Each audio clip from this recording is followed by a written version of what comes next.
for you. Hit the ground for you. Hit the sound for you. Give the crown to you. Lie down for you. Hit the ground for you. Hit the sound for you. This the Nani anthem, champion of the bantam. Wait, got ass and OG for ransom. Got a grandson that's handsome and handsome. Spends his income on dim sum to fill time. You talking retention. Me, I'm talking expansion. With the whole squad, yeah, keep them in the braces and taking no tension. So, gather round now, celebrate me. I'm your boss, I'm your fucking knowledge, so don't fucking try me. Don't need to know, cause I'm living my dream. Whole city like a rummy on the streets, don't be asking Guane.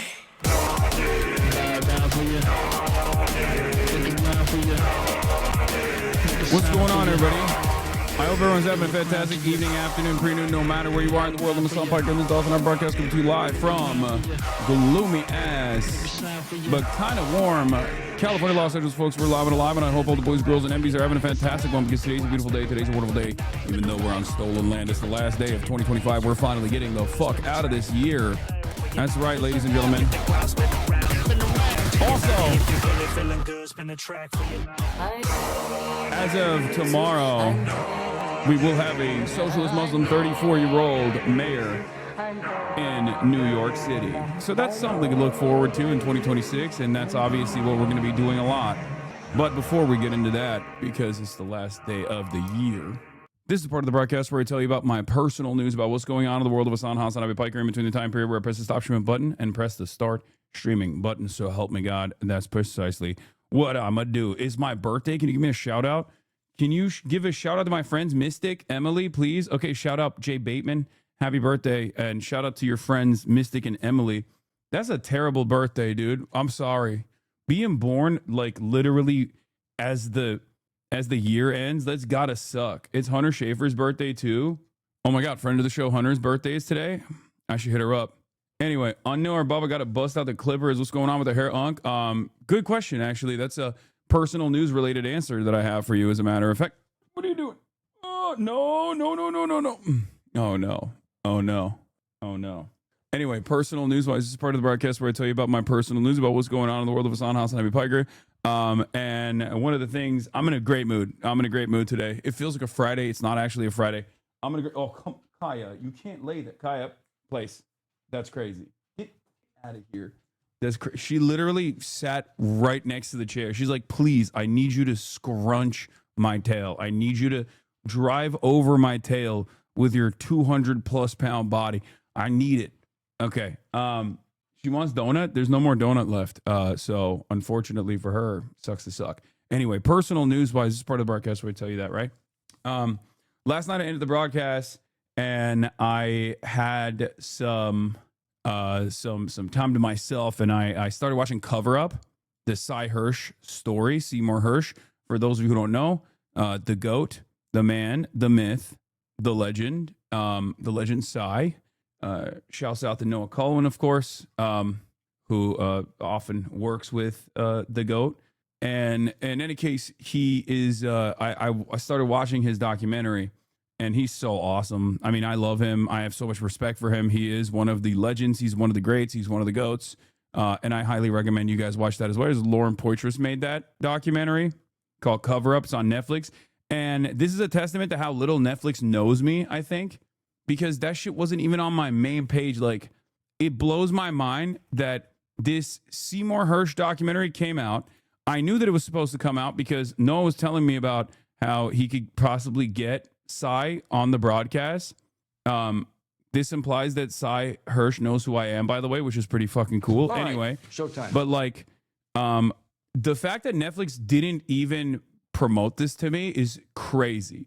Netflix algo is garbanzo beans, because this is like, there is nothing more in my wheelhouse than a fucking Seymour Hirsch documentary made by Lauren Poitras about the My Lai massacre and his like ongoing work. Anyway, yeah, we're gonna do the year in review from this point on as well. But hold on. Anyway, personal news wise, just wanted to say, Laura Poitras, sorry, not Lauren Poitras. Oh God, I'm so bad with names. Anyway, I started watching it. I didn't finish it yet, but it's fucking awesome. It's awesome. All right. We'd love to talk about sources. And Let's put it this way. You'd love to talk. I also want to say this. My dude, my goat is still kicking. Like, it's kind of crazy because he is 88 years old, chat. This man is 88 years old and he still has the sauce. Like, think about that. 88 years old and it still has the sauce. And I would go so far as to say he has more sauce than even like Norm does.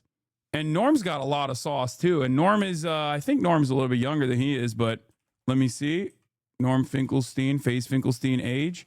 Yeah, Norm is like 72. Norm is obviously Norm's in great shape as well, but like he is dynamic. I cannot believe it. He is so dynamic. The dynamism is off the charts. Dude held up to several hour interviews every day pretty well. Okay, what's really funny about it is that while they're doing the interviews, he's still getting phone calls. He's still literally getting sources reaching out to him because there's a point in the documentary where they're talking about, and I really appreciated this, because the documentary is obviously about like the importance of good journalism, something that is basically a lost art at this point, and why we still have to have like, you know, stubborn guys who will dig deep and try to find sources and will break stories when the Department of Defense, now the Department of War, is obviously like trying to do a cover up. It talks about the banality of massacres in Vietnam. Obviously, that's a huge part of this as well. It talks about the lack of care or consideration for human life in general in the hands of the American military. But one of the best things that I saw in this documentary is the not so subtle connection to the ongoing Holocaust in Gaza. Because there's a point where he's, is this Donziger? No, guys, this is Seymour Hersh. Oh my God, I have such an uneducated audience. Sometimes it blows my fucking mind. Seymour Hersh, American journalist, American investigative reporter. Seymour Hersh, Cy Hersh, remember the guy who fucking broke I mean, Donziger is great too. This is Cy Hersh. He's 88 years old. He is one of the most important American investigative reporters of all time. He still actually has a Substack where he breaks stories. One of his most famous stories that he broke was around the Iran bombing campaign. But even prior to the Iran bombing campaign, one of the stories that he broke was the Russian pipeline explosion. When the mainstream narrative on the Russian pipeline explosion was that Russia might have done it to itself, Cy Hersh dug deep, got his fucking sources, and said, no, that's not the case. But as far as his, what do you call it? But as far as his work goes, yeah, and there are some instances where he's gotten things, you know, not completely correct, and that's fine. But at his peak, he is the guy who broke very famously the My Lai massacre, right? Like that was his first major story. Anyway, yeah, it's the Laura Poitras doc. Anyway, let's just watch this and About sources. No, and I'd love. aren't some of his sources like actual CIA employees? Yes. He also wrote about the secret Israel nuke program. He's gotten things wrong. Why are you platforming Seymour Hersh? Oh, shut the fuck up. Not to talk about sources. Yeah, it's funny. They ask him about the sources in this, and he's like, I can't give you my sources. This is supposed to be something that you find out after I die, and some of my sources are still alive. People, for a lot of reasons, they talk. They talk to me. People want to talk about stuff they did that was wrong and stupid. All you had to do was just let their voice be the story. There's a history of America that's so hard to write. I was always writing stories that got certain people mad. This fellow Hersh is a son of a bitch. He's probably a communist agent. So last week he broke a story about an Army lieutenant who was accused of murdering 109 Vietnamese civilians. Nobody's willing to say, well, you know, the Army's lying through its teeth. Cy had some sort of appeal, and a lot of people want to talk to him. Cy's report. Yeah, this is out already, and I didn't even fucking know about it. It's been out for a couple days because Netflix didn't show it to me because Netflix's algorithm is ass. Anyway. Was the trigger that set up the ugliest portrayal of a government agency. In Vietnam, Kissinger, Watergate, foreign assassinations, Abu Ghraib. It just Abu got Ghraib worse. So his career basically follows the evil trajectory of American empire. And basically, like, story after story that he broke going against the grain at a time when the NatSec reporting side was becoming increasingly more servile, increasingly more invested in access reporting, Seymour Hersh was going in the exact opposite direction. And the thing is, obviously, like, there is, you know, he has like very reliable sources, but sometimes they do leak him shit. That's like, you know, I think, you know, there's some difference in opinion, let's say, within the CIA. And famously, I think they just give him stuff if they, you know, his buddies give him stuff whenever, you know, they have an issue with whatever the fucking official narrative is or something like that. But regardless, he was incredibly consequential. But what I found to be very cool was that the documentary, in a not so subtle way, ties it all the way back to his ongoing work in Gaza. Okay? NatSec means national security, chatter. Fuck is this doing in your hands? I don't know how this stuff slipped into your file, but these are all people that I would never mention their names. I can't do it. That would be murderous. Look at this. It's complicated to know who to trust. You know, I barely trust you guys. Time after time, I'm told things that turn out to be right. The power these people have is so immense. They would do anything to stay in power. Any lie, any story, bury anybody. You guys know you know too much about what I'm doing, so I'd like to quit. What? No, let's just quit it. It looks very good. It's already out. Yeah, it's out. But it's gonna be amazing. I mean, I'm gonna finish it hopefully, eventually. But he is the GOAT. He is the fucking GOAT, and I think it's important to acknowledge the GOATs, especially at a time when new GOATs are coming out of the woodwork, like Nick Shirley. You know, carrying on the tradition of Seymour Hersh by going outside of fucking childcare facilities and demanding to see the children with camera crews and security. You know, who's to say where real investigative journalism has gone? You know, shit from the butt. Okay. As expected, the ass has fallen out of Nick's reporting. Bonus was backed by local Republicans. I know all of that. And I've been there from day one. And once again, I had to tank all the fucking aggro for no goddamn reason because, unfortunately, the stupids are very loud. The stupids are very loud. The stupids are very proud. We'll cover all of that in a little bit, though. I'm also going to be having a conversation with one of these Barstool guys that was also, going tit for tat in the back and forth between me and Nick Shitley. Curious, do you still got cable? No, I don't. Wait, what?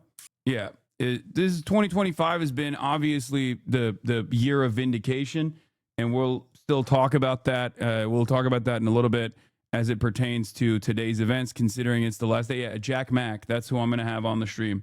In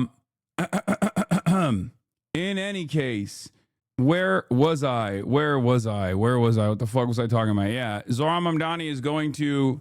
Zohran Mamdani is building the Islamic Caliphate in New York. Obviously, we'll be talking about that. But yeah, personal news-wise, I'm in actually a really good mood. And that's partially because I did legs today. I lifted legs today. I can't do too much. I can't put too much weight. And I can't squat yet. But I did some sumo deadlifts. Obviously, not a lot of not a lot of weight, but not a lot of compound exercises. But I did do some legs today, and I feel much better. Why does your shirt say Frank? It's actually a Frank Ocean limited edition Frank Ocean Market collab, which wasn't really a Frank Ocean Market collab at all. And I know that people don't really fuck with Frank Ocean anymore, but I really like this shirt, so I still wear it. It's fake. It's a fake shirt. Market used to do fake shirts back in the day. Why no squats? Because my ankle is still the size of a fucking watermelon. You're so fake for forgetting Braun's birthday is today? I didn't. I literally celebrated his birthday in the beginning. I think you're fake for not being in here when I did that. I remember seeing a bunch of shit saying you were quitting streaming. I'm guessing you just said you were going to stream less and weirdos ran with it. At a certain point, you have to understand, my friend, that every single thing that someone says about me at this stage is most likely a lie. Okay? there is no other source of information about HasanAbi related shit that that you can get aside from here. It's just the dumber people get, the worse the media landscape gets, the more angry people get, and the louder they get, the louder their voices get, and they basically dominate the fucking space, the airspace, the airwaves with a whole bunch of nonsense. And that's precisely the reason why there is a tremendous amount of lies about everything that I say and do, including that I'm like fucking quitting streaming. It's the dumbest thing of all time. Anyway, but you did say at one point, maybe I'll stop streaming altogether in 2026, and went off on that for like a minute. Yeah, I say a bunch of shit. It's not happening. Okay. New Year's Eve, 2025 year in review, 2026 predictions, local reporters and mainstream news investigate child care fraud allegations and blow it up. Okay. 2025 year of vindication, W's and L's of the year. Okay. Hold on. Let me get that out of here. 2025 year in review with chat votes. Your weekly quitting rants always get clipped now. Something that you have said since you started streaming. Yeah. Who gives a fuck? My point is, if you are, don't get your information from random dumb fucks on the internet. You can just come in here and ask me directly. New Year's resolution of locking the fuck in on the blast off tweet. Yeah. What happened to your ankle? I cranked it. Okay. www.twitch.tv/HasanAbi. Get in now. I rolled it pretty bad. Do we have a blast off meme? May I ask you directly for artistic nudes? No, you may not. Does chat not give a fuck about Turkey? I was going to ask about the Yalova ISIS raids. First of all, no, they do not give a fuck about Turkey. Of course they don't give a fuck about Turkey.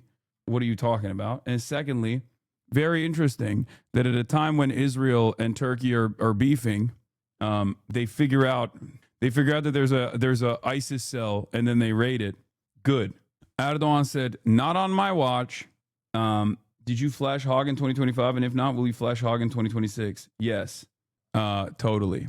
Anyway, do we have a blast off meme or not? I turned your goals and predictions into a website. Oh, thank you. I will do that. Bro, I found the Taiwanese Joe Rogan you mentioned yesterday. No, I know. He's gotten really into China. He's going full blown pro China, pro mainland, pro PRC.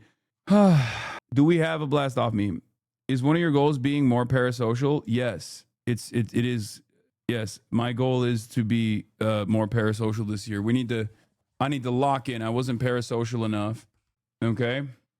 I'm not seeing no blast off memes this year. I feel like 2025, last day of 2025, no blast off memes whatsoever. Kind of feels like we're cooked. Okay, I'll use this one then. I'll use something else. Less reliant on chat in 2026, more self-reliance, Jusha style. Okay, that's what we're entering. We're entering not our Chinese arc, but we're entering our Marxist-Leninist Jushaist arc. No more Chinese socialism with Chinese characteristics, and more. What is this meme bracket 2025? Sure, we can do that too. Yeah, more Jusha self-reliance arc. Okay. Local reporters at MSM investigate child care fraud allegations of blow it up. 2025 year of vindication. W's and L's of the year. 2025 year in review with chat votes. New Year's Eve. 2026 predictions. Get in now. Okay. No more getting one guide. Yeah. Of course. My entire timeline is Grok undressing women and male streamers. What the fuck are people doing? Oh, is that why you guys are asking me for? Did you see you are nominated for the China Fun Award? Oh, hell yeah. That's one of the greatest awards of all time. That's crazy. I probably didn't win it, but is that why people keep asking me for nudes? There's already backlash from the Nick Shitley video with threats, vandalism, and robbery reports from Somali daycares in Minneapolis. Oh my God, I can't believe it. Another thing that I fucking said was going to happen. Again, if you want to know tomorrow's news, come here. If you want to be on the wrong side and not know what's going to happen tomorrow, or not even fully understand what's happening today, go anywhere else. In most places, they will just simply take the opposite position of mine, and it's actually pretty bad because the opposite position of mine is oftentimes going to be wrong. Yeah, right, but too early, as always. I can't believe there's still motherfuckers doing now you're defending blatant fraud. Actually, pathetic little fuck. First of all, I'm bigger. I'm the biggest your mom has ever seen. That's number one. Number two, okay? I'm not defending the fraud. If anything, the fraudulent behavior in this situation is a random YouTuber going up to a bunch of childcare facilities, demanding to see the children, and then not seeing any children because some of the facilities that he's going to is like outside of business hours and things like that, and then duping a bunch of dumb fucks like yourself into believing that every single childcare facility that is owned and operated by Somalis in Minneapolis is actually fraudulent and has no children in it whatsoever. Don't worry. By the time the real news gets to you and your side of the fucking internet, you will have moved the goalposts already, and you'll be like, oh, actually, we were talking about how the facilities are in a state of dire disrepair or something like that. Okay. Once again, if you want to be wrong all the time, go elsewhere. If you want to know what's going to happen tomorrow or what's happening today, if you want to truly understand it, come here and listen to my words. Do not listen to my words from a negative filter. Try to understand what I'm saying. Okay? There's never been a moment where I haven't said that I've never said that there's no fraud happening in Minneapolis. Of course there's fraud happening in Minneapolis. The investigations first started in 2014 and then continued at separate dates. But the major investigation, the one that actually has finally gotten some convictions, started under the Brandon regime, under the Brandon DOJ. Okay, just so you understand. Not only did it happen, fraud happens all around the country, but specifically in Minneapolis, this fraudulent activity was the product, the arrest that took place and the convictions that came from this fraud investigation was a product of a multi-year cooperative investigation and court process that took place that was extensively covered by mainstream news. It is not anyone else's fault that you are oblivious to this stuff and you only heard about it for the first time through the dumbest way you possibly could. That does not mean that Nick Shitley is actually correct on any of the allegations that he made. Okay? But it doesn't really matter because we are dealing with, unfortunately, a wave of stupids. This is the stupids era, which I will be talking about. 2026 is going to be the year of stupids. Okay? It is what it is.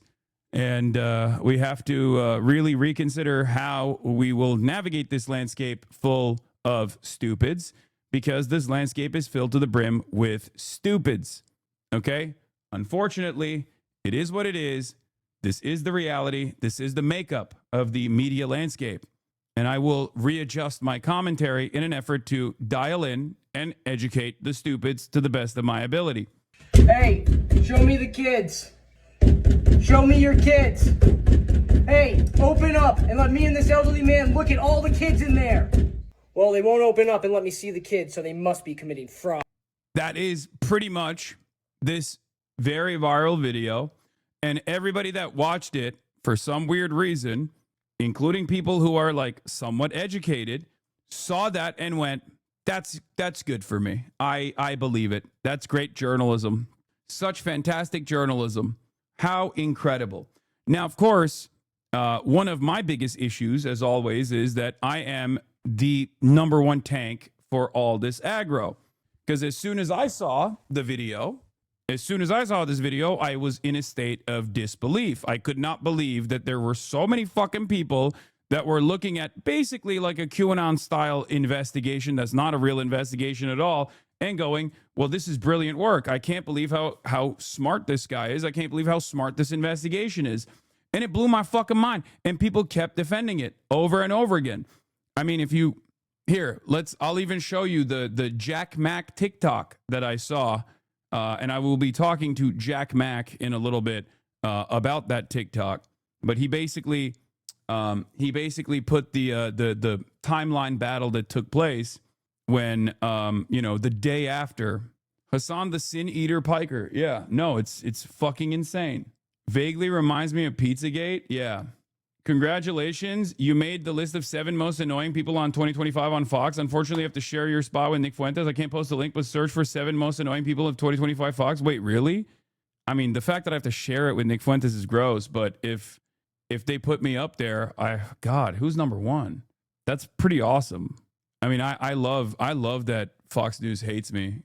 Remember, I love when my enemies hate me. Okay, Dan Gaynor. These are the 7 most annoying people of the year 2025. Jimmy Kimmel, he was funny 20 years ago. The View, the first of the pod people, more poddish people. Podcaster anti-Semite Nick Fuentes and Twitch anti-Semite Hassan Piker showed the world that the users of social media have one thing in common: hatred. I love that Fox News is saying we were doing too much hatred. Dog, you're a Fox News commentary person. The fuck do you mean I was doing too much hatred? That's awesome. Also, another testament to the word anti-Semite both being utterly meaningless and destroyed in this circumstance, putting up an actual anti-Semite with someone who combats anti-Semitism with regular frequency, a lot more than fucking Fox News ever has, only to dilute the term anti-Semitism so stupidly that it almost feels as though it is by design. Piker, when he's not being accused of giving his dog electric shock, spends his time saying offensive things like America deserved 9/11. He later walked it back because of the backlash, but he still has millions of followers on multiple platforms. Fox News did an analysis of what he says and is so vile I don't want to repeat it. He's all across major media. The Times called him a progressive mind and a body made for the manosphere. The press is desperate to recreate their own Joe Rogan. This is the best they got. Hell yeah. My favorite quote of yours is the 9/11 one. Yeah, I know. Convincing your enemies that you are dumb as a rock is OP because then they have to give concessions to you since you cannot be reasoned with. Works especially better if your party's in power. Anyway, we'll get into this list in a second. I do love this though. This is fucking awesome. This is I'll posterize this. But yeah, a Fox News correspondent did talk about killing homeless people, but that's just normal Fox News stuff, That's just Fox News things. Okay. Where was I? Oh, we were going to talk about the stupids. The age of stupids is upon us. Okay, the age of stupids is upon us. And I was talking about how I was like tanking the aggro for this dumb fuck video made by a very obvious grifter by the name of Nick Shirley, who is genuinely too stupid to make a convincing case. But because of how stupid everyone has become, being stupid while you're making propaganda, slopaganda specifically, is a superpower. Okay? It has gotten to a point where it is quite literally a fucking superpower to be dumber than a bag of rocks. Now, while when I first came out of the gate swinging with my commentary, criticizing this coverage, saying this is pretty insane, I cannot believe how much people are leaning into this shit, how much people are falling for this incredibly dumb propaganda, right? Where the fuck is the Jack Mack video? Someone send it to me, please, if you can find it. A lot of people were very upset.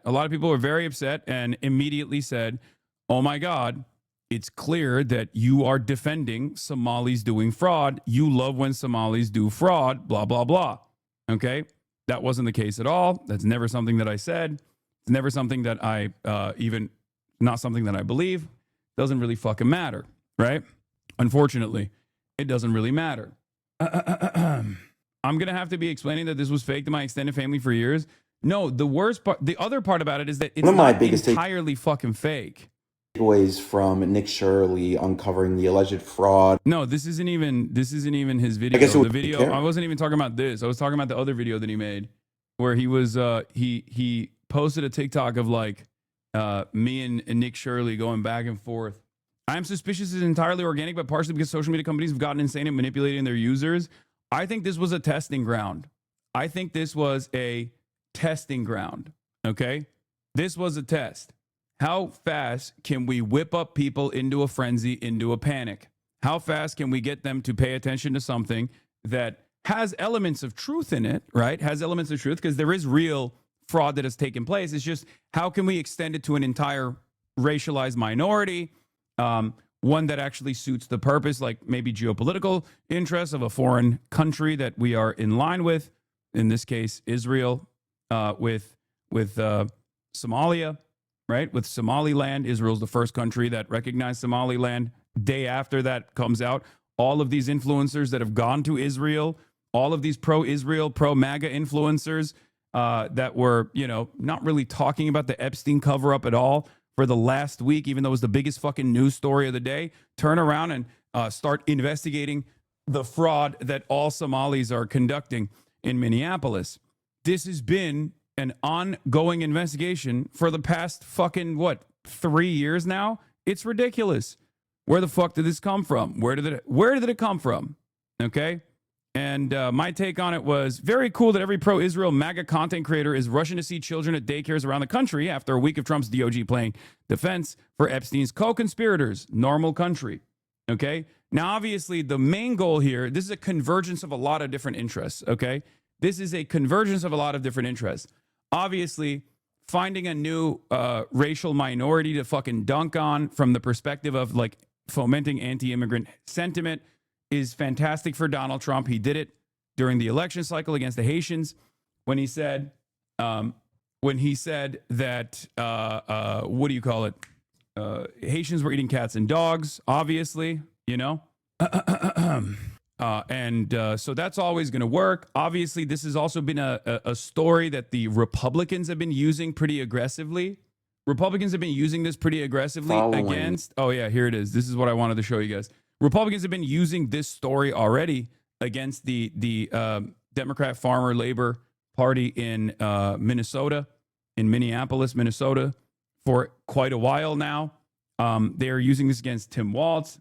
Obviously, they want to take out a bunch of Democrats from their positions of power in the state by tying them all to real existing fraud that took place and utilizing the investigations and the convictions and the charges that came after the real existing fraud that took place with not so real information, right? Like they're taking unsubstantiated and oftentimes racialized agitative propaganda and running with it and trying to do this to tie it back to like the Democrats. And the reality of the matter is, and I'm going to give you something, I'm going to tell you something that you might not enjoy here.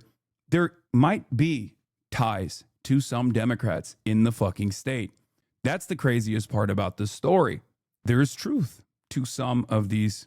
There's truth to some of these fucking incredible, the incredibly weaponized statements. Okay? There's truth.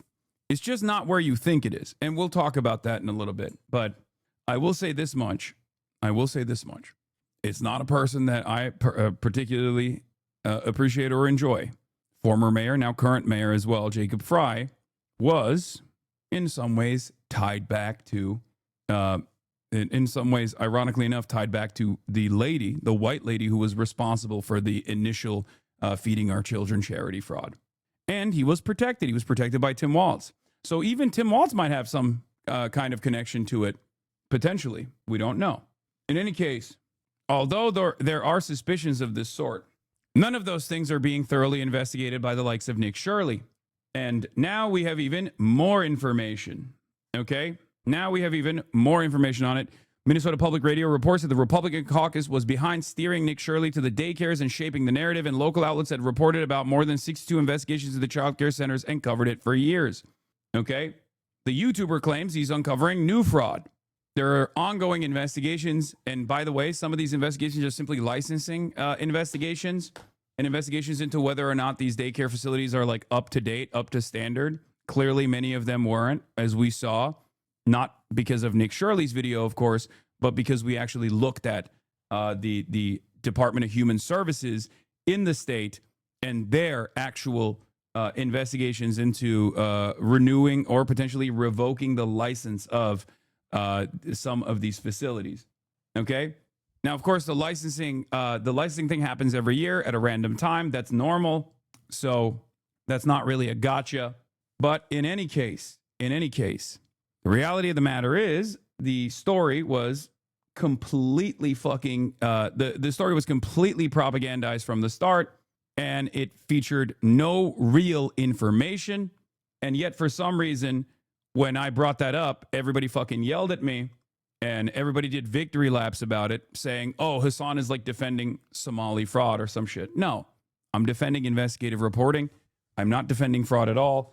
And I'm actually frustrated at the fact that sloppy hit jobs such as this one unironically interfere with good investigation, okay? with real investigations into real fraud. Nick Shirley's reporting in Minnesota. Hassan and him have been going back and forth on Twitter. A matchup of the ages to end 2025. Hassan tweeted yesterday at 11 a.m. I don't know what kind of fraud Somalis in daycares are doing, but I think it's a separate crime to try and storm with a camera into a daycare with kids in it. Shirley responded by saying, ha ha, you would say something stupid like this. Nick won the ratio off here by almost an order of 5-1. Oh, dude, I can't believe on the Hitler website he got way more likes. I guess that means I was wrong. Shit, dude, my bad. Hassan then quote tweeted himself saying, bleak future of all media with this photo. I think that's from a movie. That's Jake Gyllenhaal, I believe. Vigilante content that can be weaponized for radicalized / white nativist agitprop. I don't know. I'm sorry if I said that word wrong, agitprop. Everyone's going to behave like the fake pedo hunters. On top of responding to Hassan's original tweet, Nick quote tweeted him saying, people like this commie literally shock their dogs and complain about America 24/7. And when someone actually leaves their room to do something, wait for it, they then defend the criminals. Hassan responded by saying, I traveled around the world and went to numerous protests, but since I wasn't trying to storm childcare facilities with a camera crew screaming, show me the children now, it doesn't count. There's a proper way to conduct a thorough investigation, and you botched it for clickbait. Hassan also quote tweeted a tweet involving Nick Shirley when he met with the mayor of Gaza and said he made the most Israel. No disrespect, but this story is less exciting than watching paint dry. Day 3 of a story everyone will forget as soon as anything else happens. Yes, you're not actually brilliant or above it all when you say dumb fucking shit like this. In this media cycle, of course, things are going to be forgotten like that. The problem here is that this is a major, major propaganda moment. And if you are too stupid to recognize that the administration will consistently weaponize this in 2026, you need to dial it the fuck back, okay? And really reconsider why I'm trying to hammer this to the best of my ability, okay? This was a moment where there was a convergence of interest and a bunch of slopaganda right-wingers came out of the gate swinging. Narratives blew the fuck up, and it led to the administration shutting off funding to all childcare facilities in the state of fucking Minnesota. Stop saying it's just an Epstein distraction, okay? It's beyond more than just an Epstein distraction. God damn it, dude. I don't want to fucking pull this card on you, but it is awfully suspicious anytime we talk about like black people being victimized en masse. Every motherfucker has different opinions on it. They're like, come on, dude. Enough. It's just a distraction, bro. Let them fucking storm daycare facilities all around the country where there are, Somali people or black people running daycare centers. Come on, dude. What the fuck are you talking about? I don't even like it when people complain about what I choose to cover, whether it's like phase or whatever the fuck, but this is beyond the pale. This is a huge fucking story. It is directly at the intersection of social media narratives being able to change people's real life conditions. Okay? Sean the Black Raid. Hey, Sean, thank you for the raid. Hope you had a good one. Yeah, HHS is now stopping all child care payments to all states until they prove funds are being spent legitimately. This is, once again, like I said, at the intersection of the right-wing administration that has been desperately looking for an opportunity to cut any kind of fucking social safety nets they can, using this as an opportunity to do that. Get out of your chair seems more like a criticism for Asmongold. I know. It's weird that people keep saying that to me when I literally traveled around the fucking planet this year. I know it doesn't matter because dumb fucks with no object permanence don't realize that because they're like, well, every clip I see of you, you're sitting in a chair. I know. You're stupid. It's okay. Video demanding to see children in all these facilities, and when they wouldn't let them in, that was enough evidence of fraud. There was, of course, going to be criticism of Nick Shirley's video that he posted on Friday night. The main criticism is that he was trying to storm into a daycare, which is fine, but the video is 42 minutes long. It's not just the daycare. Yeah, the other side, the second half of the video is even dumber. The second half of the video is even dumber than this. Because the second half of the video, he goes to a healthcare plaza, a medical plaza, which is a normal concept that exists in America. It's in basically every fucking town. A medical plaza is the plaza that I go to when, you know, because my dentist is in a fucking medical plaza, right? If you've ever gotten tests done, you've probably gone to a medical plaza at some point. It's not a hospital. Not every healthcare facility is literally a fucking hospital. Anyway, it is crazy though. That's the point. They manufacture stupid discourse and make you give up trying to reason and do discourse. They try to desensitize us to the issues. Part of it is just convincing the opposition, us, that the supporters of the admin are too dumb to reason with. Yes, but I am too fucking stubborn to give up on it. And I know that many of these people in my chat as well get frustrated and they go, Hasan, this is too stupid. These people cannot be reasoned with. Why the fuck are you worrying about this? Why the fuck are you trying to, you know, consistently push back on this shit? If I don't do it, who the fuck's gonna do it? Someone has to do it. Someone has to tank the damage. Someone has to be the fucking first guy to come out and be like, nope, this is not true. Okay? If we wait for CBS News and CNN to fucking send their journalists out there, it's not gonna, you know, you're gonna have to wait like 3-4 days. This kind of shit needs to be called out by fucking adults, okay? I'll tank it every time. I know that for years and years, I've been a thorn on the side of many people that want to do fucked up shit, whether it be, you know, promote gambling to a young audience and get millions and millions of dollars in sponsorships to do so. And I say, oh, that sucks. And then people go, fuck you, you're a piece of shit, and you're a snake, you're a phony, you're a shark, I hate you. And then the audience carries over that resentment, even if they inevitably come to that same conclusion years down the line. It doesn't matter. I'll keep eating that shit, okay? Someone has to. Someone's got to fucking do it. Wager that I don't think Hasan has watched it in full. Same with a lot of the people that have been criticizing it. I did watch it, as a matter of fact. Other criticism has been that it was filmed over Christmas break, which Somalians are typically Muslim, not... That's not one of my criticisms at all. And it wasn't filmed over Christmas break. It was before. It was during the holidays, and it doesn't even matter. This is not a kindergarten. It's a child care facility. Catholic or Christian, so they may not be taking Christmas break, but let's say it was a state-mandated thing. We can see in the video that Nick was there during a... Oh, he asked one random guy. I guess that's it then. This is good. He asked a random guy on the street whether he's seen children there or not. Again, my criticism from the start, top to bottom, has been that this is not real journalism. This is not real reporting. And it's very frustrating that a lot of people looked at this and got fucking duped and thought, well, I'm convinced. We're fucked. 3rd, okay? Which would be 2 days before Christmas, or Tuesday, December 16th. You can look up historical weather. Tuesday, December 23rd, it did not get above 32 degrees. But on Tuesday, December 16th, you can see it got just above 40 degrees during the afternoon, around 42. So we can assume this was December 16th, 9 days before Christmas. This will continue on, I'm sure. Now, Nick should be careful, just like Hasan has to be. Not because Hasan is going to injure Nick, more so because of the fact that there's a lot of crazies out there. And yeah, no, I know. This is tough to fucking, you know, say the truth. You know, you get killed out there for that kind of thing, obviously. Absolute crushing pathos here as James O'Keefe tries to get it on with weapons grade lameness. If I'm James O'Keefe, I'm so pissed. If I am James fucking motherfucking Keefe, I'm so mad because for years and years he did this, but he actually put a lot of fucking thought and effort into making better propaganda, at least. And this guy unironically comes in and doesn't even try to like find a source, get them drunk in a bar with a fucking hidden camera and ask them questions and then deceptively edit the footage. He didn't do none of that shit.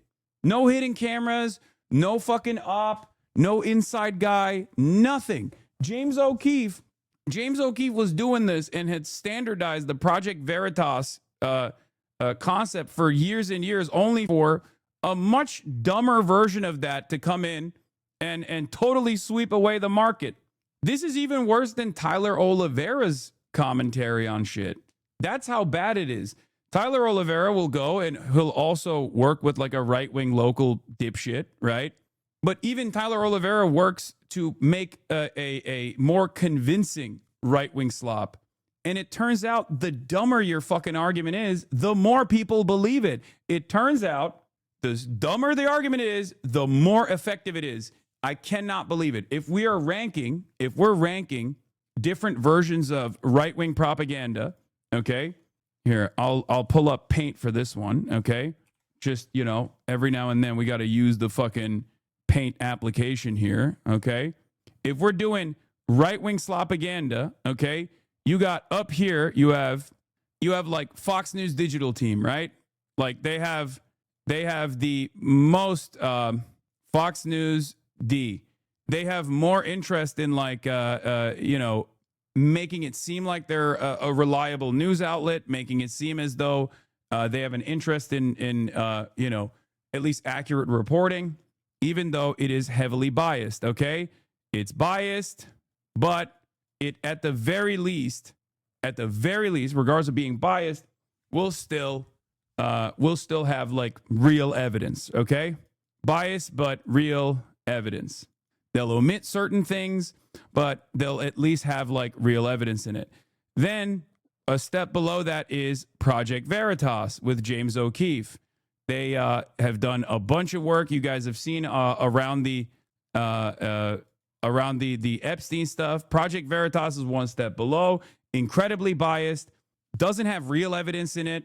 They will obviously chop things deceptively. They'll edit things deceptively. They'll liquor up people, but at least it has sources, right?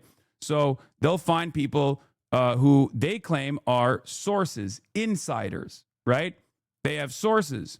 They have people who work inside the facility that they will go and you know, ask questions to, right? They'll greatly overextend the influence and power that a source holds. Like they'll go to a fucking secretary of like the assistant to the deputy of whatever the fuck, and they'll make it seem like that person is actually, you know, the most in the know person of all time. Then they'll also get him to talk shit. Then they'll cut stuff out of context, and they'll make it seem like they're, you know, they'll get their message across that way. Okay, now that is obviously more popular than Fox News, right? So the more, if this is the credibility, if this is the credibility axis, okay, this is the more credible versus less credible, right? The less credible it gets, the less credible the news source gets, the more popular it gets. So we don't even need to do an XY, okay? There's no reason to do an even XY here, because the reality is, the more credible something gets, the less popular it gets. The less credible something gets, the less work and effort is put into it. Okay? The less credible something gets, the less work and effort is put into it, the more popular it gets. Okay? Effort, less effort. I can't even fucking write. I don't even know why I chose to do this with Paint, but whatever. It doesn't matter. Okay? Can you just make, oh, there it is. Okay. I'll use a bigger brush here. Okay. And then last but not least, less popular, more popular. Okay. There's a textbook option. I don't care. Shut up. Now we move down from Project Veritas to Tyler Oliveira. Okay. Now we get to a part of the internet where you can at least like seem like you're apolitical, even though you're a right-wing slop merchant, right? You're a right-wing propagandist, you're a slop merchant, but you at the very least can present yourself as apolitical. And not only can you present yourself as apolitical, but you also have less interest in getting sources. You have less interest in like cutting deceptive editing. You can do deceptive editing. Now you have also more flair and more drama. More drama, you know, getting into a fight with like a homeless person or some shit like that, and more flair. At the bottom of this barrel is Nick Shirley, okay? At the bottom of this pile is Nick Shirley. Nick Shirley literally has all of the worst elements of Tyler Oliveira. He has none of the effort that he puts in, okay? None of the effort whatsoever. Barely any fucking sources. Just running around with a camera and demanding to see children, something that is objectively supposed to be, you know, an illegal act, just harassing random daycare facilities, shit like that. Okay? Unfortunately, as we have seen time and time again, and specifically this year, I think this story in and of itself perfectly proves this. The less credible you are and the less effort that you put into your right-wing slop merchantry, the more popular your video gets and the more it drives discourse. And then what people will do, and this is another dumb guy thing that I have noticed, the more popular it is, the more legitimate it is. A lot of stupid people will mistake popularity for veracity. Okay? People genuinely have this attitude where I've seen it over and over again. They're like, oh, well, this video got 1 million views. This video got 100 million views. How many views have you gotten in your videos? It's like, yeah, okay. ProPublica is one of the last remaining incredible outlets for investigative reporting. Just because they don't drive clicks doesn't mean that they're not doing valid fucking work. It is ridiculous. Okay? It is fucking ridiculous. Right-wing slop merchants. The more outrage you bake in, the more fucking, the less interest you have in finding evidence, even if that evidence was supposed to help your argument, okay? And the more eyeballs you get, the more people go, well, this guy's obviously right. And the reason why we have this dynamic, unfortunately, is because we're getting dumber and dumber every single fucking day, okay? Jack Smith, full video out. What's Jack Smith? The work is only valid if you sell ads. It's not even about selling ads. It's about how many fucking eyeballs you get. And it doesn't even matter if you bought it, okay? You can bot the fuck out of your eyeballs, but for the outsider, from the outsider's perspective, the more eyeballs something has, the more real it is, the more true it is, okay? Whoever yells loudest, whoever is first to market, and whoever yells loudest is winning, is going to get the biggest amount of attention, and therefore they are going to be the most correct. This is what happens when there is no consensus reality, okay? Unfortunately, when there's no consensus reality, everything falls apart, and that's where we're at. This is the meta. This is the unfortunate reality of the media landscape that we exist in, and myself and many others, I have to, talk to a bunch of other people on the left. We have to try to figure out a new way to reach out to a broad audience, because I think trying to actively disparage whatever kind of new idiocy is coming from the right is clearly not going to work. We're fucking cooked. And this is before we even, wait, what?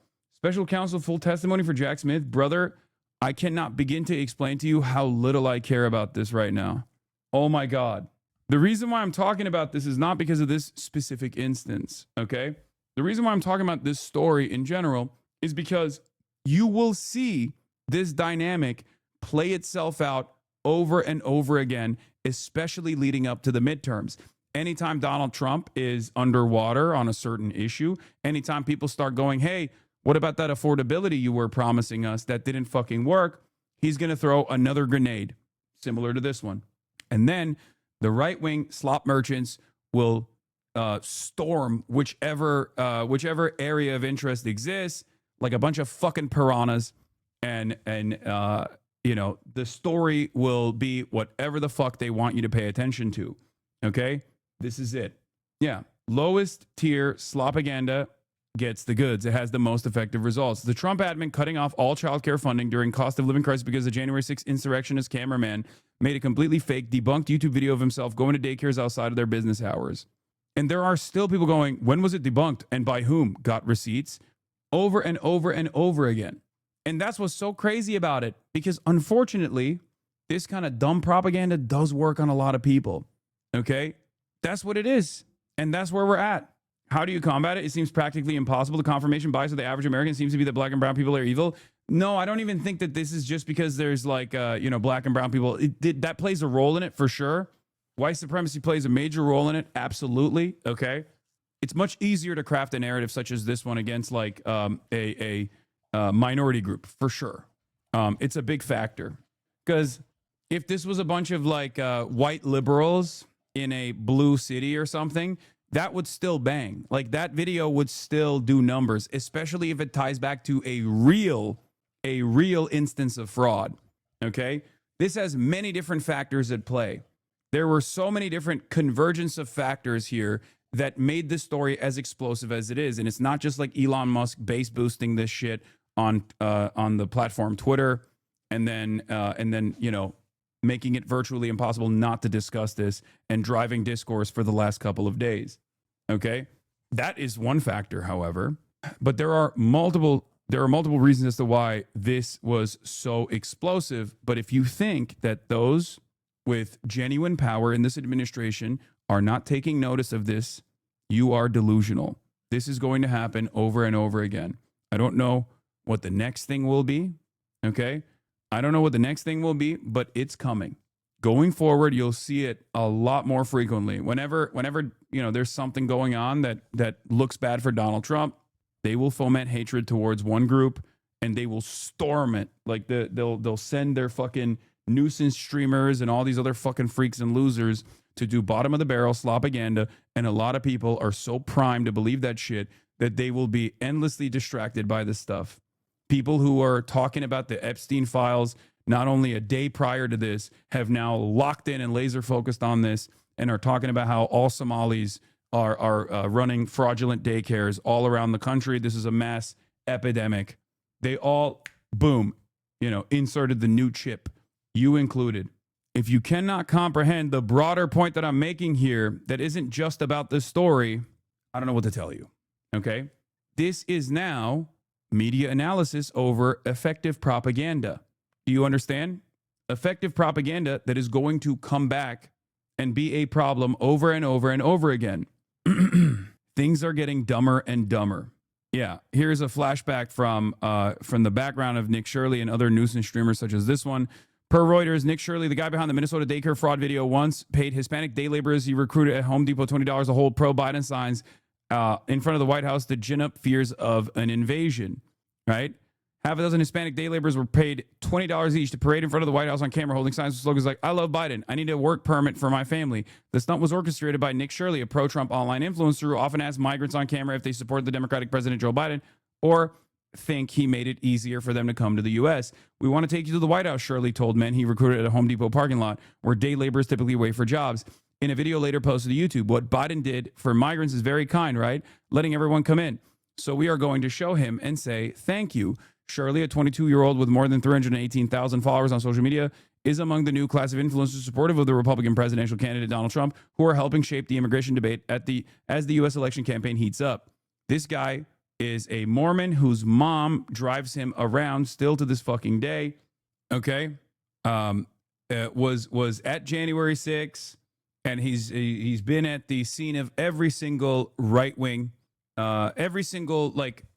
cultural touch point, making slopaganda like this, and now one of them hit big. Okay, it's going to happen. It's going to happen over and over again. You guys think this shit is irrelevant. It pisses you off that people are stupid. It pisses you off that someone who is genuinely mentally inept is capable of having this much reach and is capable of getting the government to basically use this dog shit reporting and manufactured hysteria to cut funds to all child care facilities in every fucking state. Someone who is fucking illiterate is capable of doing that. Yeah, I get that it fucking offends you. It offends your sensibilities. You find yourself to be much smarter than this, but it doesn't matter. Unfortunately, if slop is king, we have to fucking do it. We have to cover it. Okay? It upset me reading comments on an IG clip. Yes. Don't ever do that, honestly. It is so much worse. It is so much worse than you think. There are people that will shock you, okay? People that you think, frat boy politics, no offense. Oh my fucking Lord. I know, you're so brilliant. You're so smart. You're such an academic. You're an intellectual. Everyone is praising you in the chat right now for how big your fucking brain is. Except it doesn't matter, okay? It doesn't matter if it's dumb politics. But dumb politics is now ruling the land because unfortunately the land is comprised of dummies. This is going to hurt MAGA folks too because they need to have their kids watched and they're poor. I know. But this is how it's always worked historically. Historically, in the United States of America, white Republicans have always gotten on board with cutting welfare initiatives and cutting social safety nets that they rely on because they think black people are stealing it. That's where the welfare queen strategy comes from.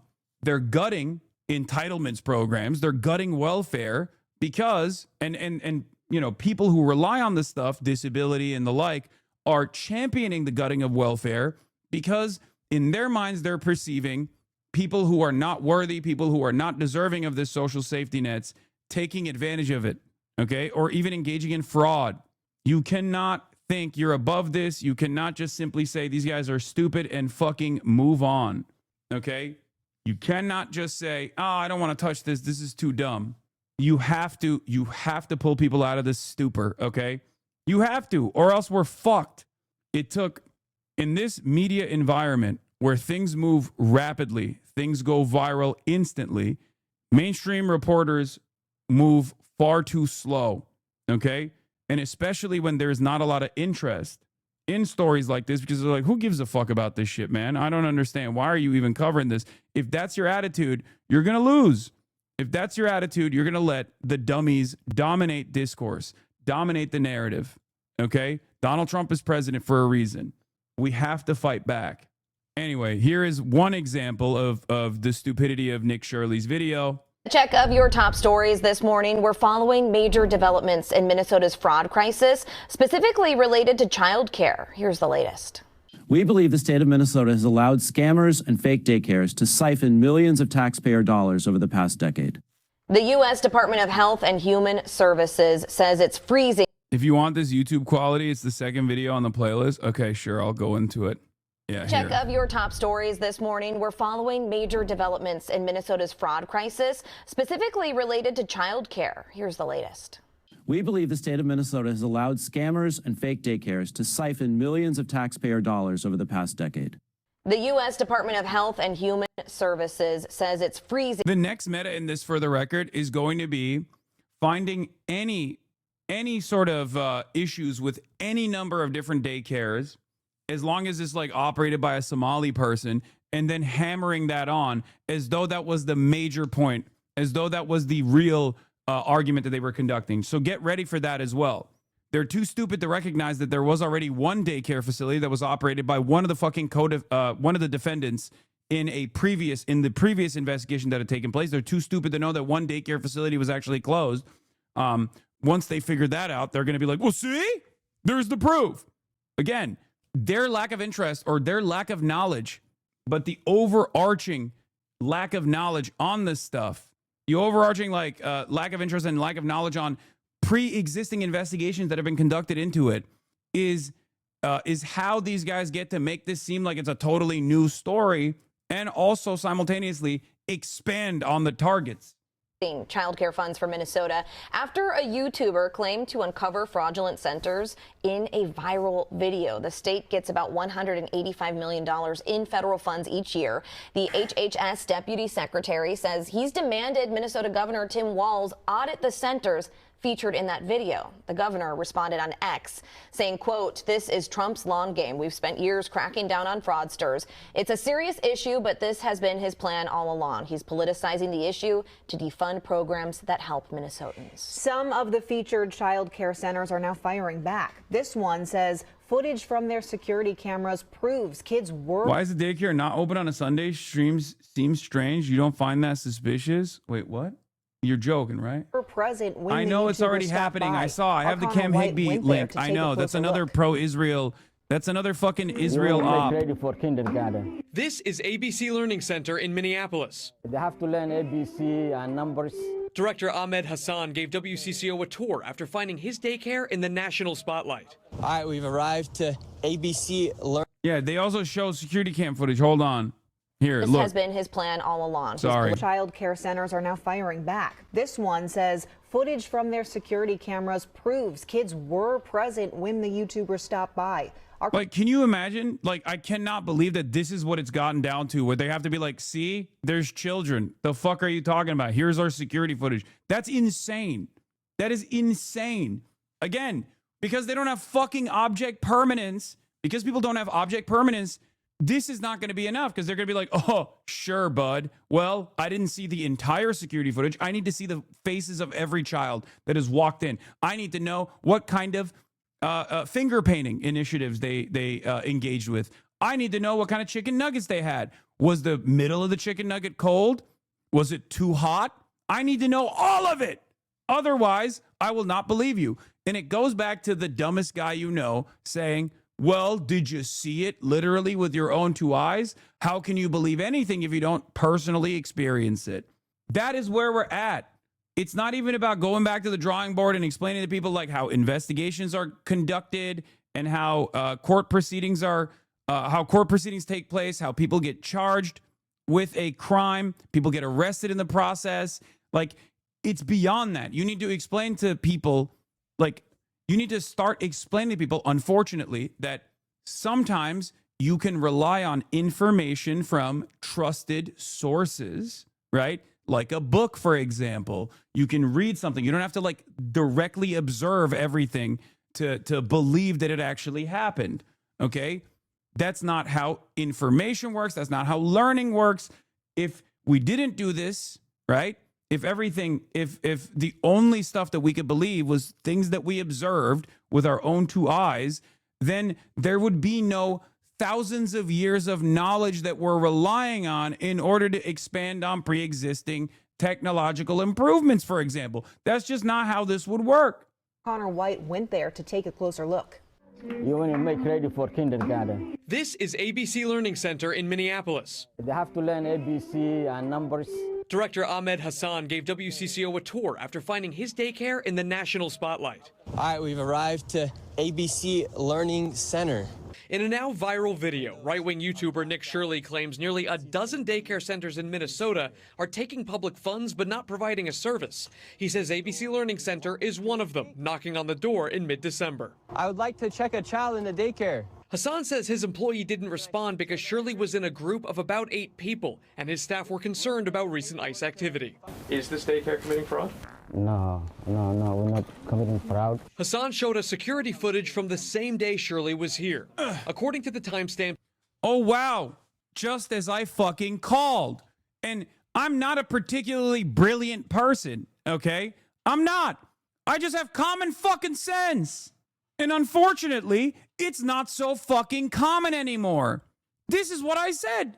Why the fuck would anybody open the door to a goddamn group of people with cameras in tow, being like, oh, I want to sign up my son Joey. He's not here right now. You don't have to be genius to figure out how stupid this narrative was. In the videos, this woman takes a young child into the center at around 9 a.m. that day, about 3 hours before Shirley arrives at the door closer to the street. Within the hour after Shirley leaves, a woman arrives at the other door with a stroller. A larger family heads inside a few hours later. Tuesday afternoon, WCCO found at least a dozen children at ABC Learning Center, which is licensed with the state. Records show Minnesota officials last visited the daycare in November, noting some corrected and ongoing violations related. Yeah, this is the reason why I said this is a filter, okay? This video was a fucking filter, straight up. That dog better not move or you're going to go Ewas on her. Brother, in a situation where we're just talking about filters, you've proven once again that you are an easily tricked adult, okay? Speaking of filters, there it is. To day-to-day operations, but no record of fraud. What did I do? I'm just a typical human being who wants to live and do the right thing. I have kids to feed. Umi Hassan, the daycare's current owner, believes these latest fraud accusations are political. Both she and Hassan are Somali Americans. We pay our taxes. We do whatever we can to be a law-abiding citizen. At the same time, when one Somali does something wrong, we all get collective punishment. With Shirley's video now... Bro, I cannot... The other thing is, like, I don't... Like, how do people not even realize that this is bad from, like, a national security perspective, for example? Like, how... Like, no one seems to care. Everyone is so proud of how fucking stupid they've become.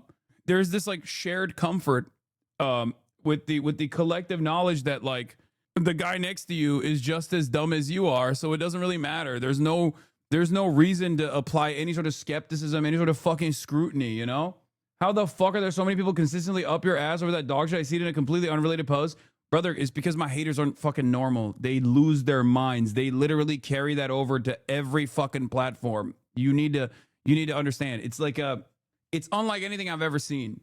It's like I personally went to their house and like fucked all their moms or something and like killed their loved ones.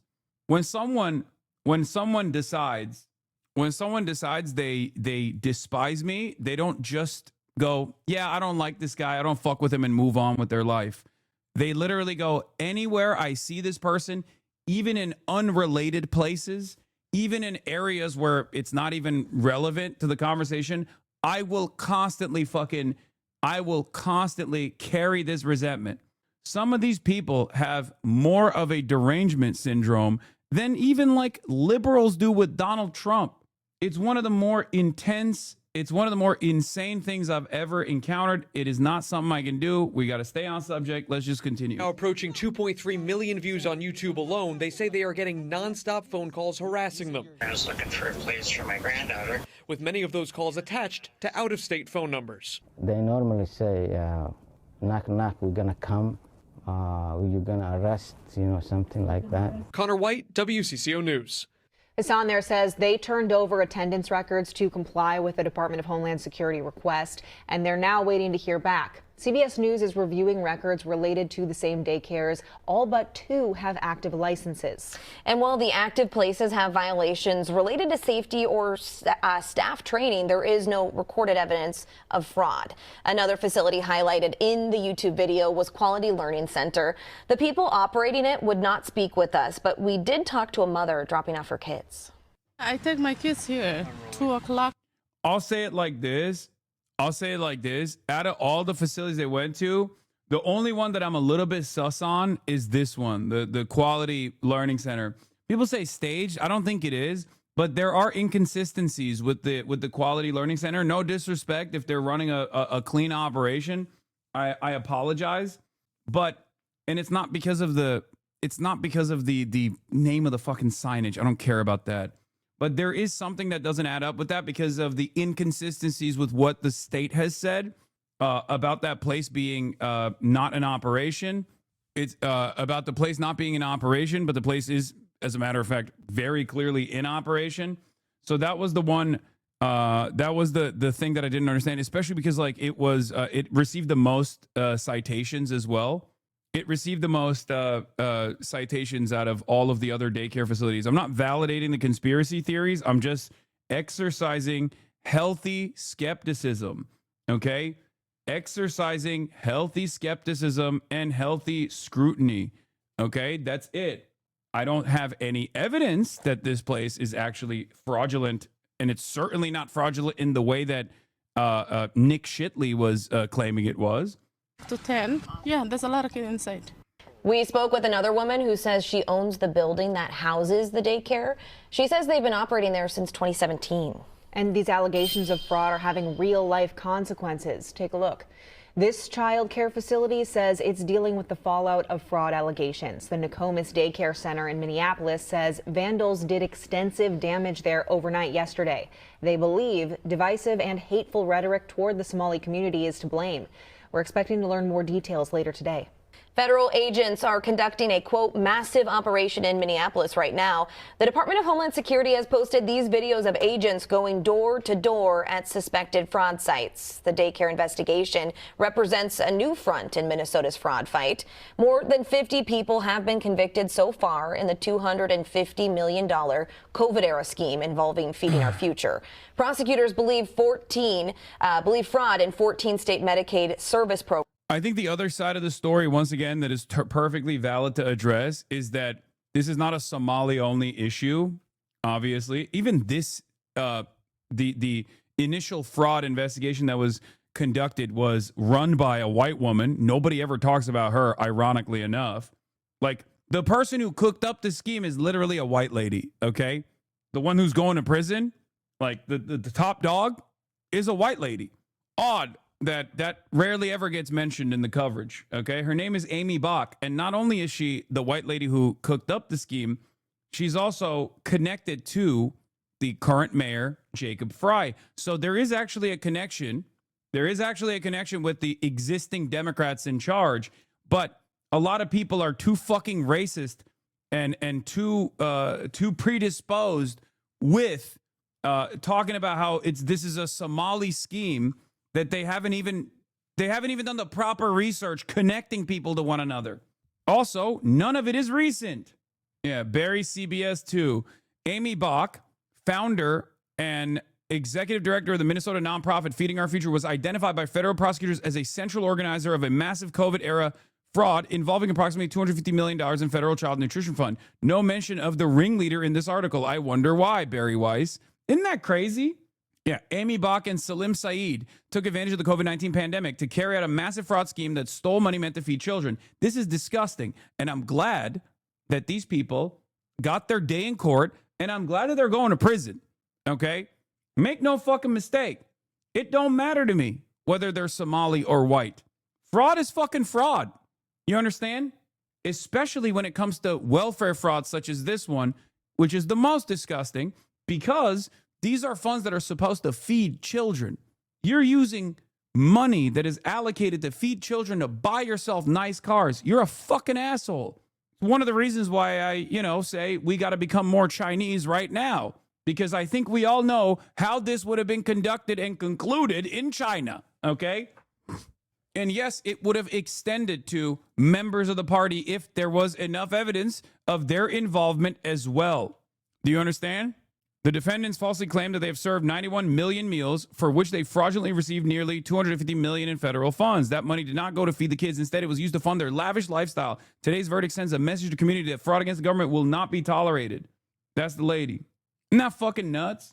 There is a bigger story here, okay? So the right-wing hysteria that is hyper-focused on shifting the blame over to like random Somali people living in fucking Minneapolis is actually dropping the ball on investigating this shit properly. How did this fraud go on for so long? Is there involvement from people in the government? Okay? They're so focused on the defendants countering the initial investigation by claiming racism, because that also suits a narrative purpose for Republicans. Oh, they were able to use the I'm black card. They were able to use the wokes to actively thwart investigations. I think that is bullshit. I suspect that there's more to this story than we see and we know. And it's ironic that Republicans that could probably do a better job of really tunneling in on even Democratic Party politicians here are so fucking predisposed and so laser focused on making this a Somali issue that they don't even it's clear that they don't even give a fuck about conducting a proper fraud case here, a proper fraud investigation, and maybe even tying it back to Democrats. It's crazy. Whose mouths were supposed to be fed with the $250 million? There were Somali mouths that were supposed to be fed with that as well. Not a couple, not just a couple Somalis that were able to pocket the funds with kickbacks, okay? They were victimized in this situation as well, and now they're getting victimized again with a unfair share, an unfair burden of the responsibility in a scheme that actually hurt them, as the entire American right-wing slopaganda community is storming, trying to fucking break down the walls of every fucking childcare facility that they suspect of having some connection to Somali people. What is this? I generally like Hassan specifically for his criticism of the genocide in Gaza and American support for it. I'm always a little astonished that he says things like, we need to be more like China when they have literal concentration camps for Uyghurs. Brother, I said we need to be more like China in terms of combating fraud, okay? You can comprehend that, right? Like, you can understand that, right? Like, in terms of fucking punishing people who are engaging in fraud. Contextualize, please. Anyway, Jacqueline Sweet, who's an investigative reporter with work all over Rolling Stone, The Nation, Intercept, Guardian, Politico, Dropsite News, says it's reasonable the daycare owners thought Nick Shirley was with ICE and not a very young parent or a child named Joey, because he showed up with several vehicles, a van, multiple masked men while holding a camera. Here are stills from a video taken by a local woman who filmed them thinking they were doing ICE raids. He doesn't show this entourage and the masked security guys and multiple vehicles he arrives in with in his viral YouTube video. Why the fuck would anybody think that these guys are sincerely trying to sign up their fucking children? Of course. This video also shows how Nick and his entourage of masked men appeared as they showed up around the city. I called this out in the video. You kind of see it in the background in a couple stills. Why would anybody think this is a legitimate... why would anyone who is operating a fucking daycare center think this is anything but a bunch of random thugs? You cannot come in here. We don't care. We don't know where it is. Get out. That's not your job. We don't know that. Get out. He's recording. Get out of here.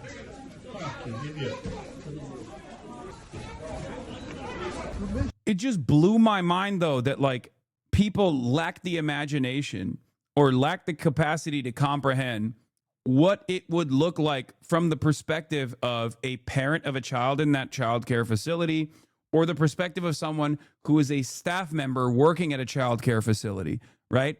They just simply took whatever the fuck Nick was saying for granted. We're like, what do you mean? He asked to sign up his child. And I kept repeating, like, when is the last time you went to sign up for a child care facility for your child with a bunch of fucking masked men, cameras in tow, demanding to see the children first? Of course people are going to be skeptical, especially in an environment of heightened tension. Who amongst us hasn't done this, you know? Yeah, I mean, I joked about this as well on my Instagram story. I posted a meme. I think we got to do this more frequently and more often, because it's just like, yeah, POV, you're a child care facility worker, opening the door to a clout-hungry racist moron who wanted to get the attention off of Trump's Epstein affiliations, who simply wants to see all children inside. If you open the door, you're putting kids in your care. You're putting the kids in your care in danger. If you don't, 1,000 more will come. What do you mean? I just want to see the kids. I have a kid, and I want to sign up my kid for this child care facility. Everything is fucking Pizzagate, brother. What are we doing? Of course, the other side of the story is that when you have a minority population, when you have members of a minority population engaged in a crime, everyone in the minority population is also doing that crime in the eyes of the broader public. But if we were to flip the script a little bit, assuming that every Jewish person is Jeffrey Epstein would be anti-Semitic. Okay? Right? It is. Now, of course, there are people who legitimately will say that, and those guys are fucking freaks. They're anti-Semites. Assuming every Somali person is in on this fucking fraudulent scheme, and every Somali-owned and operated daycare facility is actually in on a fraudulent activity, however, is totally fucking normalized in right-wing media.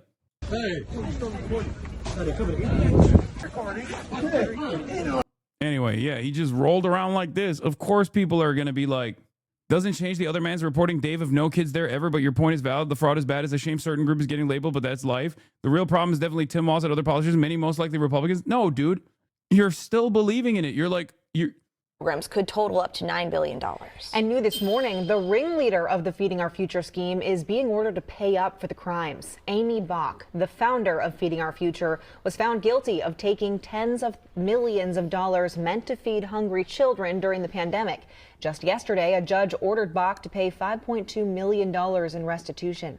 Updates to the fraud crisis are coming in fast, and we'll be continuing to follow it all for you. Stay with WCCO and CBS News Minnesota for the very latest details as they happen.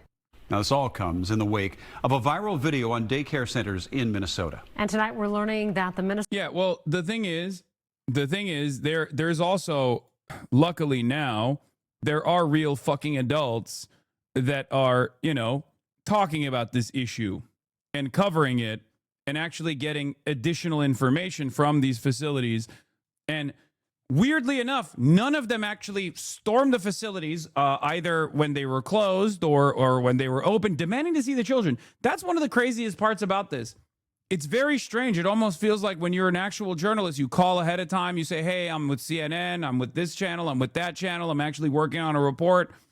Is it possible to speak to a manager, please? And then you establish a time and date where you do that. And then in that conversation ahead of time, you ask like, oh, is it possible for us to see the security footage? We'll hide the identity of the children. Obviously, we're not going to show that because that would be fucking illegal and insane. And then the facility says, of course, yes, we will show you. It kind of feels like That's how you were supposed to conduct journalism. That's real journalism, and it's very different than what Nick was doing. We're from CNN. Can we talk to you? This is MAGA YouTuber Nick Shirley. Back at a daycare in Minnesota, he alleged was a fraudulent facility in a now viral video. People are going to say this is a left or right issue, but no, fraud is fraud. And so I'm not out here trying to put a twist on things. Shirley's viral video, released over the weekend, in which he says he's uncovering tens of millions of dollars in fraud. Isn't it correct that the actual fraud case is unrelated to child care facilities? Yes, the overwhelming majority of fraud that took place in the welfare fraud scheme that was investigated and charges were brought and convictions came was not related to child care facilities. There was one co-conspirator, one of the defendants actually operated a child care facility. That one actually shut down.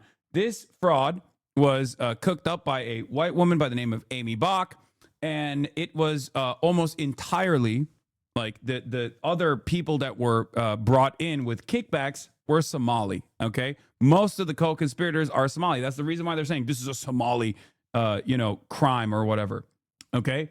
That's the reason why there's a racialized component to it. Now, of course, the difference is, I think people here understand that, when you have a group of Somali people that have engaged in a crime, that doesn't mean every fucking Somali person is doing the same fucking crime or any crime. As a matter of fact, many of the victims in this circumstance are also Somali Americans themselves. Having said that, however, okay, as far as the ongoing investigations, there are ongoing investigations in child care facilities as well. Okay, as far as I understand, to my knowledge, there are currently additional investigations that are being conducted. Okay, this does not mean that while those investigations are being conducted, you can just go to every fucking Somali-owned and operated daycare or child care facility and demand to see the children and then act like there's no children inside of those fucking facilities because they understandably did not bring you in. At Minneapolis daycares run by the Somali community was retweeted by Elon Musk and Vice President J.D. Vance. In the video, Shirley tries to open locked doors and talk to people at various daycares he claims are fraud. Did you come during their normal operating hours when you came to visit? I came at 11 a.m., I believe, and I also came the following day later in the day. The point of it... Yeah, you came at 1 p.m. the following day later in the day. In both of those circumstances, the daycare was not in operation because it was open from 2 p.m., as we now know, until 10 p.m., okay? Also, I do need to repeat this over and over again, but it is pretty funny how fucking bad he is at communicating. It's pretty wild. He is not a particularly clever, particularly intelligent person, okay? Haters are not ready for this. Yeah. Trump and WASP billionaire back slop tubers. Wait, what? Average municipal fraud. Trump friends and WASP billionaire fraudsters. It's not the average municipal fraud that is the line of defense here. I mean, I guess the meme makes sense. But I would say that it's the slop tubers that are defending Trump. 11 a.m. is not the time to go to a daycare. You're wrong. There are some daycares that will be open early in the morning, okay? There are going to be some daycares that are open early in the morning. Some are going to be open until later in the evening, okay? It doesn't matter. Different childcare facilities are open at different times. This is not evidence of fraud. This is not evidence that there's no children at those facilities. Because remember, that's the main point that they were fucking putting out there. The main argument was there's no children at these facilities. Now we know there are children at these fucking facilities. And now we even know that there were children at these facilities the days that Nick actually went to these facilities. So will people call into question the veracity of his reporting? Fuck no, they won't. Because people, once again, never want to go back on their previous, their prior biases that have been confirmed by slop again, and no matter how fucking stupid it is. I love how the left always has to die on hills just because someone they deem MAGA believes something. You know this daycare is obviously some kind of scam, but you're too afraid to be honest. Pretty sad. Brother, words coming out of my mouth, you need to listen and understand, okay? You're so fucking stupid. I'm not dying on a hill. I'm not dying on any hill. If anything, you're dying on the hill that just because you agree with this fucking dickhead, and you got duped by this fucking dickhead, you can actually go back and think, okay, maybe this dickhead's reporting on this was immediately destroyed by actual subsequent reporting that has now come out. Nope, still a scam. And by the way, I'm not even saying that there is no scam happening in fucking... I've never said that there's no scam happening in Minneapolis. I have openly talked about the widespread scheme that took place and the subsequent investigations that have come out of that initial investigation into the Feeding Our Children charity fraud, which was $250 million. Ironically enough, it was Biden's fucking Department of Justice that started that investigation, by the way. It was Biden's fucking DOJ. These guys are you're so stupid. You think these things happen like overnight. Why? Why is it that so many centrist contrarians cannot properly look into shit or try to be a little bit fucking charitable and understand the point that I'm making? That was bait. I mean, everything. People just say everything is fucking bait. So why did they suddenly change the name from Learning Center to Learning Center overnight? Brother, I cannot begin to explain how stupid you are. The place was always called the Learning Center. It's just the signage was wrong on the wrong side, on the parking lot sign. Oh my God. It wasn't Learning Center always. I'm not even defending the Learning Center. Anyway, that was the one that actually got dinged the most by the Department of Human Services. It was spelled correctly in the front door. The signage on the side was incorrect. The reason why you don't know that it was spelled correctly in the front door is because Nick chose not to show you. Printers mess shit up all the fucking time. Do you think they were the ones who were like, I don't know how to spell learning? Do you think that's what happened? Or do you think they were like, all right, these guys fucked up and they sent us the wrong signage, but we'll just keep it up for now until they fix it? Like, what do you think is more likely? Do you think that these guys are I guess you have to assume they're like incredibly low IQ, right? Like you're like, oh, they're Somali. They must be low IQ. They don't know how to spell. So they wrote Learning Center and then they made the sign themselves and then they posted it and no one corrected them because everyone else is also low IQ. And they put it up there, even though they're a fraudulent business, they put it up there because they obviously don't care because they're a fraudulent business. There's no children there. And at no point do you ever consider maybe if they were a fraudulent business, why the fuck would they invite additional scrutiny by having the wrong signage on the one side? Is there another signage that was correct? Is the name of the business actually correct in the government records? Perhaps they didn't write the sign themselves. Perhaps they paid for the sign and the sign poster wrote it wrong and they just put it up regardless, you know, because it gets the job done from afar. What do you think is more likely?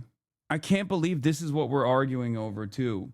I don't think we can say they get dinged more than the other comparable care centers because they got unfairly highlighted and targeted by Shilley. No, but they did get dinged more. No, he's saying that the center had the most failed marks on their state inspections, I believe was the reference. Exactly. When I say they got dinged more, I'm not talking about fucking Nick Shitley. I'm talking about the investigation that we conducted when we here in this community dug in to the actual government files. They have had their licenses revoked in the past as well. They got a new license. They had the most points of failure in the investigations that had taken place by the Minneapolis Department of Human Services.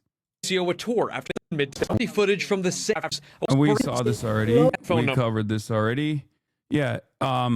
New video evidence definitively proves Nick Shirley is a lying fraud. WCCO confirmed. Kids go to ABC Learning Center. Spoke with director Ahmed Hassan. Reviewed the surveillance video. WCCO also confirmed the kids are attending the now infamous Quality Learning Center. Speaking with a mother dropping off her kids with a fixed sign out front. Another daycare has faced extensive damage overnight thanks to the vandals. Here's Nick Shirley and his random friend accusing ABC Learning Center of having 0 children inside. Shocker. Surveillance video of the day they filmed proves that they were lying and people were dropping off kids throughout the day.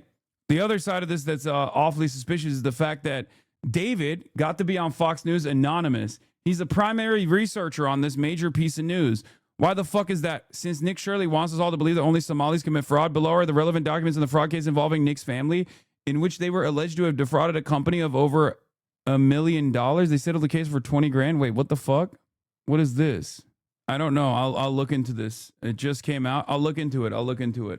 At least getting exposed to the liar will cause Shirley to improve his standards and be better? Fuck no, it's not. It's not. It's not going to do that. Especially because, as Andrew Mercado reports, NPR News, the Minnesota Public Radio News, reports that Minnesota House GOP leader Lisa DeMuth acknowledged the Republican Party's involvement in Nick Shirley's viral daycare video, saying, "We work with Nick Shirley on this issue.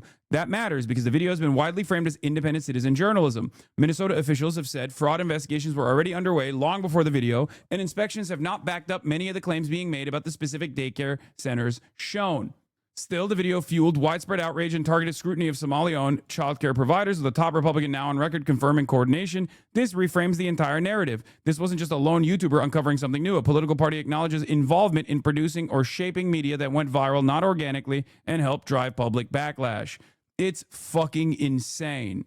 Every day, there is new information that comes out about the story that makes things look even worse. And every day, I find myself even more mad at all the people that got fucking duped by this shit. But all of those people that got duped by this shit, will they actually see this? No, they won't. The reason why they won't is because they already have their narrative. Okay? They already have their fucking narrative set. Please, family. The narrative confirms their priors. That's all they care about. And everyone that is a naysayer is actually a stupid, idiotic bitch who's biased and loves fraud when Somalis are doing it. That's their attitude on this issue. And when you have a steady slop service from a lot of other biased right-wing YouTubers and Twitch streamers, people like Asmongold, that are going to consistently keep reinforcing the idea by using racialized narratives over and over again and lead them astray, it doesn't fucking matter. No one ever actually finds themselves on the other side. No one ever actually investigates the stuff thoroughly. None of the that's 1010 what happened. Businesses don't usually make their own signage, or a lefty dying on a hill. Exactly. Oh, this is another case of the lefties dying on a hill because they don't want to fucking, they don't want to admit that like Somalis are capable of doing fraud. Nobody's saying that. Everyone is capable of doing a fucking fraud, okay? Everyone's capable of doing fraud. Fraud is the most American thing that happens. It happens all the fucking time. It's completely unacceptable. And every single instance should be prosecuted, investigated thoroughly, and prosecuted and punished. Fraudsters should be punished, okay? I don't give a fuck if they're Somali Americans or Italian Americans or Americans with a dual citizenship to Israel, for example, like the one that Donald Trump actually pardoned recently. Annoying that you have to keep repeating that? Of course I have to keep repeating that, because in the off chance that there are some people that are coming in here thinking that I am, pro-Somali fraud or some shit, it's good for them to hear it. So it makes them reconsider what they previously thought was the case. But yeah, this meta is going to do incredible fucking numbers in 2026. Minnesota GOP worked with YouTuber Nick Shirley on that video. Our So Young Kim joining us now in studio. And So Young, you stopped by several daycare centers mentioned in that video to get their side of the story. And now they're playing the victim card because they don't want to. That's fine. That escalated quickly. I decided to drop by the Somali-run childcare center, Benati Childcare 2 in Columbus, at 5 p.m. to see what type of activity was going on. After a couple minutes of asking questions and a few knocks on the door, I was threatened by a group of men. I wonder why. Because you're a random fucking dickhead. You're in Columbus, Ohio. What the fuck does that have to do with even the fraud in fucking Minneapolis? Do you guys understand why this is frustrating? As I correctly fucking called the moment that this video came out, what did I say? I said, this is a wonderful narrative to cut fucking welfare, okay? The administration will use this to cut welfare. Lo and behold, that's precisely what they did. They cut all the funding to child care facilities across the board in every single state. First, they started with the state of Minnesota. Then they moved to every single state, okay? What did I also say? That this will invite copycats to randomly pull up the fucking childcare facilities that they suspect is being owned by Somalis or people with Arab-style names, with Muslim names. Lo and behold, that is exactly what has happened. It's like 1 million Pizzagates taking place all at once, all around the fucking country. Yeah, this is the CBS News report on this. I already covered this. I already showed you the CBS News coverage. But yeah, CBS News in Minneapolis reports Nick Shirley went to 2 non-operational centers, an after-school center in the morning, and an open center with video proving kids were inside. He misinterpreted the staff's resistance to open their doors to a random group of men with kids there. I don't know what to do with this story. There's undoubtedly fraud in every single government program. This guy's Cato. This guy's a fucking Cato Institute guy. So as a libertarian, on the one hand, he wants to cut all the government spending, okay? But on the other hand, as a pro, open borders guy, he's like, well, they're also shitting on some of the Somali people that are in America. So he's stuck. He's stuck in the middle here. He's like, oh, I don't know. White vigilantism around racialized hysteria and panic is an age-old American pastime. Just think about the 20th century white American lynch mobs going after black people. I know, but in 2025, we should have moved past this shit. And seemingly, not a single fucking dickhead is even remotely interested in trying to comprehend why people would be disturbed to see a random dude with a camera rolling up to a place where children are being left behind by their parents at the custody of another adult. What were you told? I gotta pee. Yeah, we were at 2 of the childcare businesses in Minneapolis that were featured in the video. We were invited into one of them, and the owners say they feel targeted and maintain they did nothing wrong. This is suite A, and that is suite B. So that's the difference. They open 2 p.m. So when Nick Shirley was here, it was before that. He came like around before the operation starts. On Nicollet Avenue in Minneapolis, we spoke with the owner of Albee Kitchen and the building Quality Learning Center is in. She says she's been receiving a lot of calls and visitors asking about the child care provider next door to her kitchen. It's one of the daycare businesses featured in a viral video accusing them of fraud. The center's sign on the building has been getting a lot of attention for a misspelling, and as you can see, that has since been updated. The commissioner of the Minnesota Department of Children, Youth and Families responded to the video Monday, saying there were children present at the sites when they were visited.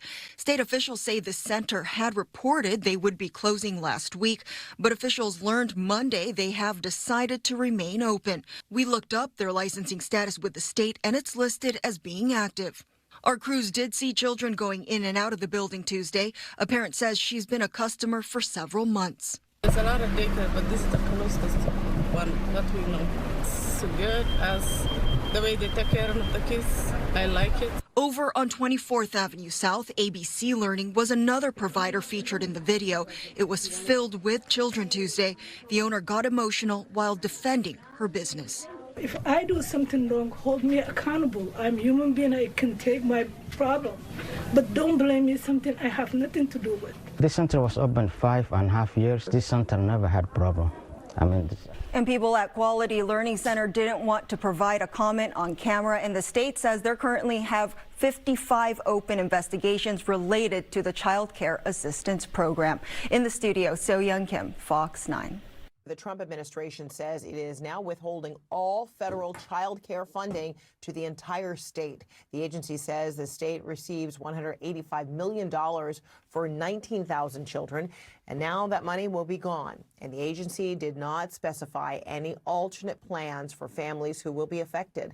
DHS and the FBI said they were surging resources to Minnesota to investigate what they called suspected fraud sites. This all comes in response to a viral video posted by a MAGA content creator. He claims that he uncovered widespread fraud by Somali-run child care centers in the state. CNN is looking into those claims and has not independently verified the accusations. But the Deputy Secretary of Health and Human Services is taking the allegations at face value. Take a listen. Intrepid journalists have made shocking and credible allegations of extensive fraud in Minnesota's child care programs. We believe the state of Minnesota has allowed scammers and fake daycares to siphon millions of taxpayer dollars over the past decade. Starting today, we require a justification, receipt, or photo evidence before we make a payment. However, the so-called evidence comes from a man who has posted anti-Muslim and anti-immigrant content in the past. CNN's Whitney Wild speaks to the man behind that video and takes a look at his claims. We're from CNN. Can we talk to you? This is MAGA YouTuber Nick Shirley back at Is what Nick did not consider what Nick did not considered harassment? No, it is harassment. Of course it's harassment. The reason why people are saying it's not harassment is because they agree with him and they want to do what he's doing. Okay? If a liberal with a camera was going outside of, I don't know, like daycare facilities operated by some Christian group or something and demanding to see the white babies inside, people would understand that it's fucking harassment, right? Especially if it was like a black or brown liberal who was doing that, you know? Let me in. I need to see your kids. That's it.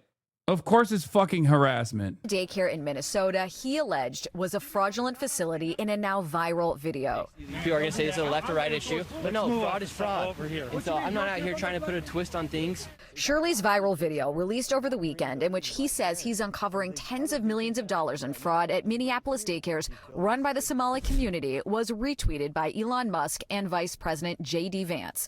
In the video, Shirley tries to open locked doors and talk to people at various daycares he claims are frauds. Did you come during their normal operating hours when you came to visit? I came at 11 a.m., I believe, and I also came the following day, later in the day. The point of it is not whether or not I came at the right time of their operation. What do you mean? Of course brother, you're right in a sense where you say the point of it is not whether or not I came at the right time or not. You're right in a sense because it doesn't matter. Even if you came during business hours, they're still not going to open their fucking doors to you because you're a random dickhead with a camera crew. Okay? God, he is so fucking stupid. He literally has brain damage. That's what's so frustrating. That's another thing that's so frustrating about it is that this is an objectively stupid person, like an objectively low IQ person. So much so that the first time I encountered his commentary, I felt bad. I felt like I was being ableist when I was making fun of him. Like, this person will not be criminally charged, okay? If they were to kill someone, you could make a convincing argument not to send him to prison, but instead to a facility because he is that fucking stupid, okay? He is medically stupid. It blows my mind that the right collectively has basically decided that their champions are people who are incredibly fucking dumb. People who look smelly, people who look like they have no interest or investment in identifying the truth whatsoever. People who look like they don't fucking shower. People who look like they're medically dumb. That's where we're at. It's almost, like I said, like they take pride in it, where it's like, well, this guy's just like me, you know? Hours. The point is that blacked out doors, they can't give you any information. You call that number, no one answers. I wasn't trying to go inside, and there should be a way for somebody to actually be able to call that number and somebody be able to answer. These aren't real businesses. But surely you don't think a daycare should just be unlocked. You shouldn't be able to just walk into a There daycare. should be a reception. No, every daycare is locked. Oh my God. This is what happens when a fucking actual adult with at least 3.5 brain cells encounters a right-wing slop merchant. And so, okay, you bring up a fair point. Then why can't they actually give me information how to This guy is dumber than fucking dirt. Enroll a child? Federal law enforcement has been investigating fraud in Minnesota for several years. Both Attorney General Pam Bondi and FBI Director Kash Patel said on social media they've indicted dozens of defendants. DHS has posted multiple videos of agents they say are conducting a massive fraud investigation. Do you think that federal law enforcement hasn't done enough? I mean, they would say, look, these fraud cases have been going on. The other side of this also, and I know this for a fact, is like, you know how the rallying cry of trolls in my chat is basically, I was just pretending to be stupid. Haha, I trolled you, right? When we react this way, or when I specifically react this way to how fucking dumb this guy is and how clear of a grifter he is, right? They straight up play that same exact role where it's like, well, you got trolled again. It's like, did I get trolled? Or am I frustrated because I thought you would be a little bit more intelligent? I thought you'd be a little bit smarter than leaning into a incredibly stupid video concocted by a person that you probably wouldn't even feel safe letting you drive, this person would not be legally liable in vehicular manslaughter. You would not feel safe allowing this person to drive you around town. And you're over here being like, nope, this guy actually is the most brilliant investigative reporter of all time. It's just like, I assume, my mistake for assuming, and yes, he literally doesn't have a license. His mom drives him around. That's true. Like, it's so sad, but it's funny.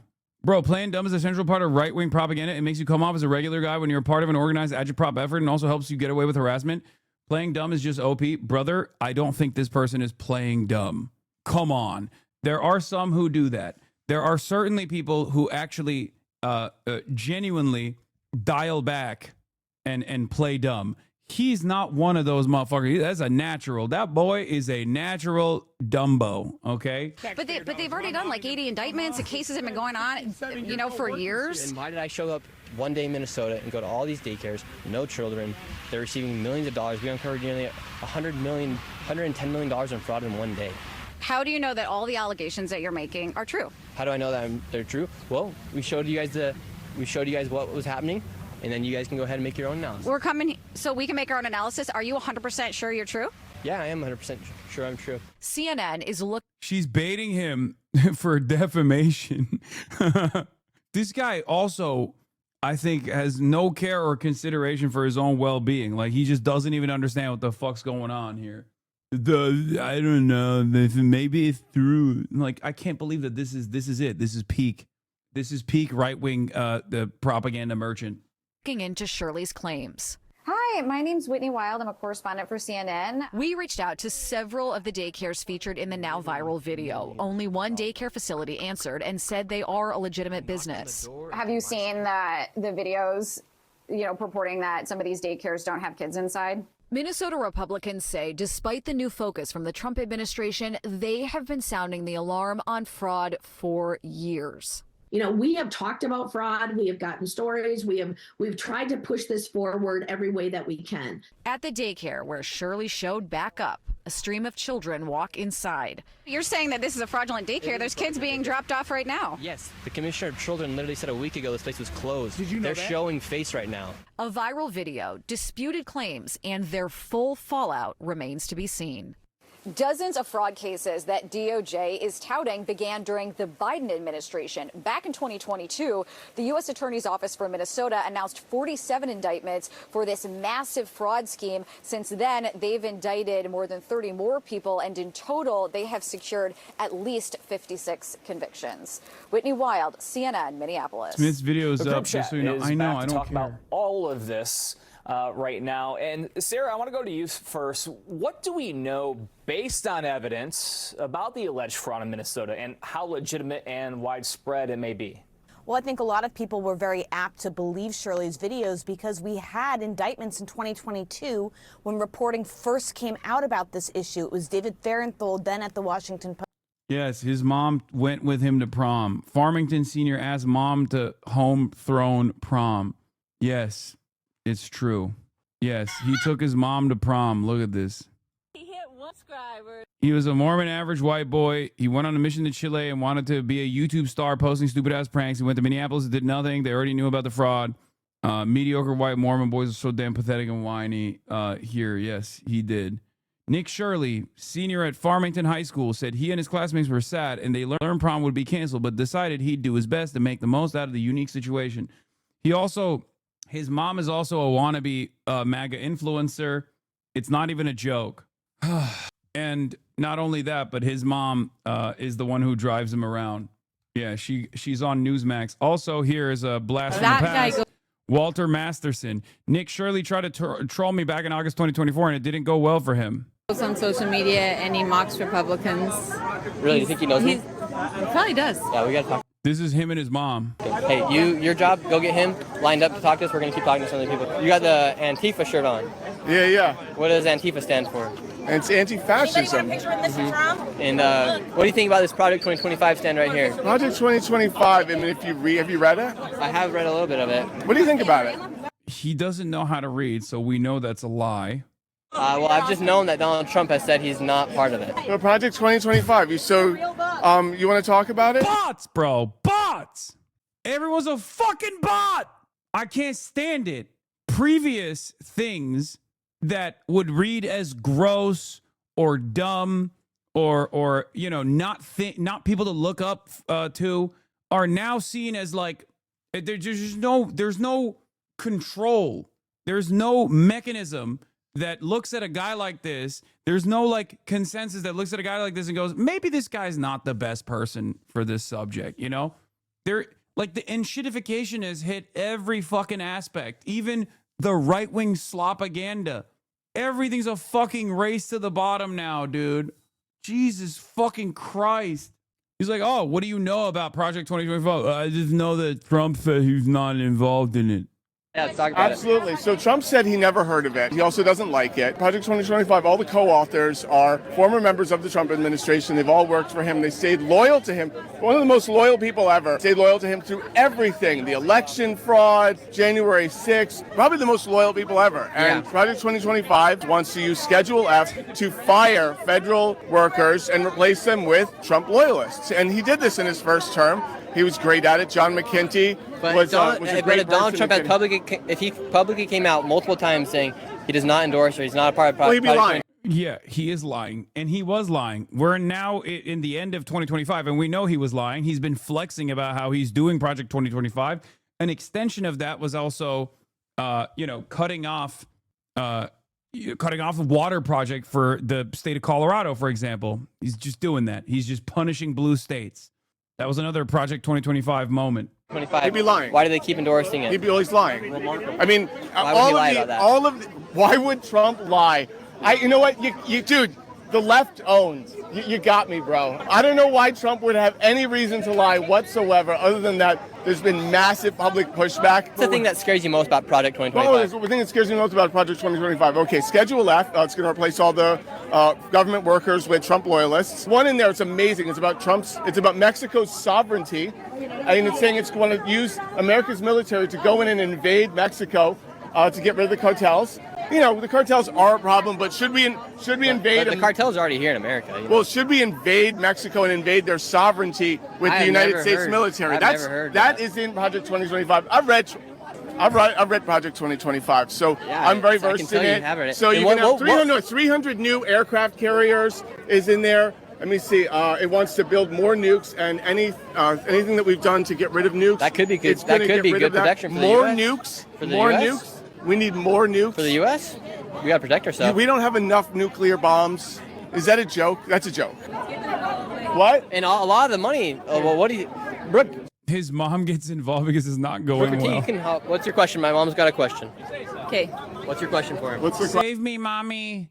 Mommy, save me. This adult, he's I don't know the words he's using. Okay, I'm part of this. So Kamala Harris now is all of a sudden running on the border. Do you believe that she's going to secure the border? Okay, one of her problems. Okay, that's a good one. That's a fair question. So, as when she was VP, one of the things she was tasked with, there was 3 nations, 3 countries where they had the bulk of the immigrants coming from, and she was tasked with going and dealing with the internal problems that was causing just this mass migration. And migration from those 3 countries went down after from those 3 countries. After 3.5 years, and finally Joe Biden decided to step up and will come in. Have I watched? Waved at the cartel? Have I waved at the cartel? Yeah, So most of the drugs coming in, they give it to white people, all right? And they come through port of entry. Cartels are a major business. They're a functional business. It's just so crazy because, like, 99% of right-wing grievances are just fucking made up. Like, every single talking point, there should be like, what about the drugs coming in? It's like, okay, great. Do you think drugs are actually being shipped over the border by random Guatemalans stuffing bags of fentanyl in their panties? Is that what you fucking think is going on? Are you stupid? The Department of Homeland Security, Customs and Border Patrol, ICE itself has DEA has conducted numerous investigations into this. Obviously, they have apprehension numbers, and the overwhelming majority, if not damn near the entirety of the cross-border apprehensions of drugs in searches and seizures happen at regular points of entry. They come in through our ports, and they come in through the regular borders, because obviously it would be a logistical fucking nightmare to rely on random people that are unaccountable to traffic a metric ton of fucking drugs that will make their way into the American marketplace. You have to traffic them with cars. And who is less likely to be stopped by Border Patrol? White Americans. And that is, lo and behold, precisely the reason why 90% of the people that are stopped and have drugs on them are actually American citizens. The market is American citizens, and the traffickers are American citizens, yet the conversation, 90% of the time, revolves around random undocumented migrants crossing the fucking border. even though most people don't even cross the border like that anymore. They're visa overstayers. But that's a whole different story. Oh, they're removing the National Guard. Guess you got your wish. Macaroni and cheese socialist. What is this? What is macaroni and cheese socialist? It was Mehdi Hassan, dude. Yeah, I know. I know they're removing the National Guard. They lost in a court. Yeah, they're making a lot of money. They're doing really good. They don't put it on brown people's backs and send them over the border. They give it to white people to go over using ports of entry because that is the most effective way to get in there. Every government agency, every alphabet agency And if has they said, are giving it to white people, the cartel is paying the white people to bring the drugs in. They are paying them. Every person who comes through our border, they are paying the cartel thousands of dollars, and no one at the border, not even the border patrol, no officers, no nobody will stop anybody from coming in. yeah, and They except like it the when we go there. legislation No. that would have put tons of things where it can sense when fentanyl, all the things that sense when fentanyl is going through the border through ports of there's a entry. lot of it. A major border bill that Langford was a huge Trumper. Do not mess with He Booker T. supported his election fraud conspiracy. I think Far it's right so guy. funny. He I was think one of the it's- co-authors, and they killed it because Trump wanted something to run on. No, I think it's so funny because they blame Trump for everything. In that DNC, Trump's name has been brought up more than anything because the blame is put on Trump for everything, and they blame Trump for the open border. I do not go off of that. And Kamala Harris now is running on closing the border, where she's been our president for Literally everything years. I just said about Project 2025 and the border is verifiable and true, but and Trump you has just nothing to come do with with like a bunch of Project conjecture and bullshit. Okay? Can't take. And how much did you get paid to come here? You're a creator. How much do I get paid to come here? Was it they paid for my flight? Yeah, so they paid for my flight. They gave me access. I've never had access before. Listen. You get a free hotel room? Listen. I have traveled around the country They are literally dragging paying MAGA people. for 4 years. Yeah, I bet you have. I bet you so have. I don't need a DNC budget to do that. I'm a very successful creator. I have my own budget to travel the entire country and drag MAGA all day. By the DNC. Okay, I can. Kamala's paying My for you own to drag credit it. card can take me anywhere with. I think that's also projection for the record, because like these guys obviously do get paid by right-wing donors. They obviously do get paid by the Republican Party to a certain degree. Do you think his make-a-wish was to become QAnon Upton Sinclair, and we're all part of helping his mom make this come true? This has to be true, Adam, right? Because this feels like mogging in broad daylight. Unc, please, I can't take any more Thing 1 and Thing 2 mommy-son duo. It's pretty funny, I In a think. day to come and drag fascists. Really? I don't need the DNC money. I don't need MAGA money. I don't need the But there's- special but there's- Soros money. I don't okay? think it's right when You're you gonna call flip people out like when you us find that fascists. F-word. Yes. Yeah, we are not Fascists? fascist by any means. No. Okay. But you're literally getting paid to come here. What? I'm getting paid to. Do you think Republicans? Do you think Donald Trump flew in anybody coming to the RNC? Do you think He's he flying paid? people to do you think Mar-a-Lago. He has tons of conservative to influencers. Mar-a-Lago. Is it a little weird that Kamala and the DNC has literally started paying people upwards of $1,500 to post a 60-second clip just bashing Trump? What? They're literally paying for influence here in the United States. I've been doing this for free for 4 years, okay? No one has had to pay me to go and take a dump on Trump. they And pay it's you- not difficult, all right? It's not hard to find people that dislike Trump. guy probably all poops right? green 'cause he's You don't have probably to a vegan. pay anyone here to make a video about how much Trump is a piece of garbage, all right? You don't have to pay them to have him talk about election fraud, and like the host of other problems, all right? All right, who won the election? Quick question. Speed round. Who won the election? You told me. Okay, what happened on January 6th? I was there. Wait, what? You were there? He was. Marx didn't account for this guy? No, that's... Listen. Fair is fair.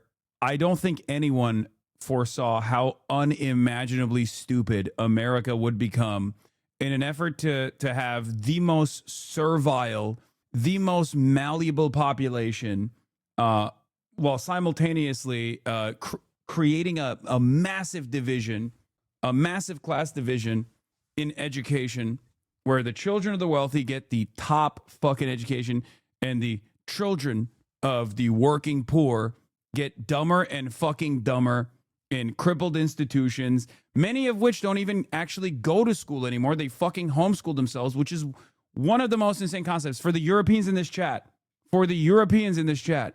Americans, a fuck ton of Americans actually homeschooled their children. A lot of these fucking people that you're seeing, they're homeschooled. It is insane. In other places, in competent nations, this is illegal. Okay? Bro's got a point. We don't know how to deal with it. Bro could have thrown us an alley-oop, at least like a hint. Don't talk shit on M-Hud. Okay, the Hudsons are a different breed. Okay, they're the only people that I mean, and I'm sure they're not. They don't defend homeschooling. Okay, what happened on January 6th? I was there too. I was also there. I was on the steps of Capitol Hill. So what was I. happened on January 6th? January 6th. What Donald happened? Trump gave a very good Be speech. careful because I was there. I was there too. Okay, I was You on can the watch my steps. Be YouTube video. careful. What happened on January 6th? So what happened? What happened was. What happened? Donald Trump gave a speech. What happened? I'm talking to you. Okay, yes. There was an insurrection there. There was an insurrection by who? By who? By the same people that were at the No. riot yesterday. That also got No. Oh, it was Antifa. Shit, dude. It was Antifa. Okay. What is this? Look at this comment. I'm sat down this Sunday with Nick Shirley. Nick is doing the work for freedom and for taking our countries back. Thank you, Nick, and thank you, Tommy. I am Nick Mum.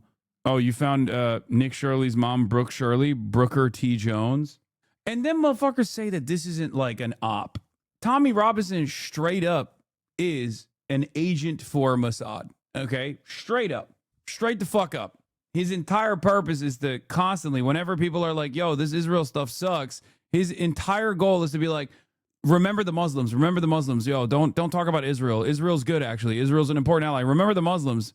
Remember how scary the Muslims are. Oh, yeah, Trump pardoned Antifa. I'm not going to look at the House committee releasing Jack Smith's deposition transcript. If you think that I give a fuck about the Jack Smith deposition transcript, you are the most insane person of all time. Why the fuck do I care about the House? No, I don't care about the Jacks. Why are there so many people in this community that keep saying you have to look at this Jack Smith deposition? How many fucking Jack Smith fans are out there? There are literally dozens of them in here. People are like, bro, you have to check out the Comey investigation. What the fuck? Every single Jack Smith stand, it must be in here.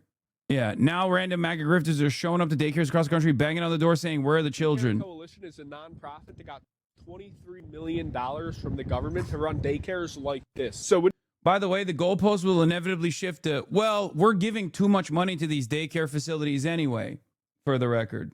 Like, just wait for that too. They'll just go, oh, I guess we're just giving too much money to these daycare facilities anyway. Why are we doing that? It's 2 p.m. This place is supposed to be open. It closes at around 4:30. We're going to try and buzz one more time to see if anybody opens up looking for childcare. Wow, brilliant. Oh, hello, I'm looking for a childcare. Much of the Minnesota fraud, up to 90%, is caused by people that came into our country illegally from Somalia. No, they didn't. Okay, they did not. And that's precisely the reason why you didn't deport any of the people that were charged and convicted. You want to know why? Because they're not fucking illegal immigrants. They're American citizens of Somali descent. But of course, the reason why he's saying that is because he wants to denaturalize people. And I think he's going to try to start this process with like the Somali American fraudsters. The full tweet is even worse. Much of the Minnesota fraud, up to 90%, is caused by the people that came into our country illegally from Somalia. Congresswoman, in air quotes, Omar, an ungrateful loser who only complains and never contributes, is one of the many scammers. Did she really marry her brother? Lowlifes like this can only be a liability. Dude, this was one of the more insane situations. Like, people just straight up fucking lie about Ilhan Omar. Just like, oh yeah, she married her brother, all this shit. Send them back to where they came from. Somalia, perhaps the worst and most corrupt country on earth. Make America great again. 90% of the Somali Americans that live on U.S. soil are American citizens, okay? And have been American citizens. The additional 10% are not undocumented, for the record. They're still, they have the proper paperwork. It's just not a thing. It's also kind of difficult to, be an illegal immigrant from Somalia to begin with. Yeah, almost 60% are born here. They're not even like, they're not even naturalized U.S. citizens. They're natural born U.S. citizens. Oh.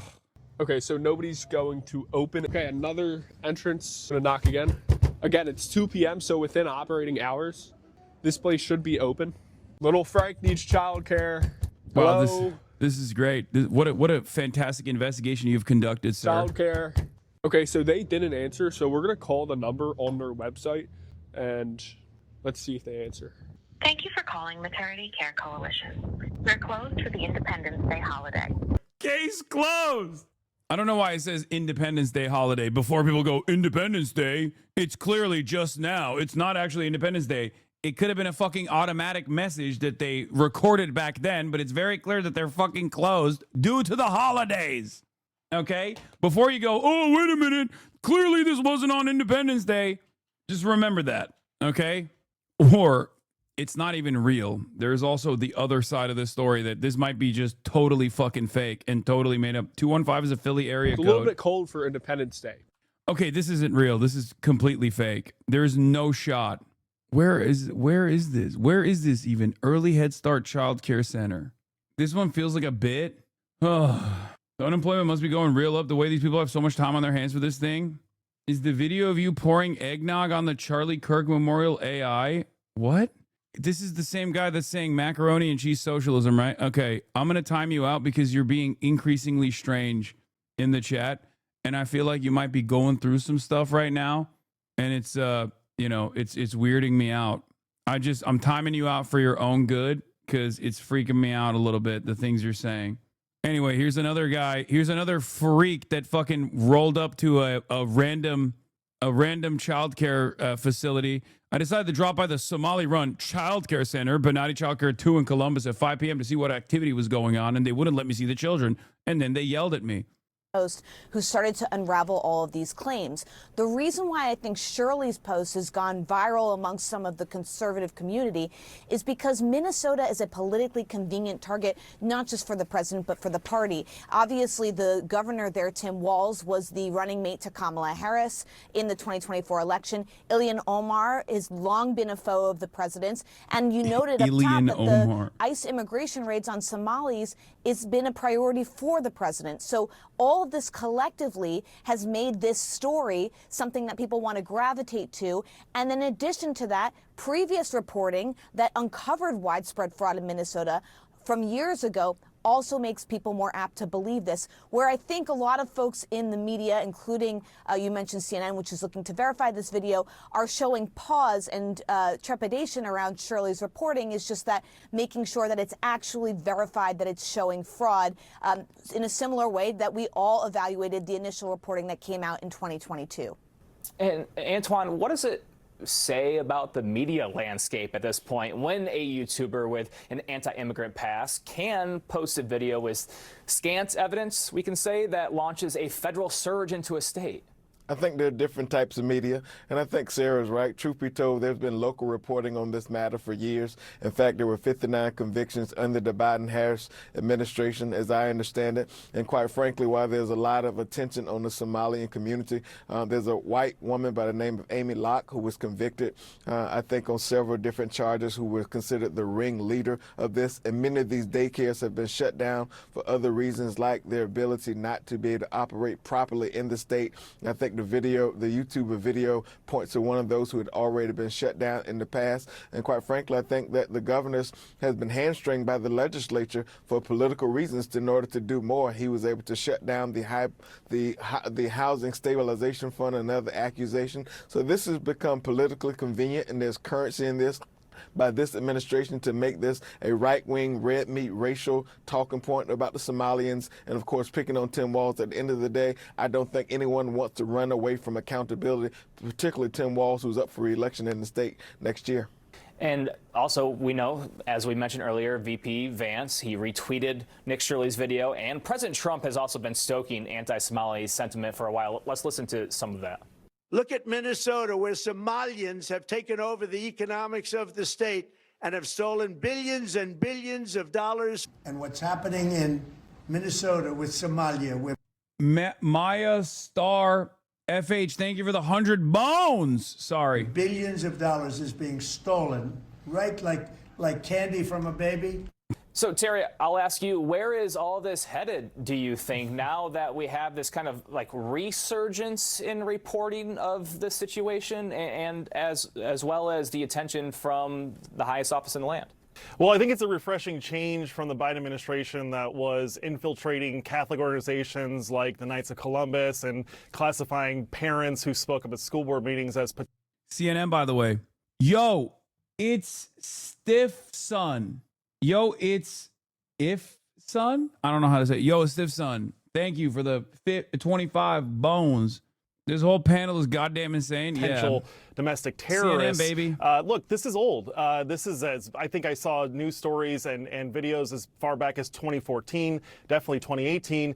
These claims of fraud are verified. They are credible. They've been trying to do things here. And listen, I think that our justice system needs to be colorblind because we know that fraud is not, or I'm sorry, that fraud is colorblind. Yeah, unless you're looking into Catholic churches, in which case you should stop doing that. Okay, you should stop doing that immediately. We don't like that, but it's cool. We should be colorblind and look at all the Somalis, really. Just try to figure out what they're up to. I don't really like it. What are they doing over there? This is not about the Somalians. I think the reason that it's being focused on the Somalians is because they're the ones committing it. We took these people in as refugees, and it looks like there's billions and billions of dollars of scams. So hopefully we can get some convictions here and get some justice because people need this money. People need help with daycare, and no one should be scammed of it, especially taxpayers. Well, if I can just quickly add, keep in mind Trump University was convicted for fraud, and I would also add that this yes. Now, there's also a daycare in Minneapolis that was vandalized after the viral video purposely exposed fraud, and Nick Shirley went on Valuetainment. Patrick Bet David 777 Planets. Thank you for the 10 gifted. Neurodivergent. Thank you for the 5 gifted. Yeah, it's Somalis, not Somalians, but that's, I feel like, a lost cause. Now, before we look at the vandalism that's taking place in like different Somali childcare facilities, let's take a look at what Asmongold's commentary looks like, given that he's one of the largest content creators on this platform and also happens to be, covering this issue extensively. Tell you something. This low income, ignorant, delusional, brain dead, third world importation of all of these illiterate people that can't speak English, that have no I'm going to say it. Every single Somali person that Nick Shirley encountered is infinitely more intelligent than Nick Shirley. And not just Nick Shirley, but anyone who was duped by Nick Shirley's video. Straight up. Asmongold included. skills, live off the government, and are effectively parasites on the United States of America is a class war. All the comments saying you're a Nazi? Guys, this is just like Adolf Hitler. He is and remains a complete parasite, a scrounger, like a harmful bacteria always spreading further. His presence produces the effect of... Yeah, these guys also they love doing this thing where it's like, you're calling me a Nazi because I'm basically saying the exact same things that Adolf Hitler said about marginalized groups. Well, guess what? We've destigmatized Adolf Hitler. It's like, I don't think we have, actually. I don't think we have. I mean, I know you're trying to do it, but we clearly haven't. And that's precisely the reason why you go back and forth on saying Nick Fuentes is based, but then also simultaneously getting offended whenever people call you a fucking Nazi. Okay? He's decided, I guess the next pivot here is to say, oh, actually, calling someone a Nazi is not going to be, not going to have the same strength anymore. It'll come back. Don't worry. Hopefully it'll have the same strength again. A parasitic plant. Wherever he settles, the people who welcome him will be wiped out eventually. Because these fucking parasites have come in from other countries. They're stealing our money. Parasites? How does it even make... What? They're parasites because they take a job? Yes, of course they are. What is a parasite? A parasite attaches itself to a host country. Stay with me here. Let him fight. Let him fight. No, it's good. I'm glad that Destiny took time out of his busy day fucking yelling at the left to finally wake up to the nightmare scenario. Mr. Supposed Liberal is finally fucking waking up to the reality of the monster that he also played a formative role in the creation of. Okay? Remember, his podcast co-host is directly fucking aligned. Dan Stalkman, because they have a unique enemy, a common shared enemy, and a common shared hatred for this guy here. These guys have been fucking collaborating behind the scenes for the last 2 years in every single deplatforming initiative. Okay? So Mr. Liberal finally fucking woke up to the reality that there is a person who is doing unlimited Nazi propaganda on a daily fucking basis. Jesus Christ. It attaches itself to a host, and then it extracts nutrients, resources, and life force out of that for itself. The effect of his existence resembles also that of parasites. Where he appears, the host people die out sooner or later.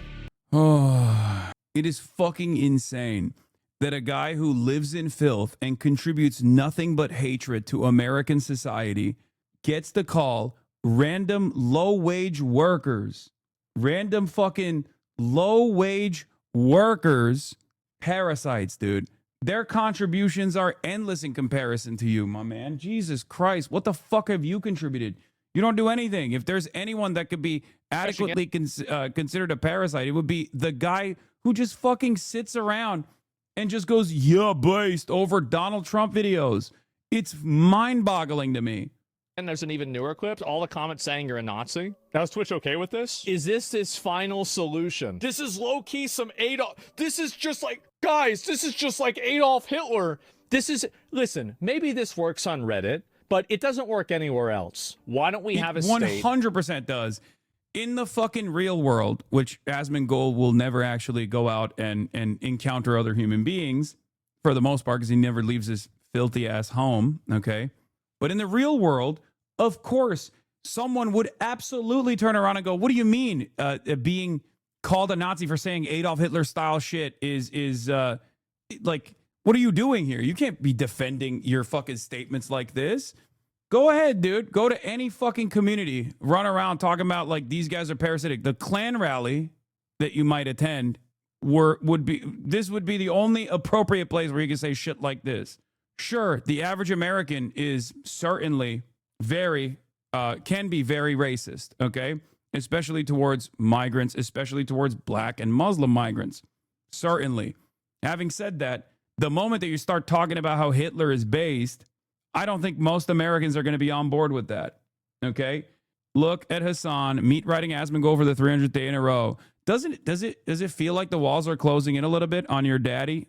On a person that you consider to be this idealistic intellectual? Is that why you guys keep coming in here and crying? Is that what it is? That there is like maybe a fraction of the scrutiny on the shit that he says on a daily basis, and all of a sudden now it's like, oh, you guys, why are you paying attention to him? I don't know. Why are you so scared? Better yet, why is he so scared to have a conversation with someone like myself, for example? That post also got like 800 upvotes in 3 minutes. Reddit is for bots. Oh, it's super, super botted. With the numbers of viewers and subs, it seems like the walls are closing in here. With the numbers of viewers and subs, it seems like the walls are closing in here. What kind of narrative building is this? I've stayed consistently around the same exact fucking numbers for the past year, while also simultaneously retaining the same number of subscribers. How many fucking subscribers does Asmongold have? The fuck? Do you honestly think this is an own? You're like, wow, dude, look at you with your 44,000 subscribers. Like, oh no, I am a victim, dude. You caught me. I know he'll turn around and say, yeah, it's because I don't actually farm for subs. Yeah, neither do I any longer, which is part of the reason why I went from 50K to 44K.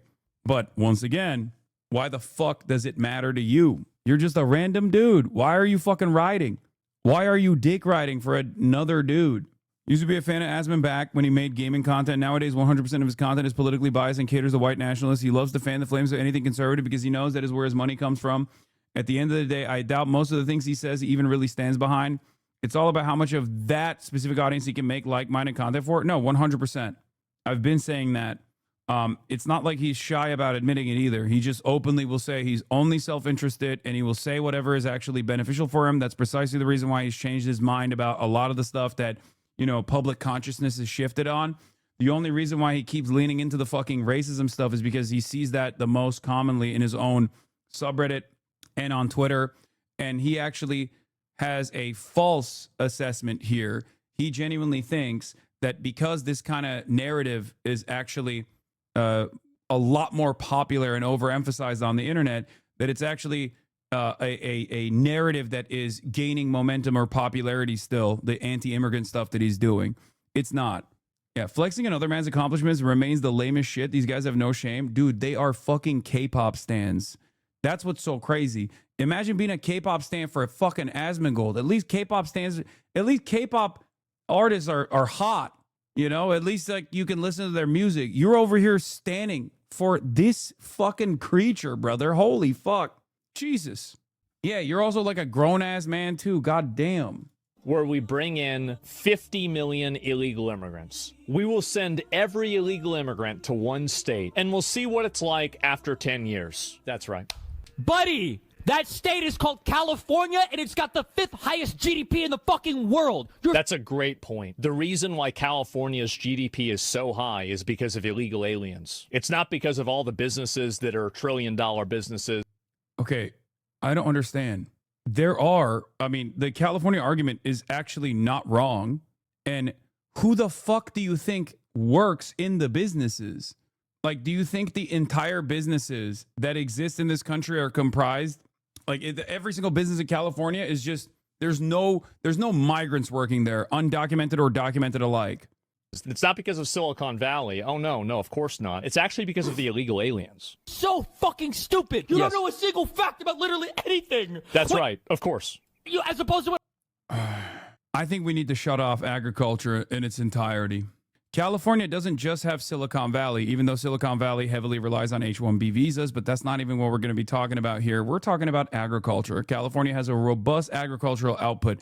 And the agricultural output is entirely with migrant workers, okay? It's kept up with migrant workers, both seasonal workers and migrant workers that have the proper documentation, and also undocumented migrant workers as well, okay? No more food.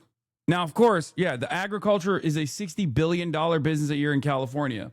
Now, regardless, the proper solution here is not to deport migrants, or the argument here isn't, oh, well, migrants are actually working these low-wage jobs that American citizens would never take on. So obviously we need to keep having a steady flow of basically slave labor that's coming into the fucking country. That's not the argument, or at least that's not my solution, okay? I understand that the two-tiered labor system actually depresses wages for the domestic labor force as well.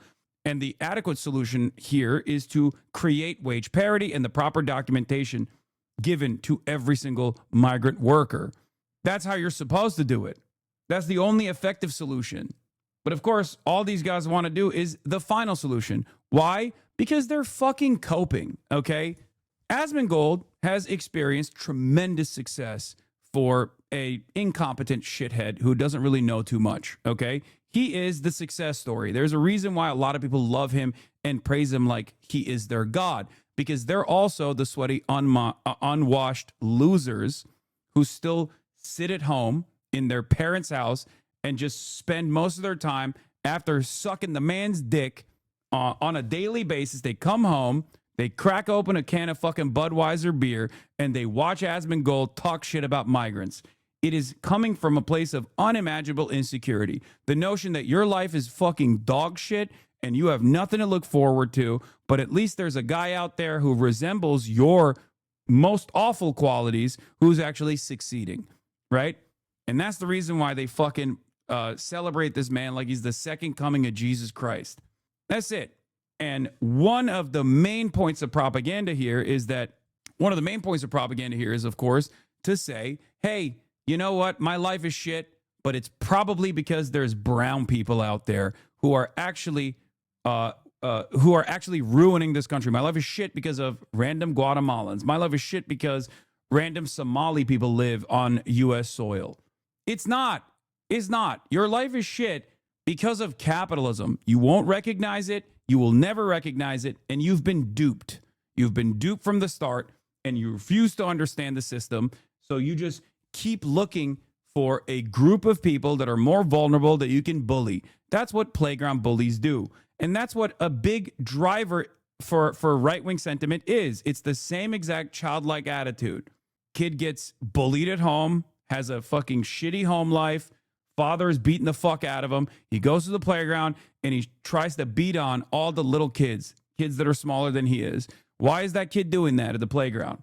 He's doing it because his life fucking sucks and he wants to universalize the pain for others. He's doing it because that makes the playground bully feel strong, okay? Constantly punching down.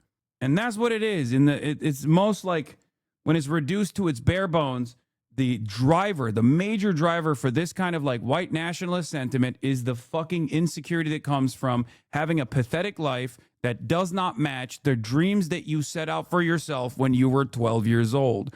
That's it. None of these guys actually have achieved a level of success that they're comfortable with in their own lives. So they're constantly looking for other people that they can basically cyberbully on the internet. And that somehow makes them feel better about themselves. And he is a perfect vessel for this kind of anxiety. He's a perfect vessel for this kind of animosity, this kind of anger, because he's the fucking random loser who made it, right? In their eyes, he is a god because they live under similar circumstances because they can't, improve their living circumstances because they're stuck working shit jobs and they hate their fucking lives and have very little free time to themselves. And the free times that they're, the modicum of free time that they have to themselves, they spend watching Asmongold, consistently telling them like, yeah, everything sucks because of brown people, black people. You're fighting a non-existent enemy. You're not doing anything by pointing out one if thousands and preaching. You're fighting a non-existent enemy. Then why does it hurt your feelings so much? All the illegal immigrants in fucking Alabama and Louisiana and fucking Georgia. Are you serious? I am getting rage baited. It's rage bait. Don't link me this. I just want That's right, guys. That's right. Hey, guys, keep in mind, the reason why California is rich is because they have a bunch of illegal aliens. That's great. I had no idea. I thought it was the rich tech companies and the fact that it's like an incredible place geographically. It's like right next to the sea. It's always been one of the biggest states. It has one of the highest populations also, so it's going to naturally have a higher GDP. Yeah, okay. Oh my God. It's rage bait.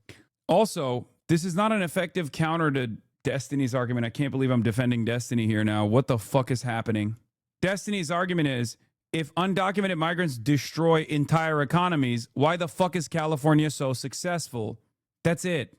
If undocumented migrants are responsible for the death and destruction of entire ecosystems, entire economies, then why is California the fifth largest economy on the planet as a standalone state? I'm getting rage bait. I know he's rage baiting me. Yes. I know it. I know he's rage baiting me. This is what happens when you have to see the truth. And if I was rage baiting, it is working. The only way that... Oh my God, yes, that's right. I'm simply rage baiting you. You have raged. They are a net benefit to society is whenever you are using these fake indicators like GDP, you're going to get mad. Oh, GDP is fake now. It absolutely is fake, and it's completely fake. It's all fake money. So I'll go ahead and I'll show you. Was your life better in the purple block or the red block? Did you have more purchasing power in the purple block or the red block? Overwhelmingly. This is where the limitations of liberalism come into play. GDP being a fake metric for quality of life standards has nothing to do with whether or not migrants are actually ruining your life personally, undocumented or not. Okay? The reason why, while I do agree with Asmongold in terms of GDP being a not fake metric necessarily, but a metric that doesn't actually present the perfect picture in terms of quality of life, okay? This is utterly irrelevant to the conversation that you started, Asmongold, where you claimed that undocumented migrants are ruining people's lives, okay? It's irrelevant.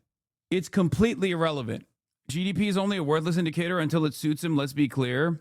Yeah, ironically enough, he said, let's put all the undocumented migrants in one place, in one state, and see what happens to the economy, was the initial claim that he made, as though somehow undocumented migrants are just like less, like worthy of less or something. And if they were, they're inferior somehow. And if they were all comprised in an area that like the economy would suffer, the counter to that was, if that was the case, California would suffer. And yet judging by the same standard that Asmongold was presenting, California is not suffering, especially in terms of its economy. So then he turns around and goes, well, the GDP is a dumb metric anyway. Yeah, you're not wrong. Okay?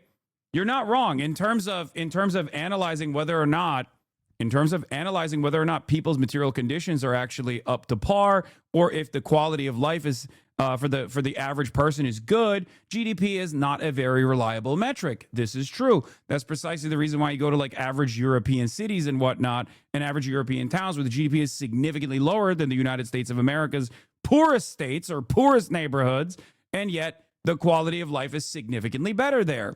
Okay? Or another example would be China for an even better comparison, right? Not the best metric. But the reason why it's even being discussed here is because you brought it up in your initial argument, only to turn around and now say, well, does your quality of life look better here than it did here? Did you have more purchasing power here than it did here? Yeah, it's irrelevant. You're not wrong. What would happen to your quality of life if every single person that's like out there picking fucking tomatoes that make its way into your ketchup that you're consuming, what would happen to your quality of life then? I don't think you'd be giving a fuck about the GDP in that situation. You'd just be pissed off that you don't have, ketchup to purchase. Except Asmongold is rich. He will still be able to purchase all of the goods that he wants to purchase at a much, much higher price point. His fan base, on the other hand, will not be able to, and they'll get increasingly more mad as their access to treats have diminished, and they won't know why it happened, and they'll think, maybe we just didn't deport enough migrants. Everybody's saying purple. That's because basing the GDP off of the human centipede of the 5 most valuable and most profitable tech companies in the country is not a very good indicator for where wealth and consolidation of resources actually is. What about the fact that after COVID, over 90% of the GDP growth and the wealth growth went to the top 1%? GDP is absolutely not a good indicator of what an average person's purchasing. I hate that he uses, ironically enough, he uses a leftist assessment. Like, this is my talking point, okay? He's using my talking points only to defend the position that undocumented migrants are actually worse overall for people's quality of life. Except there's no evidence for this, okay? This is utterly irrelevant. I mean, he is a National Socialist. I don't even think that he is actually a socialist, okay? Just like the National Socialists weren't actually socialists. Yeah, I saw this one. There, you see 50 languages spoken in the school, and you see... How is that a good thing? 50 languages was a punishment from God in the Old Testament for people building the Tower of Babel too high to get to heaven. You're literally looking at an Old Testament punishment from a vengeful God on a fallen world, and you're saying that it's a good thing. Is this fat, bald retard serious? Oh my God. 50 languages? That sounds like chaos. Can you imagine that? Is he signaling to be a Christo-fascist? I don't know. Maybe if he does a God pivot, that'd be really funny. That would be awesome to see in 2026. Not only does he misunderstand the point of that story, it's not so much different languages, but the invention of different nations or ethnicities and the divide of humanity due to tribalism, which is, of course, what he readily engages in. He's also calling someone else bald as an insult. It is wild. Oh, yeah, this was the other thing I wanted to show you guys, by the way. Mr. Based over here did the classic, the most classic pro-Israel defense meme.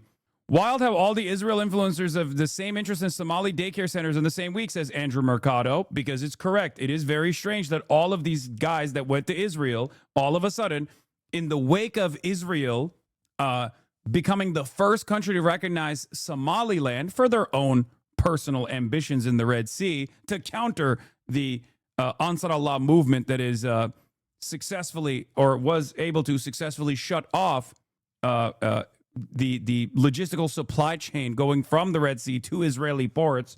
They want to obviously conquer that area to the best of their ability. So now they're betting on Somaliland, first country to recognize Somaliland. Day after that, all of this anti-Somali fucking propaganda comes from a bunch of people who were doing propaganda in Israel. Nick is not the only one. Cam Higbee is another one. There's a bunch of these guys, right? Sure, maybe it's not. It's just a unique timing overall, okay? Unique timing overall. Maybe it's not on purpose, but it's a unique instance. All right. And he immediately goes, oh, you see Israel everywhere. Lol, this is stupid. But he's based. And don't forget, he's based. He's anti-Semitic.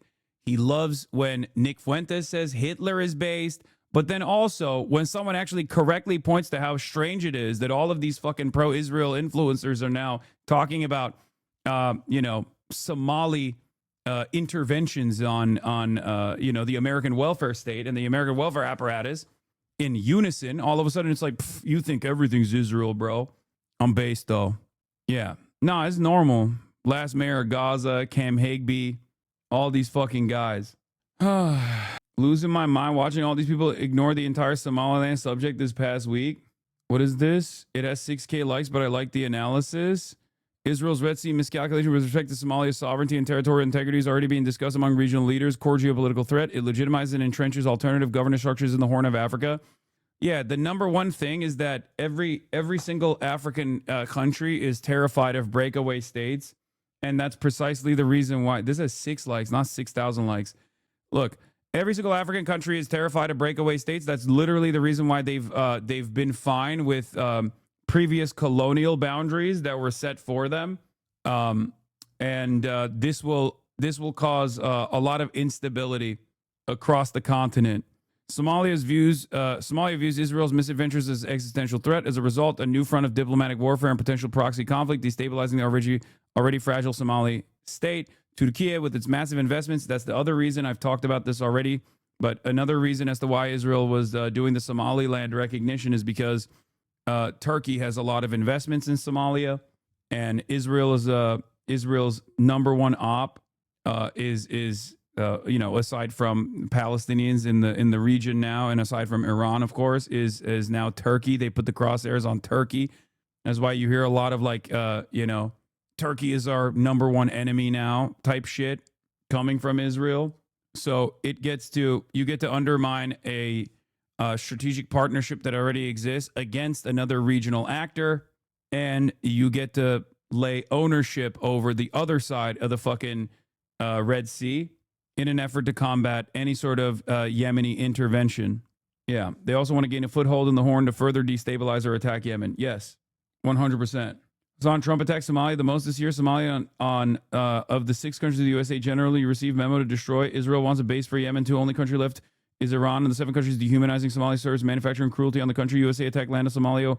Once the one Israel likes it was one that killed the peacemaker. Makes sense. What?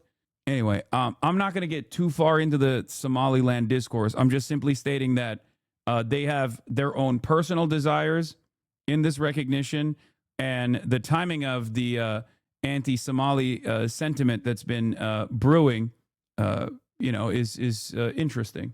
It's already been happening. That's why I said it's a convergence. It's a convergence of different interests, right? Attacking migrant groups, attacking different migrant groups in an effort to shift the attention away from yourself or your personal ineptitude. That's obviously one of the reasons. And it's a tried and true technique for the administration. They did this with the Haitians during the election cycle when they said Haitians are eating cats and dogs, which is also fucking bullshit. And on top of that, they always want to gut welfare programs anyway, so they can now use this as an opportunity to gut welfare programs. These guys love fomenting hatred. The craziest part about it is that it's just like it was done in such a shitty way. It was done in such a sloppy way, but it was done fast and efficient, if that makes sense. How do you know that you're Like, it was fast and efficient. This break-in is causing more conspiracies. What do you mean someone broke in and stole just the payment and enrollment records right before a federal audit? The Minneapolis daycare center targeted by this tweet, Nokomis Daycare Center, received telephone threats of violence. It was broken into last night and vandalized. Checkbooks and parents' documents were stolen. Incredible. The DOJ is posting similarly. The dog ate my homework law. Somali daycare manager speaks to the media after his business was allegedly broken into. Claims student enrollment and employee documentation was stolen. The dog ate my homework too. By the way, Harmeet Dillon is literally the assistant attorney general in the civil rights division of the Department of Justice, for the record. I need you to understand something. Harmeet Dillon is a civil rights attorney. Okay? Yes, she does follow me. She also, which I don't know why, maybe she's looking closely to see if I'm violating any of the fucking civil rights of whites or something. But she also gained a lot of notoriety when the Brown shooting took place, and she falsely leaned into the conspiracy that the Brown shooter was the queer Palestinian Brown student. Civil rights attorney for the Department of Justice. Also, she uses the R slur, which, you know, I'm not the most sensitive person about that stuff. I just overall think it's cringe. But it is kind of wild for a civil rights attorney for the Department of Justice to do that. What's next? You're going to drop the N-word too? Like, what kind of civil rights are we doing? She is the civil wrongs attorney. She joined the war on civil rights against the rights. But yeah, all of this fucking hubbub has obviously created copycats, and this is Top what's story going in Minnesota. on. But even then, the vandalism that these places are receiving is not even enough. That's inviting additional conspiracy theories now. Under a national spotlight, the federal investigation into alleged child care fraud. Here's the latest. We believe the state of Minnesota has allowed scammers and fake daycares to siphon millions of taxpayer dollars over the past decade. The U.S. Department of Health and Human Services says it's freezing child care funds for Minnesota after a YouTuber claims to have uncovered fraudulent centers in a viral video. The state gets about $185 million in federal funds each year. The HHS deputy secretary says he's demanded Minnesota Governor Tim Walz audit the centers featured in that video. The governor responded on X saying, quote, "This is Trump's long game. We've spent years cracking down on fraudsters. It's a serious issue, but this has been his plan all along. He's politicizing the issue to defund programs that help Minnesotans." And new today, we're hearing from a Minneapolis daycare center after it says vandals damaged facilities early Monday morning. Frankie McLister joins us now. And Frankie, what can you tell us? Yeah, Barrett, the break-in happened early Monday morning between 3 and 6 a.m. The daycare behind me says they haven't committed fraud, and they've been in operation since 2016. We're going to show you some video right now of what they say vandals did. Now, this is where they say the vandals got into the daycare through cinder block and appeared to be unsuccessful when trying many other ways. The daycare says it appears the vandals first tried to saw into the door of the Family Dollar next door in the shopping center, but that didn't work. The manager claims those who broke in went straight to the office, stealing information of the many children who were taken care of here. We are not a part of any harmful things that are being said. We have no problem with CCAP, and our licensing has been good, even the inspections. I want to say no intimidation is going to stop us. We checked out their profile on the Minnesota Department of Human Services website. It does show that they haven't committed any fraud. There are minor violations, and that is public information that shows they remain in good standing. Barrett? Okay, a story will continue to follow. Thank you, Frankie. Also new today. Like, what are they? A Somali scammers liar, Somali scammers liar, a Somali broke in. Is there any point where someone will go, okay, maybe there isn't a scam on this one? Or is every new instance going to be another addition to the conspiracy? Because I feel like once you've decided that it's like all a grand conspiracy, no amount of information that counters your point of view is ever going to be enough. You're just going to automatically assume, like, no, like, even if they're children, they brought those children in. Even if there are children there that you can literally see in like the security footage, oh, well, they just real sweet that they brought those children in now. Yesterday there was no children. Well, you didn't actually see the children. They were there. They just wouldn't let you in because it's a fucking daycare. Then you go, oh, well, they just brought the children in for the day. I guess it was lucky. Stealing the children's documents isn't enough. Also, like, what you think there is no other way of investigating this place now that the paperwork is gone? There's no other way of figuring out if there's children there? There is one way. That's when they do a random fucking a random unscheduled licensing review check, which, if you were paying attention to the news broadcaster, they said this place passed with some minor infractions. I work at a daycare. The government is in and out of it all the time, and we're one of the places that passes the test. Yeah, exactly. Notice how Kaya isn't there anymore? You're joking, right? That's a joke, right? She just got up. you have no object permanence, right? Like, is that what's going on? You are just incapable of object permanence? What is happening? You are a manipulator? Brother, unlucky for you. I think a lot of things confuse you, I suspect. If you subscribe to the Piker Broadcasting Service, you will be able to rewind and see moments prior to you coming into the broadcast, Kaya was laying right there. That's right. The Piker Broadcasting Service is sponsored by you, the viewers, for you, the viewers. Your subscriptions in the form of a $6 a month subscription or a free one in the form of a Twitch Prime allow me to maintain my editorial independence. It's kind of funny, though, because it's like he did do this kind of like whenever I stop covering a subject and then people will come in and be like, oh, did you talk about this thing? Like right as I'm done covering it. And that's kind of what happened here with the Kaya thing. All this time, and I still don't understand. Is it bad if Kaya's on screen or off screen? Like, what does it all signify? Can they keep track of it? I don't know. Especially considering the thousands of hours of Kaya being on and off screen for like the last 2 years. They just didn't, they didn't seem to care about it because they have no object permanence. Remember, there is no object permanence. If Kaya's off screen, it's abuse. If Kaya's on screen, it's abuse. I worked in state licensing for the payments are specific for kids getting state funds for daycare. The kids are all well documented individually and their families. Their daycares aren't just saying, we got 100 kids, money please government. Yeah, that's the other side of the story. If there's one thing the federal government or state governments don't like doing, it's dishing out fucking cash for no reason. In order for these daycares to get any sort of state subsidies, they not only have to have access to the parents, to the names of the children, but their parents, and not only their parents, but their parents' income status, okay? Because they don't want to give money to wealthy parents that are sending their children to the daycare. So they have to justify that they need this financial assistance.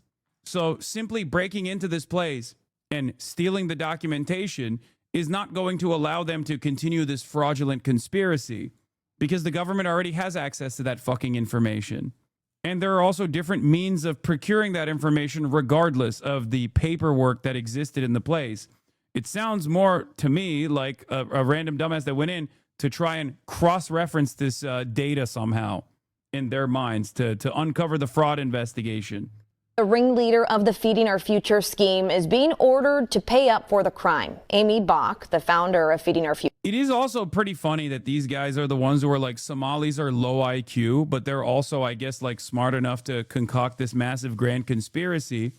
But what does this say about your IQ that you're falling for this dumb fucking bullshit? And I guess that's part of the process, isn't it? Maybe you feel a little insecure about your low IQ, so you just have to fantasize about how all Somalis are inferior scammers. Future was found guilty of taking tens of millions of dollars meant to feed hungry children during the pandemic. Goddamn. Just yesterday, a judge ordered Bach to forfeit $5.2 million. Now, updates to the fraud. Yeah, the woman on screen is not Here's Somali. the power of what social media does today.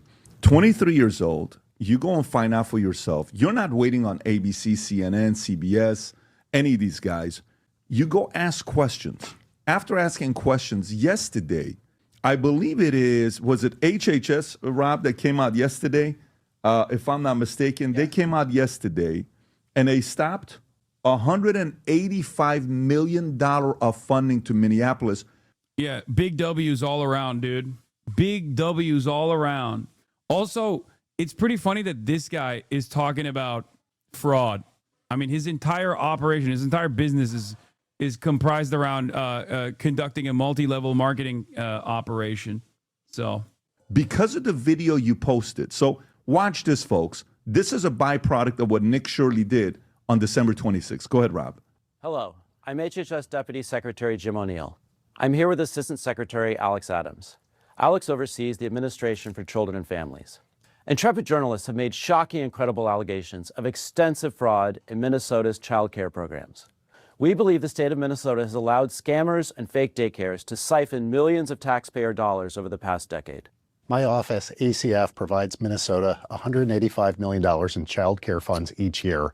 That money should be helping 19,000 American children, including toddlers and infants. Any dollar stolen by fraudsters is stolen from those children. Yesterday, I spoke directly with the director of the Minnesota Child Care Services Office. She could not tell me with confidence whether those allegations of fraud are isolated or whether there's fraud stretching statewide. Today, we have taken 3 direct actions against the blatant fraud that seems to be rampant in Minnesota. First, I have activated our Defend the Spend system for all ACF child care payments across America. Starting today, we require a justification, receipt, or photo evidence before we make a payment. You can stop it right there. Second. So the idea is $185 million stopped because you independently went out there and created this content, exposed it to everybody, and then allegedly, was it today that CNN came after you, or was it yesterday? Yeah, today they put a hit piece out on me. And when did they interview? When did CNN come and interview? Yesterday. Yesterday they did. Yesterday I showed up at Quality Leering Center. Is this the one? Yes. So this is you. You show up. You're in Minnesota yesterday. Yes. At the Quality Leering Center. We got to say it correctly. By the way, his sweater he's got on. If you guys want to purchase the sweater, we're going to put the link below as well. Yeah, he immediately made a fucking fake sweater. I mean, he's just grifting the fuck off of this. Journalism, by the way. How long till hogs demand general inspection at daycares? Photo evidence of what exactly? Brother, they already did do that in Ohio. They did do that already. Obviously, it never got like fully implemented, but that was unironically in the books, okay? If there's any suspicion that there is a trans athlete on the opposing team, you can demand fucking a genital inspection, or, you know, you can demand proof that the person is actually, the student is actually not trans. To the Quality Leering Center. It's becoming a hot commodity. Rob, let's make sure you put the link below as well to support what he's doing here. But here's CNN. It doesn't look like they're happy. You know Tyler Oliveira is seething because of this? This is all he wanted? No, I don't think he's seething. I think he's probably salivating at the prospect that he will probably get the next big one. For you doing their work. When they first came up to you, were they friendly? Were they nice to you? What was the approach that they took? Yeah, that's $9,736 per child just for the state of Minnesota for childcare. I believe they said that that's over the span of a decade, so that's barely $900 a year. I mean, yeah, you're paying for you're paying for people. You're paying for the staff. You're paying for the food. It's subsidizing a lot of shit. Lady came up to me very friendly, and then she kept asking me these questions. I'm like, ma'am, you're defending fraud. Like, what are you talking about? Like, the issue wasn't what time I showed up to the daycare. The issue. Dog, if I went up to your fucking home and with a camera and a security team and put a camera out on you and said, hey, I demand to see the children inside of your house. I believe you're a pedophile. You said, I'm not a pedophile. Fuck off, and slammed the door in my face. This all of a sudden became a major news story about your pedophilia. Okay. And everyone was like, nah, that seems really suspicious that you said you're not a pedophile. Statistically speaking, white men are more likely to be pedophiles than any other group in this country. You're a white man. We're just going to assume that you're a pedophile. And then the next day, someone was like, hey, where did you get the evidence that this guy's a pedophile? I'm not going to fucking sit there and be like, oh, you're interfering in a pedophilia investigation. Why do you actually want pedophilia to continue?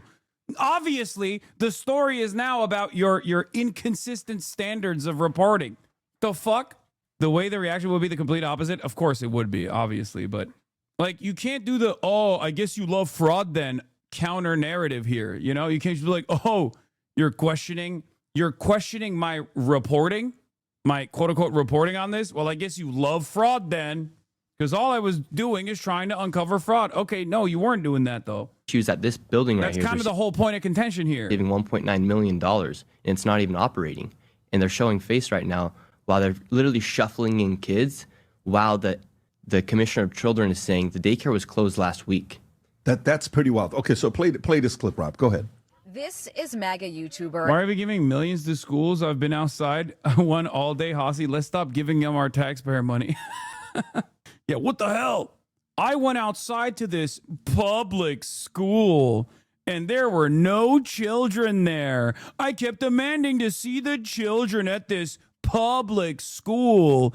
Here's a note that I found from the local right-wing weirdo that tells me this public school is funded by, get this, your property taxes. Why are we giving property taxes to this public school where they won't let me ogle the kids? We shouldn't even be joking about this. I just realized that's probably the next meta. Like once they unironically destroy the welfare structure, they will inevitably also continue demanding to remove any sort of funding initiative from the public schools anyway. And then they're just going to do that. They're going to be like, actually, public schools are fake too. They're fake and gay. R.I.P. Charlie Kirk. You would have loved dehumanizing Somali Americans. Early, back at a daycare in Minnesota, he alleged was a fraudulent facility in a now viral video. People are going to say this is a left or right issue, but no, fraud is fraud. Over here. Bro, I'm sorry, but in like 2017, 2018, when this kind of story would happen, most people were like, yeah, that's a little gross. Like the entirety of the right-wing ecosystem didn't automatically jump on the Pizzagate QAnon shit, okay? They kind of were a little ashamed of it. They would just like kind of sidestep it. They would just like push them aside. And it is so different now. The media landscape is so different now. Now everyone is doing their own Pizzagate. It's fucking crazy. Do you think it will backfire? No, I think it's going to get worse. I don't think it's going to backfire at all because the reception to this like bottom of the barrel QAnon style fucking conspiratorial supposed quote unquote investigative reporting getting highlighted by the vice president and getting tremendous amounts of praise all the way from, like I said, the vice president down to Atriok, who was apparently giving it damning with faint praise, shows me that in the media landscape that we're in, it's only going to get worse, especially because for things to get better, there needs to be an investment in redeveloping consensus reality. And I don't think we have that investment. I don't think anybody is even remotely interested in developing consensus reality nowadays. I think we're just done. I think the insane people are running the asylum, especially with like AI. Especially with AI, I think a lot of people are going to be less interested in politics. They're just going to say like, oh, this shit sucks. Like, I don't want to see it. Like intelligent people that should be invested in this and should try to put us on a better trajectory will probably increasingly tap out of it. They'll quit, especially privileged people will do that. Those who don't have the same privilege will obviously be invested in it. And it'll be, insert whichever minority group, right? Today it's Somalis. Tomorrow it'll be someone else. But I do think that we are moving in the direction of permanent mass slopification. Unless somehow Elon Musk's entire fucking net worth craters and he can no longer own Twitter or something. And then people demand their initial investments back, or they demand to pull out, like other people who aided in the purchase of Twitter, which is Saudi Arabia. So that's not very likely. And then, because like Twitter is a big part of where this is coming from. You know what I mean? It does obviously still have the capacity to fucking change discourse, change the trajectory of discourse. It's nowhere near as powerful or as influential as it once was, but we're kind of cooked. Dude, nobody I know uses Twitter. That's fine. But this, like $180 million in grants from the federal government was just revoked from the entire state of Minnesota, right? And that happened partially because Elon Musk base boosted the fuck out of this dumbass YouTube video, okay? So that is a Twitter intervening in real life affairs almost single-handedly in the direction of like one fucking psychotic billionaire racist and his own personal desires. So yeah, you don't have a lot of friends that are on Twitter. That makes sense. I think it's like what, 20% or something like that, maybe even lower than that now. Out of all the social media platforms, it's not the most popular, but it's still a large enough social media platform. It's still a large enough social media platform that it actually, and especially because it's one that is interconnected with all the other social media platforms, that like discourse that pops off on Twitter ends up making its way to Reddit, ends up making its way to TikTok, ends up making its way to your friends that don't consume Twitter or use Twitter. Reddit is another one of these websites that's also obviously heavily botted and heavily influenced by people who can brigade and shit like that. But this is yet another great indication that Twitter does have the capacity to intervene in real life affairs. Trump administration is freezing federal child care funds to all states now. Yesterday it was just Minnesota. Now it's all states. It's pretty fucked. On things. Shirley's viral video, released over the weekend, in which he says he's uncovering tens of millions of dollars in fraud at Minneapolis daycares run by the Somali community, was retweeted by Elon. Wonder where all that money's going to go? I hope to Israel. Otherwise, it'd be anti-Semitic. Or at least like the Israel of Latin America, Argentina or something. Okay, no disrespect to the random Argentinians. You don't deserve it. You already have Javier Milei, but... Musk and Vice President... Like, where do you think this is going to go, by the way? Like, what do you think is going to happen here? Affordability is a major problem. Now the government is shutting down one of the elements of affordability in childcare for all of these like new parents and shit that are working class. On top of that, healthcare premiums are going to triple. What do you think is going to happen? Eventually, the dam is going to break. People are going to fucking feel the pain. They're already feeling the pain, and it's only going to worsen. There's only so many minority groups that you can throw under the bus in an effort to shift people's attention away from your own ineptitude, right? That's it. What happens then? This is precisely the reason why I get really frustrated with people who claim that they are invested in like healthcare for all, or claim that they actually care about taxing the rich, and they present themselves as like left on those positions, but then spend 99.9% of their time talking about how undocumented migrants are responsible for everything. Well, you clearly don't care about it then, because you're using the current government that you support and their lack of interest in fixing any of these problems, and they're using their own personal distraction mechanism to foment hatred against marginalized groups and to redirect people's attention away from their financial circumstances back to the anger and resentment that they feel towards random people. If you were serious, if you were genuinely invested in fixing any of these problems, you'd be fucking calling the administration to account all the time. You'd be criticizing the admin, asking why they're so up the assholes of the super wealthy and defending the interests of the super wealthy, but you don't. J.D. Vance. In the video, Shirley tries to open locked doors and talk to people at various daycares he claims are frauds. Did you come during their normal operating hours when you came to visit? I came at 11 a.m., I believe, and I also came the following day later in the day. The point of it is not whether or not I came at the right time of their operation hours. The point is that blacked out doors, they can't give you any information. You call that number, no one answers. Yeah, no one. They got blacked out doors at the fucking daycare facility. I wonder why they don't make it easier for a guy like me to see the children inside. It's really fucked up. I need to see the kids. If I don't see the kids, then it must be fraud. Freak. I wasn't trying to go inside, and there should be a way for somebody to actually be able to call that number and somebody to be able to answer. These aren't real businesses. But surely you don't think a daycare should just be unlocked. You shouldn't be able to just walk into a There daycare. should be a reception. No, every daycare is locked. Their doors are locked. And so, okay, you bring up a fair point. Then but why can't they actually give me information how to enroll a child? Federal law enforcement has been investigating fraud in Minnesota for several years. Both Attorney General Pam Bondi and FBI Director Kash Patel said on social media they've indicted dozens of defendants. DHS has posted multiple videos of agents they say are conducting a massive fraud investigation. Do you think that federal law enforcement hasn't done enough? I mean, they would say, look, these fraud cases have been going on, but they've already done like 80 indictments. The cases have been going on. So funny. They're defending for Trump years. now. Why did I show up one day in Minnesota? No, you fucking idiot. They're defending the rule of law. These investigations were not conducted under Donald Trump. You're so fucking stupid, Patrick.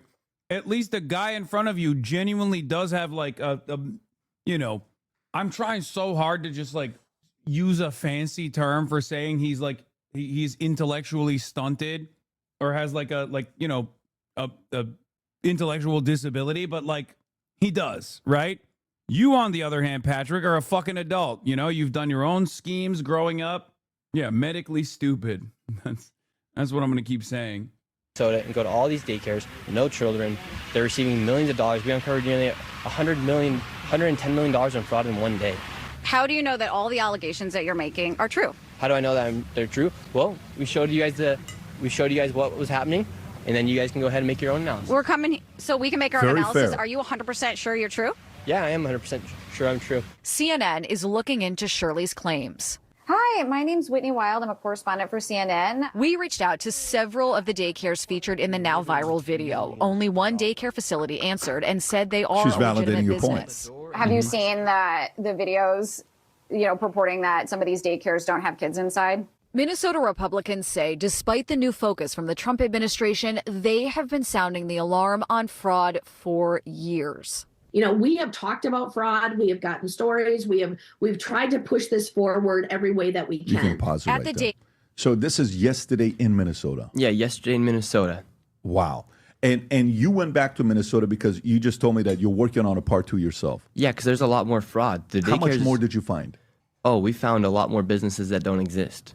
There's millions of dollars. We found a lot more, we found daycares with more $1 million daycares. I mean, there's literally hundreds of daycares receiving millions of dollars in Minnesota at this moment as we speak. So from the first one, you guys were over $100 million of fraud that you found, right? This guy's a daycare With the second annihilator, one, now bro. He's like, this is like when when a content creator hits like a fucking really good bit, like a TikToker or something, and then they just keep pressing that button over and over, and then the bit runs stale, but they still do it. But this time it's like racialized agitprop. He's just like, he's gonna be the guy, the daycare annihilator, it seems. The recent one that you were there yesterday, how much more did you guys find yesterday? Yeah, he's doing Hawk Tua, but I have to do all I the guess numbers. he's spitting on the daycares. I'll do when I do all my editing, but at least another $10 million. Another $10 million. Okay, so on the other side, while you're doing this, what caused you? And we see this man named David, right? We keep seeing this man named David, who I think yesterday he said, if you want to, I'll put $100,000 for anybody that can prove any of this wrong because this is government document. How did you and David? Rob, is this the clip where he says that? Yep. Do you want to play this clip of David? Don't call any parents. Yo, who the fuck is David? Why is nobody asking the question, who's this David guy, by the way? Who's this fucking old-ass man who is now apparently wearing your fucking merch that you made? Anybody want to take me up? You $100,000 if you can. $100,000. If you can disprove my information. Okay, so give me a copy of what you have, and I can If you can disprove my information. 100,000. 100,000. Page by page. Keep going page by page. Keep going. Come on, girl. Just keep your video on it. Okay. And just. Yeah, except they did disprove it. They did. There's children in that daycare facility right now. Give him $100,000 then. Screenshot it while you're going. Let me know when you got it. All those people out there defending the fraud, and then he gives them the option. They're defending the fraud. Yes. They're not on your side. No. How many of those people are on your side right there? None of those people you're hearing in the background. Just you and David and the camera guy? Just me and Dave. Yeah, I was my cameraman. So who's recording you there? That's somebody doing a live stream. That's from them. That's not even yours. That's that Kadra Abshir that's recording you. Yes. Got it. So they're recording you, and he's offering $100,000 to go prove if any of these things are wrong. Yes. So how did you and David get linked up? David messaged me on Instagram, and out of the hundreds of DMs I get, I just opened David's, and he had all the proof because I've known about the fraud happening for so long in Minnesota since back in June. I've known about the fraud, but it's hard for me to go out and get all the information because they make it very hard to get the information. Luckily, David had somebody inside the Capitol who's been leaking him all the numbers, leaking him all the information. Somebody from the Capitol? Yes. In Minnesota? Yes. So all the numbers that David has are 100% correct, and also they're on the state. Also, they're from the government.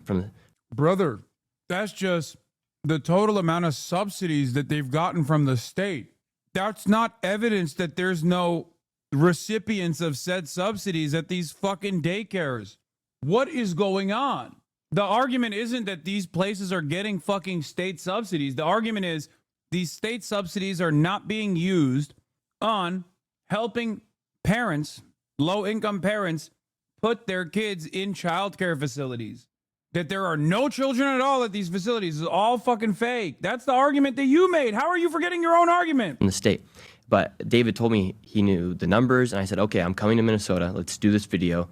Line out some of the daycares you'd like to go see, because I know about the fraud. I knew that the fraud was happening. I just needed somebody like David to come that's lived it to be able to really solidify my claims and my ideas about the fraud that's happening.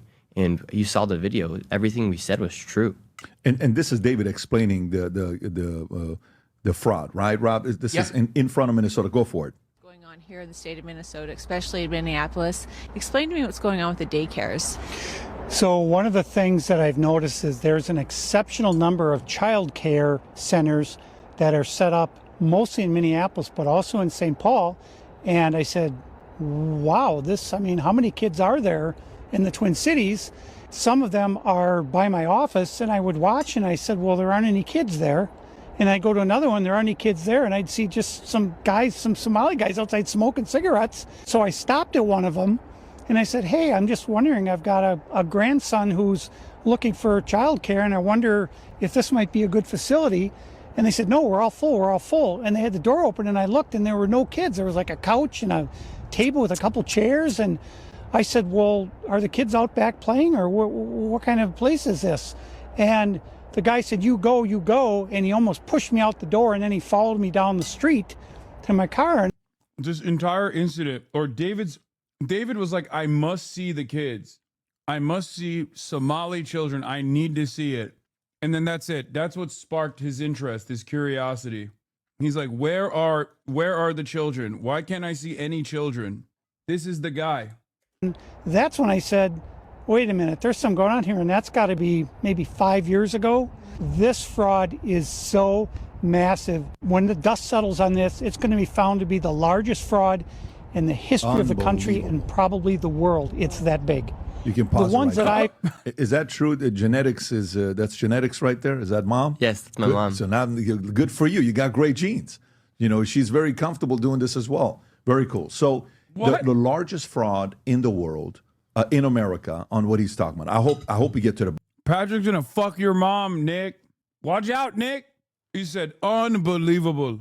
Bottom of this. So you and David get linked up, and then you just said, why don't we just go interview? That's kind of how it started. Yeah, I thought when we go, like, we'll walk these daycares, we'll talk to them. The first daycare we go to, all the windows are blacked out, and I try to open the door. Brother, because of people like you, they do not want peeping Toms. What the fuck is this? I think the other part of this is that, like, this dude has never seen like a low income childcare facility in general.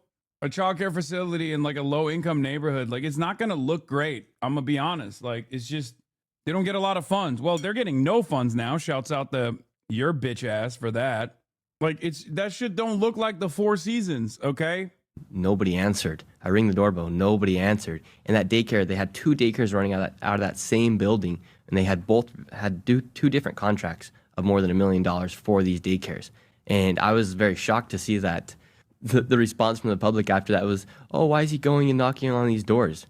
Because millions of dollars are going there. We have a responsibility to know where our dollars are going. But it just went to show that the fraud is insane. And then the people are saying, well, that daycare is closed. Well, how come there's a sign that says it's open 7 days a week from 7 a.m. to 10 p.m.? Is that what it says? Yeah. So the one that the CNN reporter claimed that you came after business hours, that you said you came at 11 to 5 o'clock, they have a sign that says they're open Monday through Sunday. That one right there, the first part in the video. Open 7 days a week. What is? Zoom in a little bit, Rob. I can't because it's a video, but it says open 7 days a week, 7 a.m. to 10 p.m. It says that right on the sign. Right there, right underneath the phone number. This is the Mako. What is it called? Mako Child Care Center. Yeah. Is that another misspelled Mako, or is that really the name? I don't know, but what's funny about that is there's actually two childcare companies inside that same building, but they're not showing the second one, and so they have two childcare businesses operating that same within room. The same place. Yes. And how much money are they getting? This one together over the past few years, they have it right there, but 1.6 combined, million? They received over $5 million. Stop it.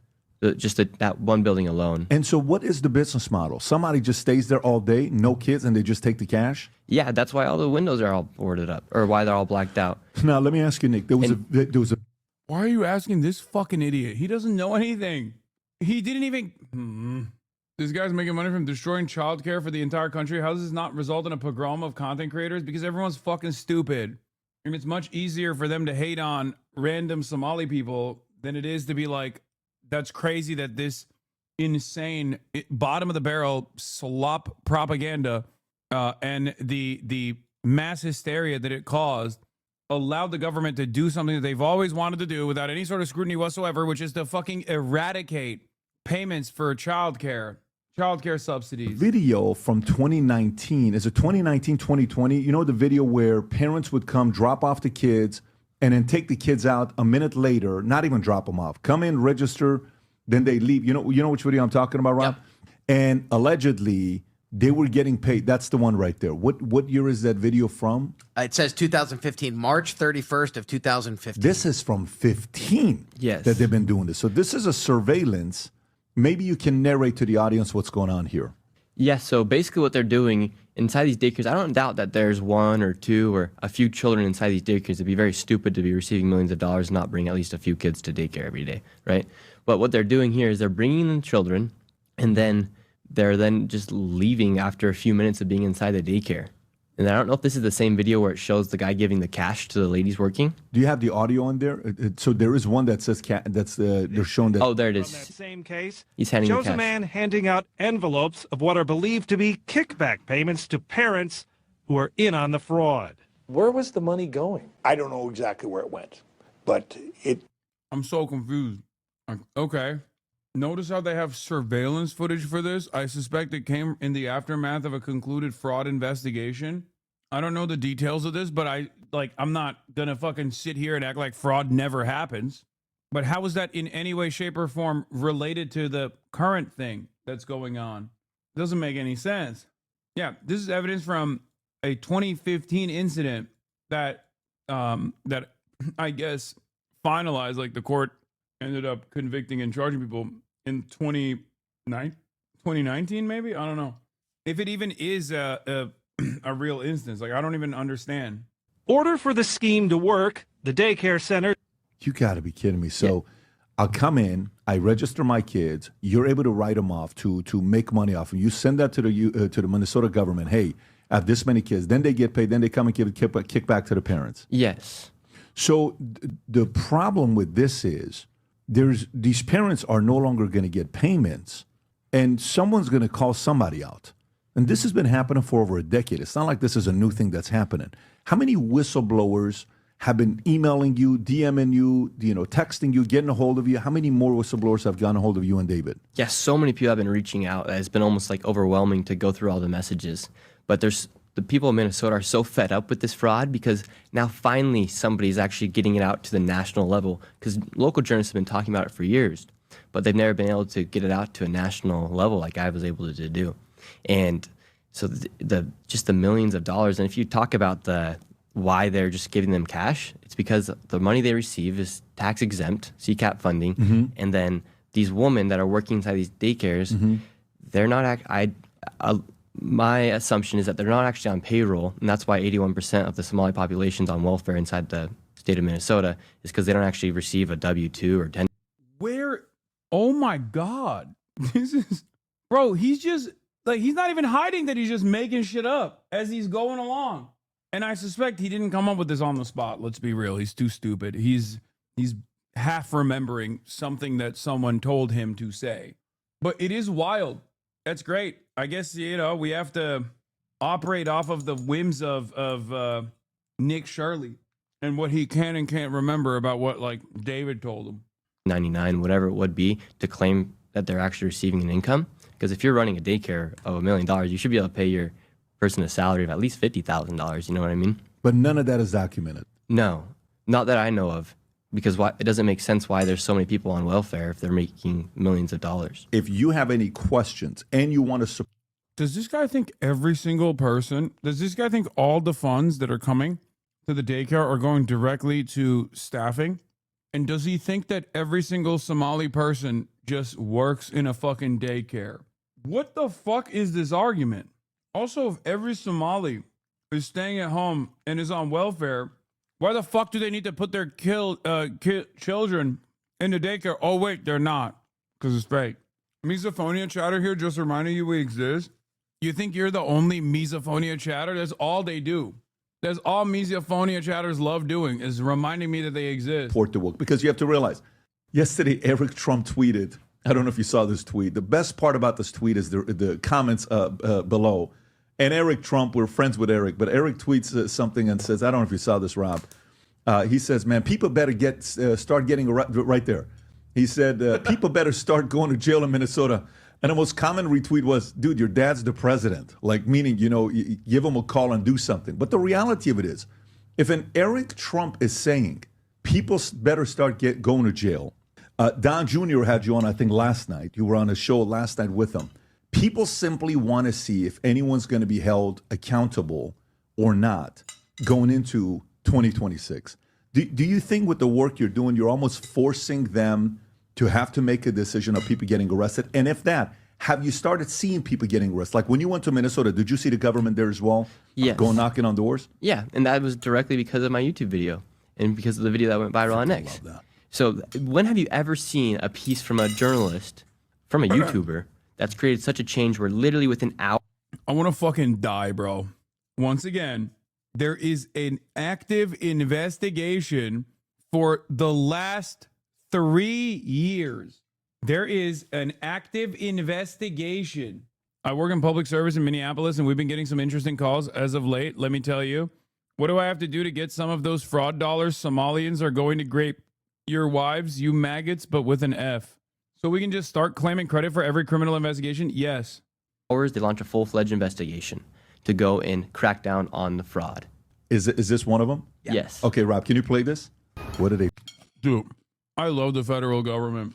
Whenever they have to shoot these videos, it's always so funny because they look so incompetent.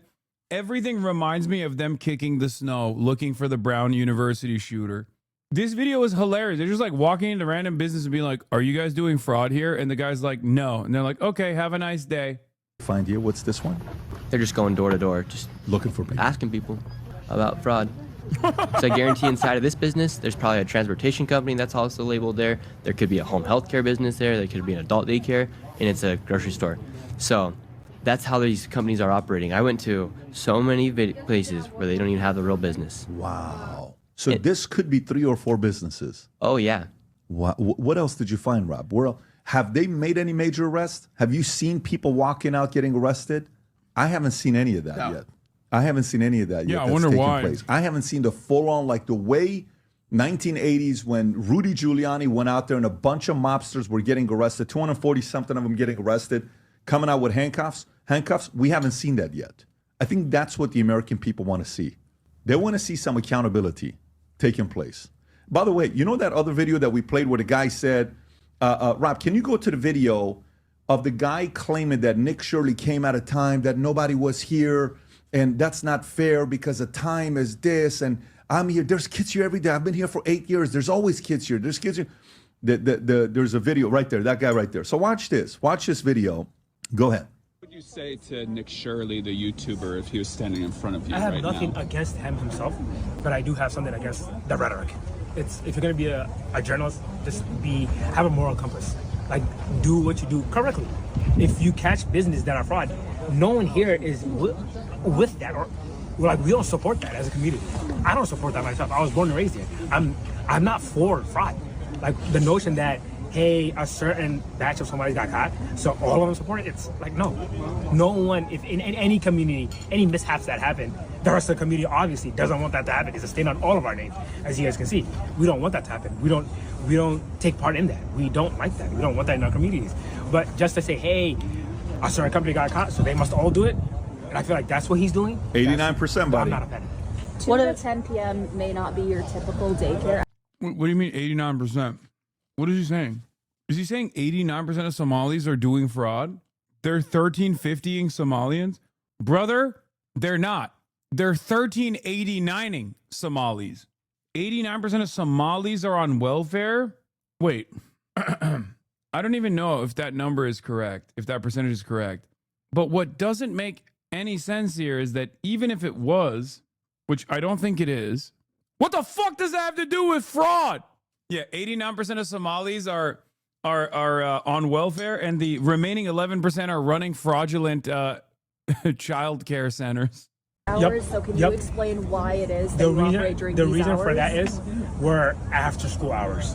So most of our clients, not most of our clients, all of our clients is after school hours. So schools earliest dismissal would be 2:15 to 2:30ish, and the latest dismissal would be up to like 4:30ish. You said you were there 11 so and that's 5. when our kids come to us. That's what you We don't said. have Yeah. anyone Visited this guy. I went at 11 in the morning, and then I went back the next day at a later time.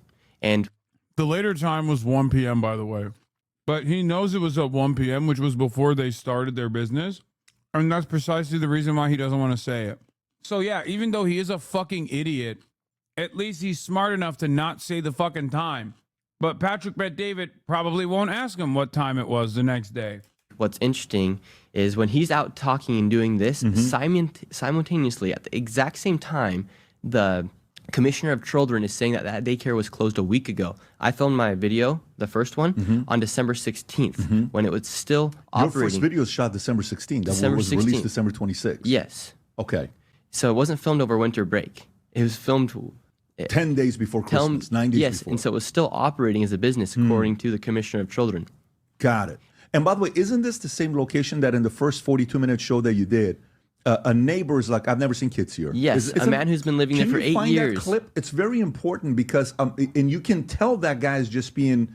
I think the reason why Patrick Bet-David keeps relying on clips from the YouTube video instead of just like interviewing the guy is because he very quickly realizes that Nick Shirley is incapable of crafting entire sentences. So he's like, come on, find that clip. I can't listen to you anymore. Straight up, he's like, no, I've never seen anybody here before. I'll find a time for you, Rob, if you want to look for it. It's timestamped on my YouTube. Okay. Just go to... On your YouTube. Yeah, go to his YouTube channel. So it's about at... what do you guys think that's taking place here in Minnesota? Go to 1630. I don't think any. Okay. And but basically, this guy's been living there for 8 years. He's never seen a single child. Press skip, Rob. To the right. Okay. If you go... I wonder how Patrick Bet-David has been able to avoid the scrutiny from all the like anti-Brown right-wingers. I wonder if it's because he mogs. Maybe he's got the halo effect because he's so sexy. So that's the reason why like all the people that like hate Vivek and like Dinesh D'Souza and all the other like brown conservatives, they don't really shit on him that much. The podcast is 500K in 7 hours, but these cutout segments aren't that popular. Because he's anti-Iranian. Yeah, but these guys don't think Iranians are... I guess he kind of looks... He looks like he could be Italian, you know? But I think the real reason why I always assumed that like the Groybers would hate him is because they would have assumed that he's Israeli. Because Patrick Bet-David is the most Israeli name you can have. Like, it's not even a question. Like, there is not a more Israeli name that you can achieve than Patrick Bet-David. Straight up. So I just always suspected that they would assume he's like, I expected them to say like, oh, he's Jewish, he's Israeli, you know, that's, you know, I guess they're all value attained. Up, fast forward, or behind? Forward. Keep going, keep going. This is the lady that thinks you're ice. Yes. And by the way, they also spelled Leering wrong, and they also spelled Nicolette wrong. Like, these guys were incompetent. And by the way, okay, right there. Pause it for a second. And by the way, they responded to why the Leering Center. They said the printing company made that mistake. And then Rob asked the question, said, if they made a mistake, why'd you put them in the first place? And then they said they went back and they were going to change it. For 8 years. For 8 years, they made the mistake and it was going to get changed. But what happened, Rob? It was too cold outside for them to come. For 8 years? What? They just didn't give a shit. I don't understand why it matters. Like, yeah, it gets the job done. It's a fucking, I don't know. I don't even want to defend this one. This is the one that people got mad at me earlier for saying, like, I am a little bit sussed out by that one because, like, there is is it closed or is it not closed type situation going on with the government, you know? But then again, it's utterly irrelevant to whether or not there's children there or, like, the fraud or anything like that. Okay. Let's get to 2025 in 8 minutes. And then after that, we're gonna do New Year's Eve related activities. We're gonna move the fun stuff. 25 was welcomed with a bang. The golden age of America begins right now. President Trump is the father of our movement. Breaking news overnight, the social media app TikTok went dark. I want to thank President Trump for his commitment to work with us. Users are migrating to a different video sharing platform. Welcome to Red Note. 6 different wildfires. Bro, low key, that Red Nose shit unironically did so much damage to America's interests in fomenting anti-Chinese hatred. Like, that was so crazy. that was like the opening salvo. And then when speed went to China, it was over. The opening salvo came with like people going to Xiaohongshu and being like, oh my God, these guys live better lives than we do. What the fuck is happening? Because when the lie that you tell about China is like so silly that they're all like peasants living in tofu dreg housing that's falling apart. When you do all that, and then people actually see with their own eyes that that's just totally wrong. And not only is it wrong, but they actually literally have a better existence, better mode of existence than the average American. Yeah, people are going to lose their shit. It's like the Soviets getting US TV. A little bit. Like the overall material conditions in China has improved so much. People have like, well, to be fair, the U.S. did lie about Soviet existence as well quite frequently. If you look at like the CIA data, ironically enough, the Soviets were literally better fed and better educated than the average Americans were. But their living standards obviously changed throughout time, and there were restrictions that led to, or there were not restrictions necessarily, but there were just like issues with production and certain kinds of products not being readily available that absolutely played a role in people revolting. Because I am an advocate for treats, as I've talked about before, whether it be the coffee revolt or whether it be just like dumb shit like blue jeans and whatnot. China obviously doesn't have that issue. They literally have the same treats, if not better treats than we do. But yeah, when you show that to Americans, they lose their fucking minds. In fire-ravaged LA. It's believed some 12,000 homes and structures have burned to the ground. Gesture some are comparing to a Nazi salute. This is an order creating and implementing the Department of Governmental Efficiency, known as DOGE. One of his targets. USAID, thousands of... Nicholas J. Fuentes is literally all performative until the Trump-Vance admin starts massively deporting Somalians. All of the tweeting, complaining, ranting, and investigating doesn't mean shit if Minneapolis still has a Somalian enclave in 2028, which it almost certainly will. Yeah. And then Nick Shirley responds to Nicholas J. Fuentes. I like that Fox News says I'm a, imminent threat. I'm an imminent threat to America. I'm a terrorist. I'm an anti-Semite. Meanwhile, every fucking right-winger is up Nick Fuentes' asshole. God, what an interesting time to be alive in, man. More of that good journalism that we've come to expect from Nick Shirley, by the way. Staff and contractors were fired. The president has ordered to end all federal diversity, equity, and inclusion, or DEI, programs. Go back to China then. I can't tell if this is a fan or a hater. You know what I mean? Oh, it's where the dog statue in the background go. Go back to China then. Brother, that's not a threat. You understand that, right? Like that's like what are you talking about? What do you mean go back to China then? Yeah, I wish. Okay, it's fucking awesome there. What are you talking about? It's like saying go back to Tokyo. You know what I mean? Like, yeah, I fucking very much would like to do that. I enjoy being there quite a bit. And I enjoy being in China quite a bit as well. But you're threatening me with a good time. In your mind, you think it's a threat. It's not. If you hate America so much, just go live in China, don't you, dude? Kyle Dent. Now, here's the funny thing. I don't actually fucking hate America, okay? I actually want America to do better for people like yourself, even though you've been timed out in the Asmongold chat, and that's why you moved over here to start, fucking up things over here. I want you to have health care. I want you to be able to get a better education. That's unironically what I'm fighting for. Of course, the very wealthy have decided that a position such as that one is very dangerous to their profit margins. So they make people like you think that when someone says, hey, maybe we shouldn't spend all this money on unlimited wars overseas, but instead we should spend it on ourselves to make sure that we have proper education, better infrastructure, and free healthcare for every single person unconditionally, they say that's terrorism. You're a terrorist. You're a bad person. You fucking hate America. I love China. Okay. It's, there's obviously issues in China as well, but China was awesome when I visited. I enjoyed it quite a bit. But even when I talk about what I like about China, what I want is for America to have those same things. High-speed rail, things of that nature, right? And that's what's so strange about it. you think it's because, you know, I hate America and I hate America so much, I might as well go live in China. But what you don't realize is the question is, why don't I leave America? Why don't I actually go live in China? Well, that's because I'm a fucking American. This is my home. Are you getting paid by China to spread the propaganda? First of all, if I was getting paid by the Chinese government to spread propaganda, do you think I would just admit that to you? Like, do you think I would randomly admit that to a Twitch chatter? If I was a secretive state operative for America's #1 foreign adversary, are you that fucking stupid? This is the brilliant mind that watches a Nick Shirley video and thinks, well, that's journalism, baby. And no, I wish, but I'm not. I was a chairman for the UAW temp for 5 years. Well, we know you have a hard time admitting the truth, that's for sure. Wait, you were a chairman for the UAW temp for 5 years? You are a United Auto Workers?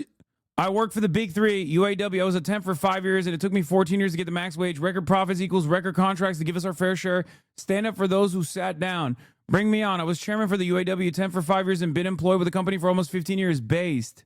Yo, this is the type of shit that makes me into like an unironic Brandon stan. You know, like the unironic Brandon stans on Twitter that will just like say the most heinous shit about working class Americans, specifically union laborers, where they are like, Brandon did everything in his life to fucking fight for the unions, and then they betrayed him. Like, you know how they talk like that on Twitter?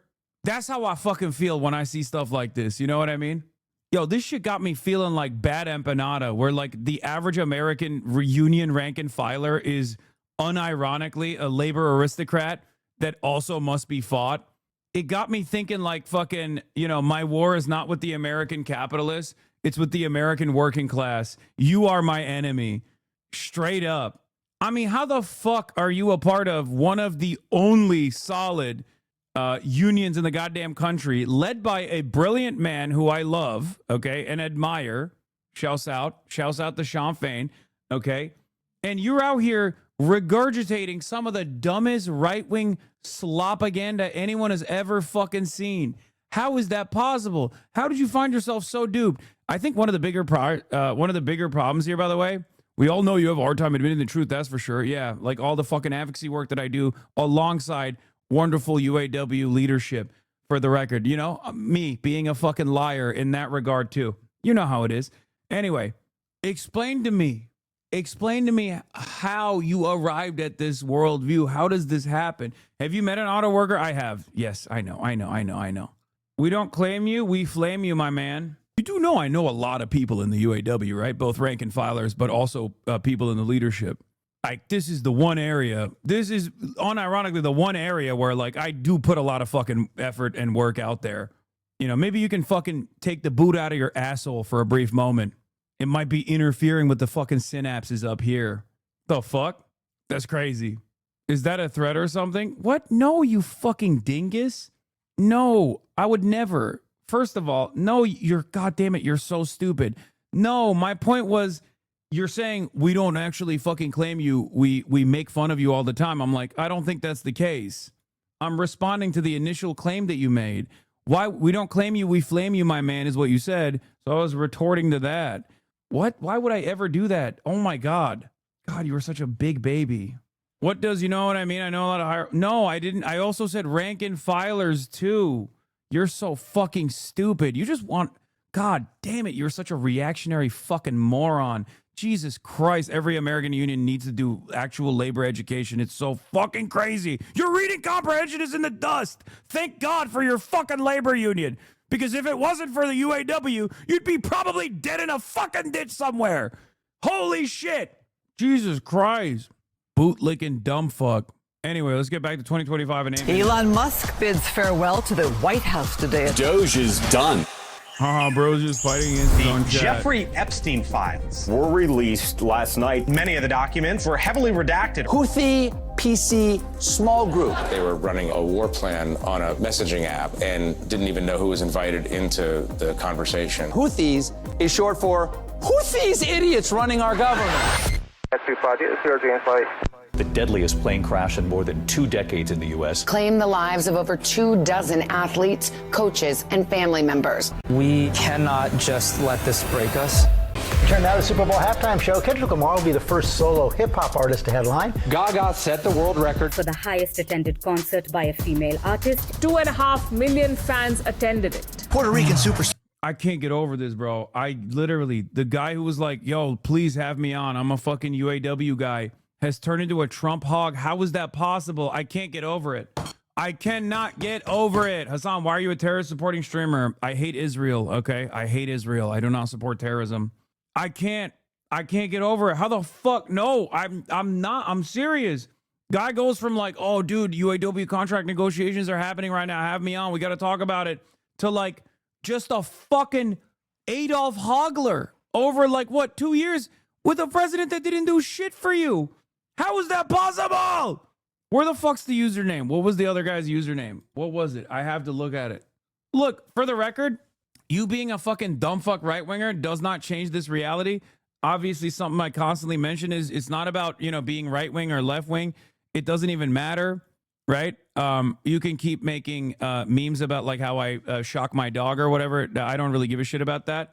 But I am genuinely confused, genuinely shocked, if you will, about how someone becomes like so right-wing, even after like, this is something I genuinely want to understand. Like, how the fuck does a UAW guy turn into this much of a goddamn hog? How is that possible? Can you explain that to me, please?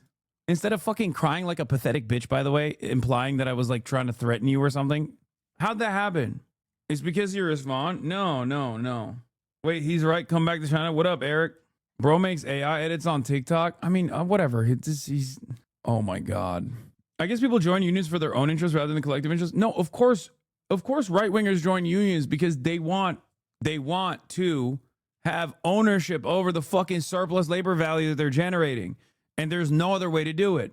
And he understands that. Look, record profits equals record contracts, give us our fair share. So like fundamentally, he understands this concept. I just don't understand how it doesn't extend to anything else, right? It just doesn't make any sense. Like how? Like, you do understand it, unless you're just like repeating a slogan that you didn't fucking, that you didn't really internalize. So close to tweaking? What do you mean? You know, if you keep debating children, people will start questioning how competent you really are. I mean, this is not a child. This is actually an adult. Straightforward. Most union laborers are hogs, not socialists, especially since Citizens United pulled labor out of political speech and boosted corporate personhood. They don't see unions as leftists. I learned that the hard way in New York City DSA labor working group. No, I know that. I know a lot of the fucking rank and filers are hogs. I just don't, I don't know how, look, you can be a hog, but you can understand self-interest, okay? And at least if you're in a fucking union, you do understand that self-interest. You understand your class position better than the average person because you're a part of a collective, okay? You're engaging in collective bargaining. You are stopping and withholding your labor power in an effort to get what you deserve, right? That action in and of itself puts you simply at a much better understanding of collective action. How does that not extend to anything else? I guess a lot of people do genuinely just say the words without really understanding what it means. Like when people say like, oh, united we bargain, divided we beg, they just kind of repeat it. They don't really understand what that means. They don't understand the importance of collective action and showing solidarity in general. Or when unions say like, oh, we don't cross picket lines around these parts, right? Like, what do you think that means? Have you ever thought about that? Or is it just something that you're parroting that you heard from other people in your union ahead of you? You know? It just doesn't make any fucking sense to me how you kind of understand these perspectives, but then you also don't expend it to anybody else. You don't extend it to anybody else at all. Also, the other side of it is that, like, you know, UAW's got hella fucking diversity in it too. He's most likely a 10-7 leaver. Look at the timing. I don't think any fucking union guy at the UAW is that invested in Israel, brother. I'm not even asking about that. I'm just asking like how you lack class consciousness while simultaneously having more class consciousness than the average person in America, given your position in a labor union. Whatever. What are you going to do? Star Bad Bunny making history with his first ever residency. Bad Bunny said you were lit. Everybody was feeling it. And the Oscar goes to Long Live Independent Film. Sinners is topping the box office charts. Have a wonderful last day. A man charging at Ariana Grande as she walked a red carpet. K-pop Demon Hunters, the movie, Netflix's most streamed movie of all time. Wow. People waiting on long lines for hours. Trump telling Zelensky in a meeting, you're gambling with World War III.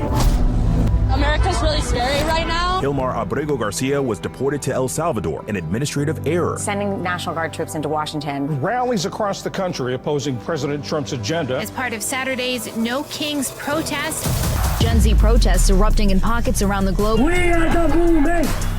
Nepal has been upended by a youth quake. At least 22 killed in anti-government protests. Dude, I'm in the highest paying sheet metal union in the nation. All my coworkers are right wing. My city has 70% market share. I really do think that there's just no labor education in unions. That's what it is. I mean, look, I'm on the outside. I'm not going to fucking tell people what to do. But I genuinely think that that is a big part of this. There's just none whatsoever. There can't be any whatsoever, because if there was, I think people would probably not behave this way. There's also a lot of like hatred against the Democratic Party, political polarization, and I guess like Democrats not giving big gains. Democrats bringing up major gains for labor unions in a while. But like, even then, if you're fucking UAW, how do you not vote for Joe Biden? Like, dude, I don't think you give a fuck about Israel. You know what I mean? Or Palestine at all. You're some guy. You're a guy working in a fucking car manufacturing plant, and Joe Biden literally walked alongside you on that fucking picket line and stood next to your union leadership and gave big ups to the fucking rank and file. That's a historic moment for American labor unions. And you still turned around and voted for Donald Trump. Like, I despise Joe Biden in spite of that, because I at least have the capacity to look at all the other shit that he did, right? Especially in terms of, Gaza and all the death and destruction. If you don't care about that, why the fuck wouldn't you dick ride Joe Biden into fucking oblivion? Like, how do you turn on that guy and you still go and vote for Donald Trump, who is notorious as a bad business owner and has like gotten into legal trouble with like every single contractor that he's worked with, notoriously anti-union? How the fuck is that possible? Less than 10% are in unions. Is pretty easy to do the math. I know, but I'm saying, like, even if you're a part of the 10% of the organized, the only organized labor class in this country, and you still, as a rank and filer, will turn around and vote for Donald Trump, you have a brain issue. I don't know, man. That shit makes me so sad. Like, I've been kind of depressed, like, with the reaction to the Nick Shirley video. And then, because like people are so receptive to this slop, and it shows me that, like, we're not going to make it. We're just never getting healthcare. It's never happening. We're never getting healthcare. Americans are just going to keep going, no! It is a real black pilling moment. I mean, I'll keep fighting for it, but goddamn. And then motherfuckers will turn around and be like, you actually hate America. Bitch, if I hated America, I'd be living in China. The fuck do you mean? Goddamn. Fucking Happy New Year's, everybody. On the streets of Madagascar. Growing questions about what caused that catastrophic ship crash into the Brooklyn Bridge. Astronauts Sonny Williams and Butch Wilmore are back on Earth. Hey guys! I feel super connected to love. Free for the win. Last night in Game 7 of the NBA Finals, he tore his Achilles. The NBA champion resides in Oklahoma City. Coco has conquered the clay. The Los Angeles Dodgers now celebrating back-to-back World Series titles. Terry Rozier and Chauncey Billups have been arrested. This is an illegal gambling operation and sports rigging operation that spanned the course of years. Congress. I disagree. This is overhyped. I think a better world is not only possible, but inevitable. Bro, it gets hard. It gets hard to feel that way from where I'm standing, okay? It gets so hard sometimes, dude. I mean, look around, man. Americans, like, dude, the funniest thing is when an American who is right-wing will tell me, like, oh, you fucking hate this country. It's like, brother, if I hated this country, I would vote Republican every election, okay? Straight up. If I hated this country, I'm rich enough, I could just leave, okay? I could go live somewhere else, right? Whether it be China or elsewhere, doesn't matter. That's number one. Number two, if I really wanted to, like, destroy this country from within, I would be advocating for the Republican Party every day of the fucking week, okay? Every day of the week. If I was a terrorist, I would be going, I love the Republican Party. You should hate your neighbors. You should hate black and brown people. They're scary. I would be destroying the social fabric. Because that's what Republicans do. And then they have the audacity to turn around and be like, oh, you who want to actually fucking bring healthcare to me and everyone else, you actually hate America. You who say, oh, don't spend all of this money on fucking warfare overseas, destroying the generation that will come after this one, only so they can also go back to the same fucking shit-ass job market with the rest of us after, you know, getting their college education paid for and they get a fucking comms degree. You hate America because you don't want that system to continue. It is actually I, who loves America, who thinks we need to fucking cut the already crippled welfare state and refuse to fucking pay for infrastructure. Yeah, if I hated America, I would vote for the terrorists, okay?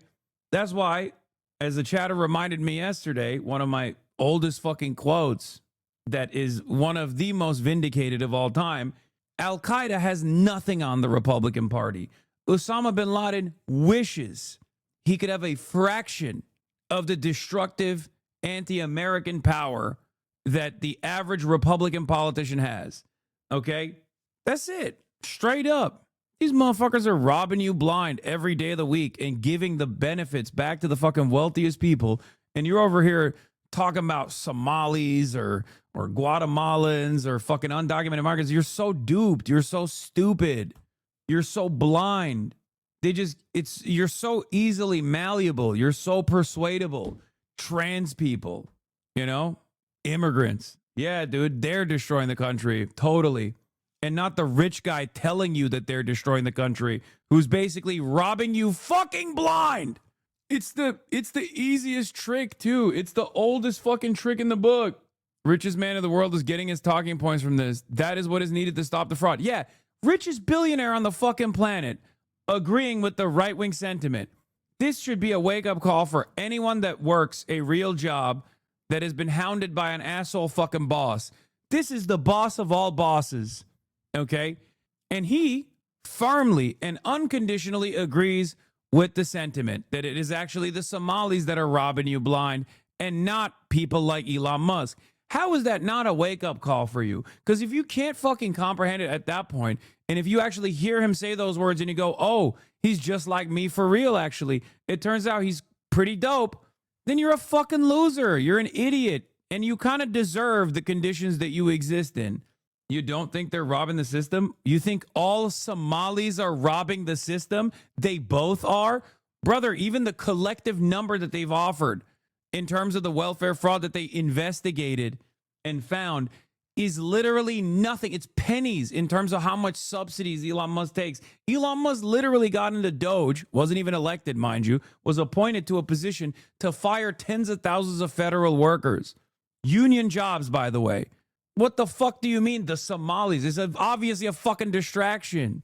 That's what I don't understand. You got people working day in, day out. You got nurses busting their asses. You got teachers that have to do fucking Uber at the end of the night, okay, in order to make sure they can buy a Lego toy set for their children when Christmas comes around. You got the president running around saying, you get one less doll this year. It's not a big deal. Why? Because we did the tariffs and it's going to liberate the economy. Everything's getting worse.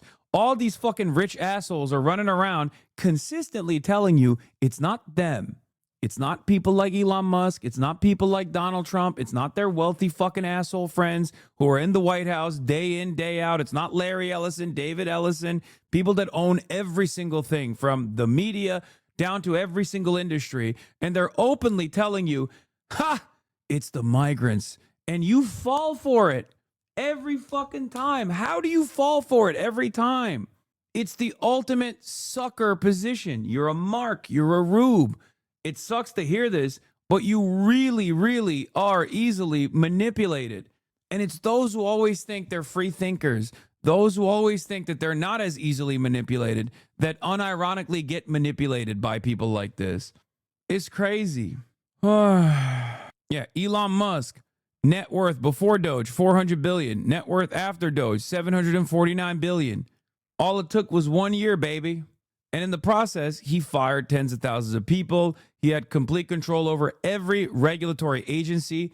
Virtually every single regulatory agency was actually investigating him, by the way. They all dropped their suits. Yeah, even if every Somali American who draws breath within the U.S. used every ounce of power and influence they had to intentionally scam and steal, they couldn't approach 1% of the impact that billionaires have in ruining the lives of the American working class. It's literally the "this immigrant wants your cookie" meme over and over again. And the number of cookies that is behind Rupert Murdoch in this immigrant wants your cookie meme has grown exponentially, and motherfuckers still fall for it. Yeah. Like, look at this. Breaking. Forbes releases 2025 billionaires list. Like, how do you not see what is happening here? How do you not see that?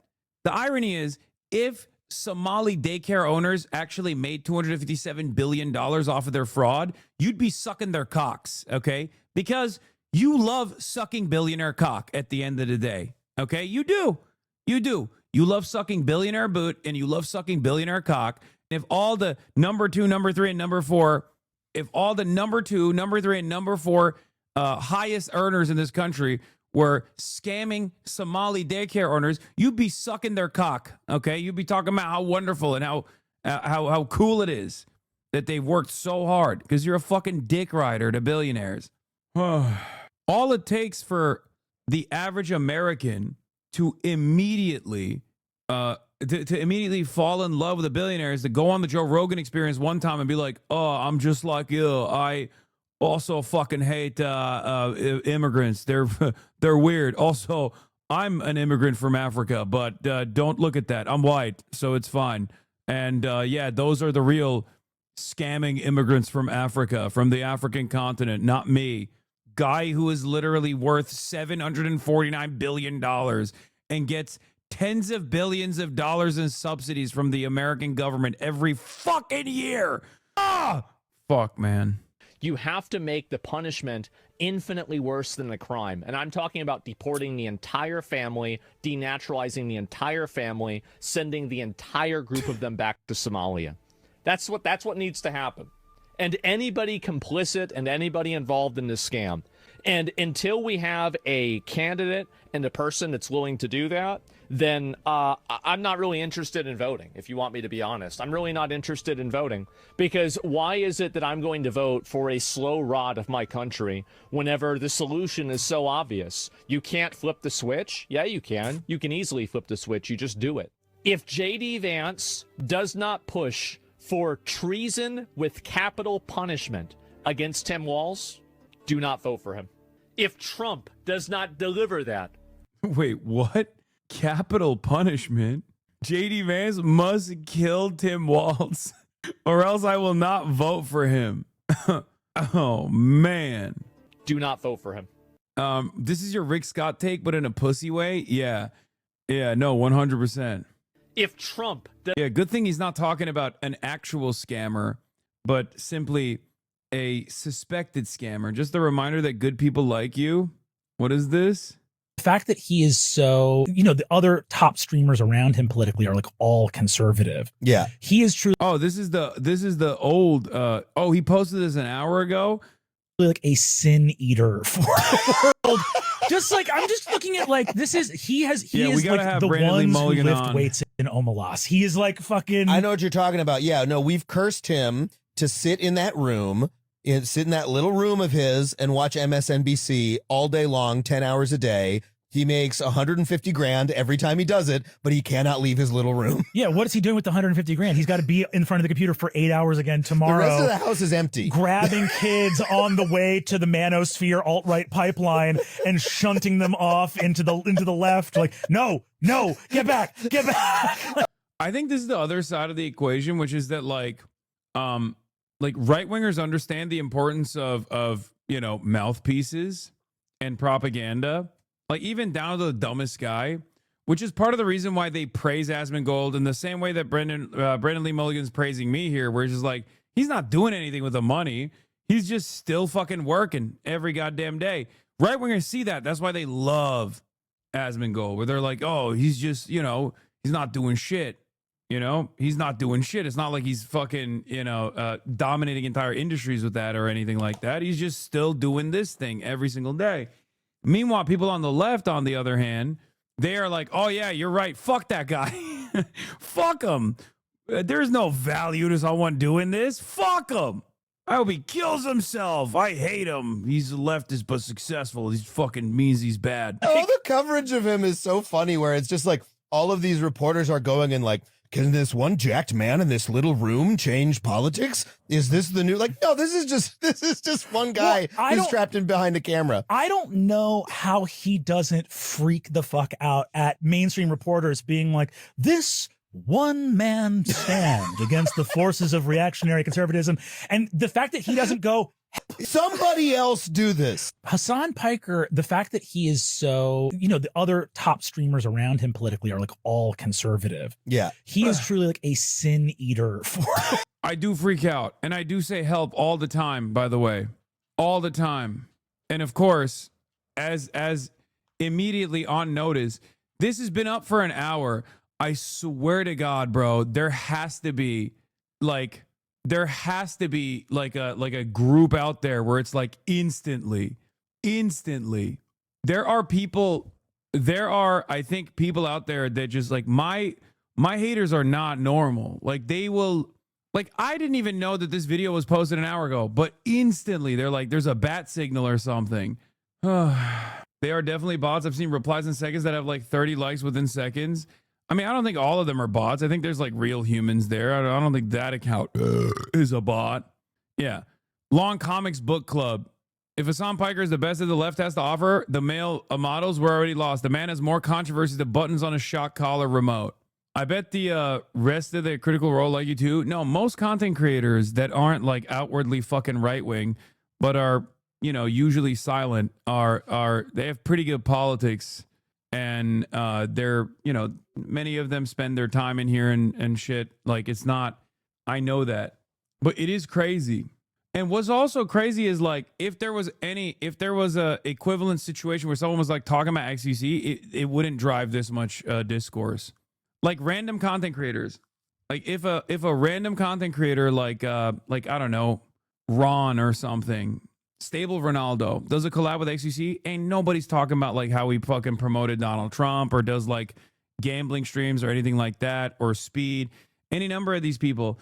But if there's a video of me with Ron, every single comment will be like, I'm so disappointed in you. I can't believe it. They all become like little SJWs all of a sudden. Wait, what is this? You didn't know? All your ops has this on their Discord servers. All they do is key in Hasan Piker on your social media handles. Wait, what the fuck is this? News.gg server count? What does this mean? All your ops have this on their Discord servers. All they have to do is key in Hasan Piker or your social media handles. It's just a Discord app. You don't know how RSS feeds work? No, because I'm a fucking 34-year-old adult that doesn't spend that much time on the internet, ironically enough. It's just a Discord app. It just listens for your name and adds everyone. It's like a live now bot. Oh, it's how people lolcow. Oh, that's how they do it. It's crazy because like it still doesn't. You legit didn't know they also log and mirror all the messages in this chat in their Discords. No, I know that. But like, what I don't understand is why they still do it, because it still doesn't work. You know what I mean? Because at the end of the day, most adults have the capacity to go, yeah, I think this is weird. Like what these guys are doing is like weird freak shit. I don't get it. Stockman and the gang, they hate you. They're never going to let up. I know, but like, it's all just sentiment manipulation. But even then, it doesn't fucking work. I think the goal is more so to piss you off or make you insane all the time. Again, it doesn't work. I live a pretty good life, The question I have is, especially in this year, as the year 2025 is turning and 2026 is around the corner, the question I have for people that engage in this kind of stuff is like, when you look back at the end of your life, are you going to say, I didn't fucking do enough bot posting to try and ruin Hasan Piker's image on the internet? Like, will that be in your final moments? Will you go, I wish I spent more time in Discord servers cyber stalking my least favorite Twitch streamer? I don't get it. Like, that's crazy. Like, this is a fucking, yeah. What? Hasan praises terrorism and gave Bernie Sanders a U-train? Really losing respect for Brennan. Should praise the more effective, realistic political commentator Destiny. This is just ignorant. Hasan literally does nothing to fight against conservatives, though. He just acts like a super capitalist without actually doing anything besides making the left look absolutely insane. Do you believe that these people will make it past 40? Majority of them are one step away from just ending themselves. I don't know. Probably. The problem is everyone needs community desperately, and these dweebs got it from stalking you. Their community is what keeps them going. Do you understand? You're talking about Drew Pavlov and Dan Stalkman. They're insane that you can't reason with these people. Yeah, I get why they're insane, but they're singular figures. If you're like a random person, what kind of satisfaction are you getting out of this? You know what I mean? If you're like a regular ass dude, this can't be all that satisfying, right? That's it. That's all it is. Like if I went away one day, if I just said, you know what, fuck it, I'm not doing this no more. I made enough money. I give up. I can't do it. All this stuff. And I just fucked off and left the internet. I'm sure you would celebrate for a little bit if this is what you're doing, right? If this is like your main ambition. But how fucking sad would your life be like the next day? You know? You'd have nothing. You'd have to find someone else. You'd have to find someone else to go after. It's just very strange. Alex Jones, here we come. Anyway, also, I don't think you'd be giving up if you wanted to go live a chill life. I think a lot of us have to understand that, by the way. No, I'm not doing that anytime soon. Let's be real. Any mention of your name gets flagged is super easy. Yeah, I didn't realize it was like that. I always wonder because, like, from my perspective, I've talked to other content creators. When they see that, they don't think, oh, wow, you're a bad person. They think, oh, wow, you have insane stalkers.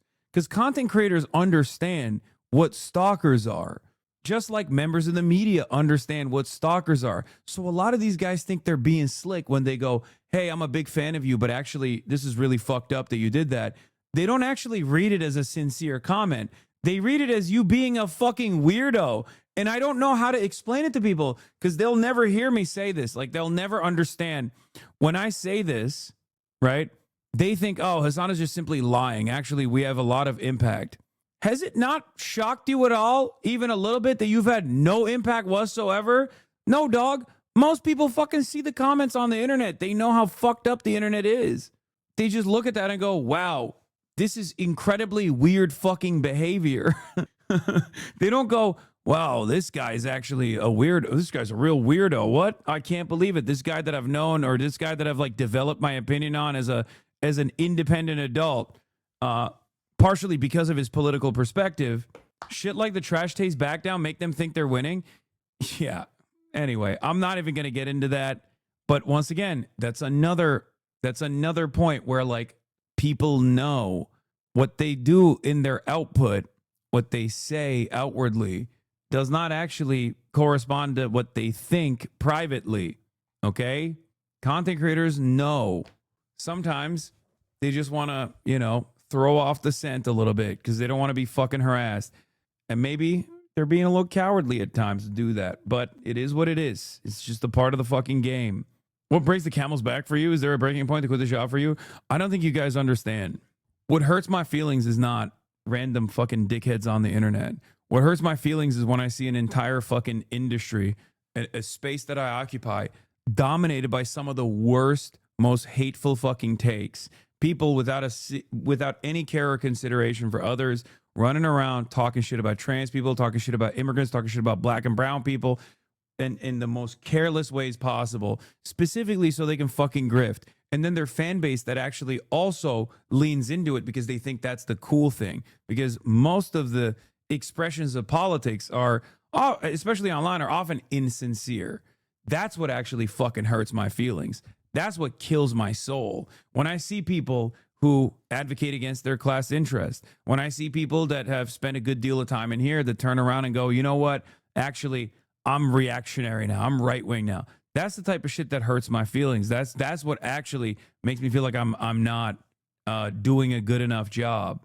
It's never people being like, I hate you, dog. You shocked your dog, or whatever the fuck they've made up and keep spamming over and over again long after the meme has like been dusted off. You know what is this? The recent controversy is a troll account that claimed you wore Israeli shoes in a certain community wasted their entire afternoon trying to verify a troll post.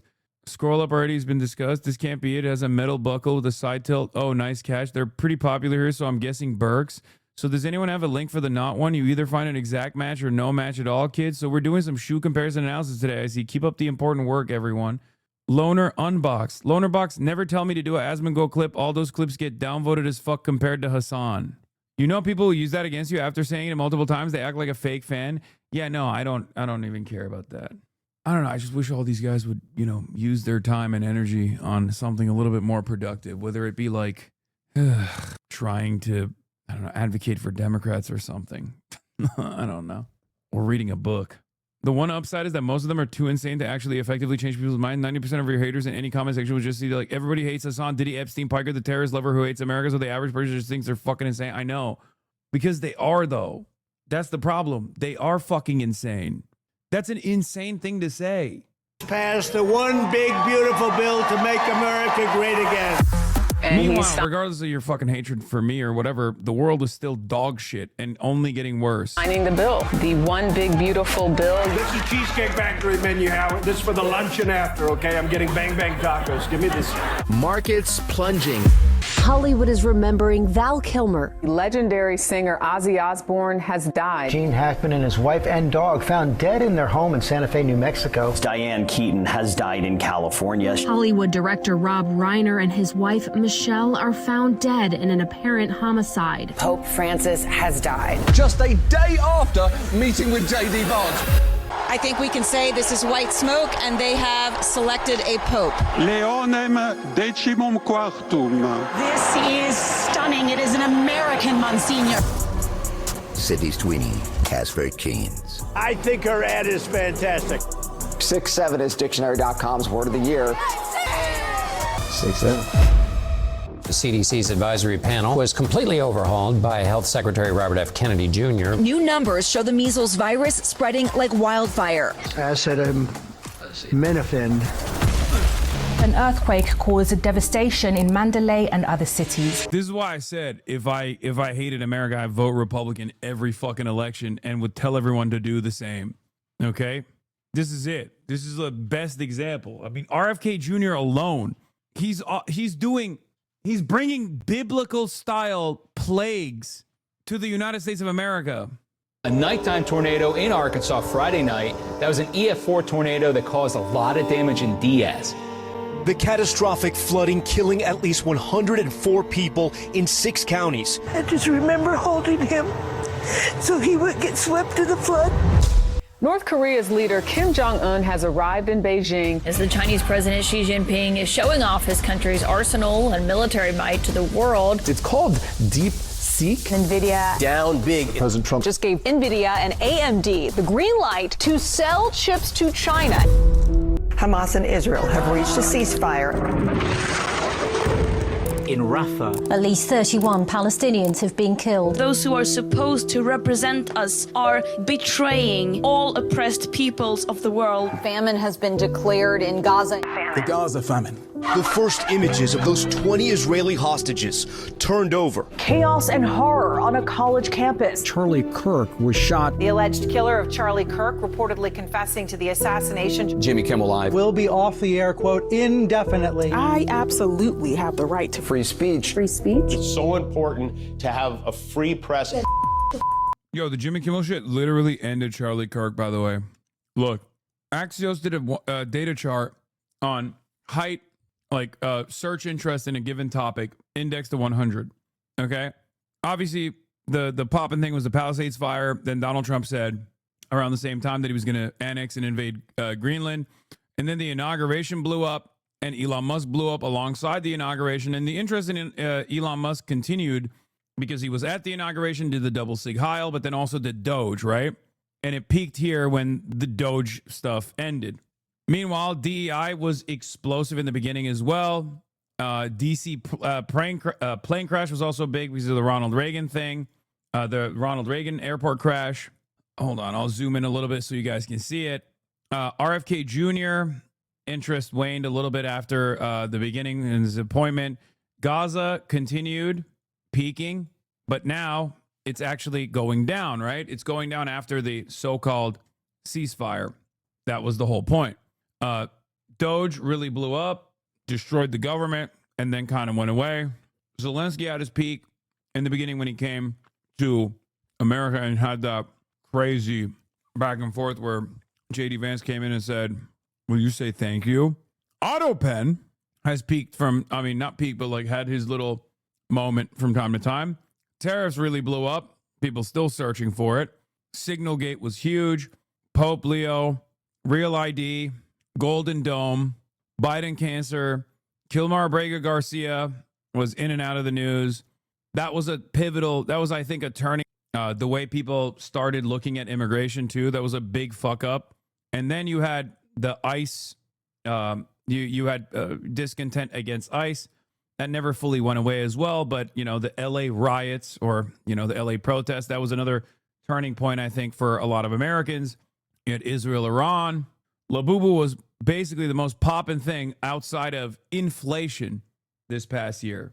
Okay, everybody was constantly searching what a Labubu is. Another testament to Chinese dominance. One big beautiful bill passed, massive tax cuts. One big massive tax cut for the super wealthy. Alligator Alcatraz was memed about, terrifying. Can't mistake the flooding that took place. Jeffrey Epstein was in and out. He's back to popping off. Coldplay, ironically enough, that was like such a normie focused story. Only streamers who are afraid of getting mogged avoid clicking this link. These fucking cats have Marty Supreme jackets and I don't. What does that say? Where was it? Yeah. Coldplay was like the biggest normie story of all time. Obviously, everybody loved that shit. All the normies loved that shit. All the boomers loved that shit. It was a coworker story. Don't know why Jeff Bezos was so relevant here. What the fuck did he do?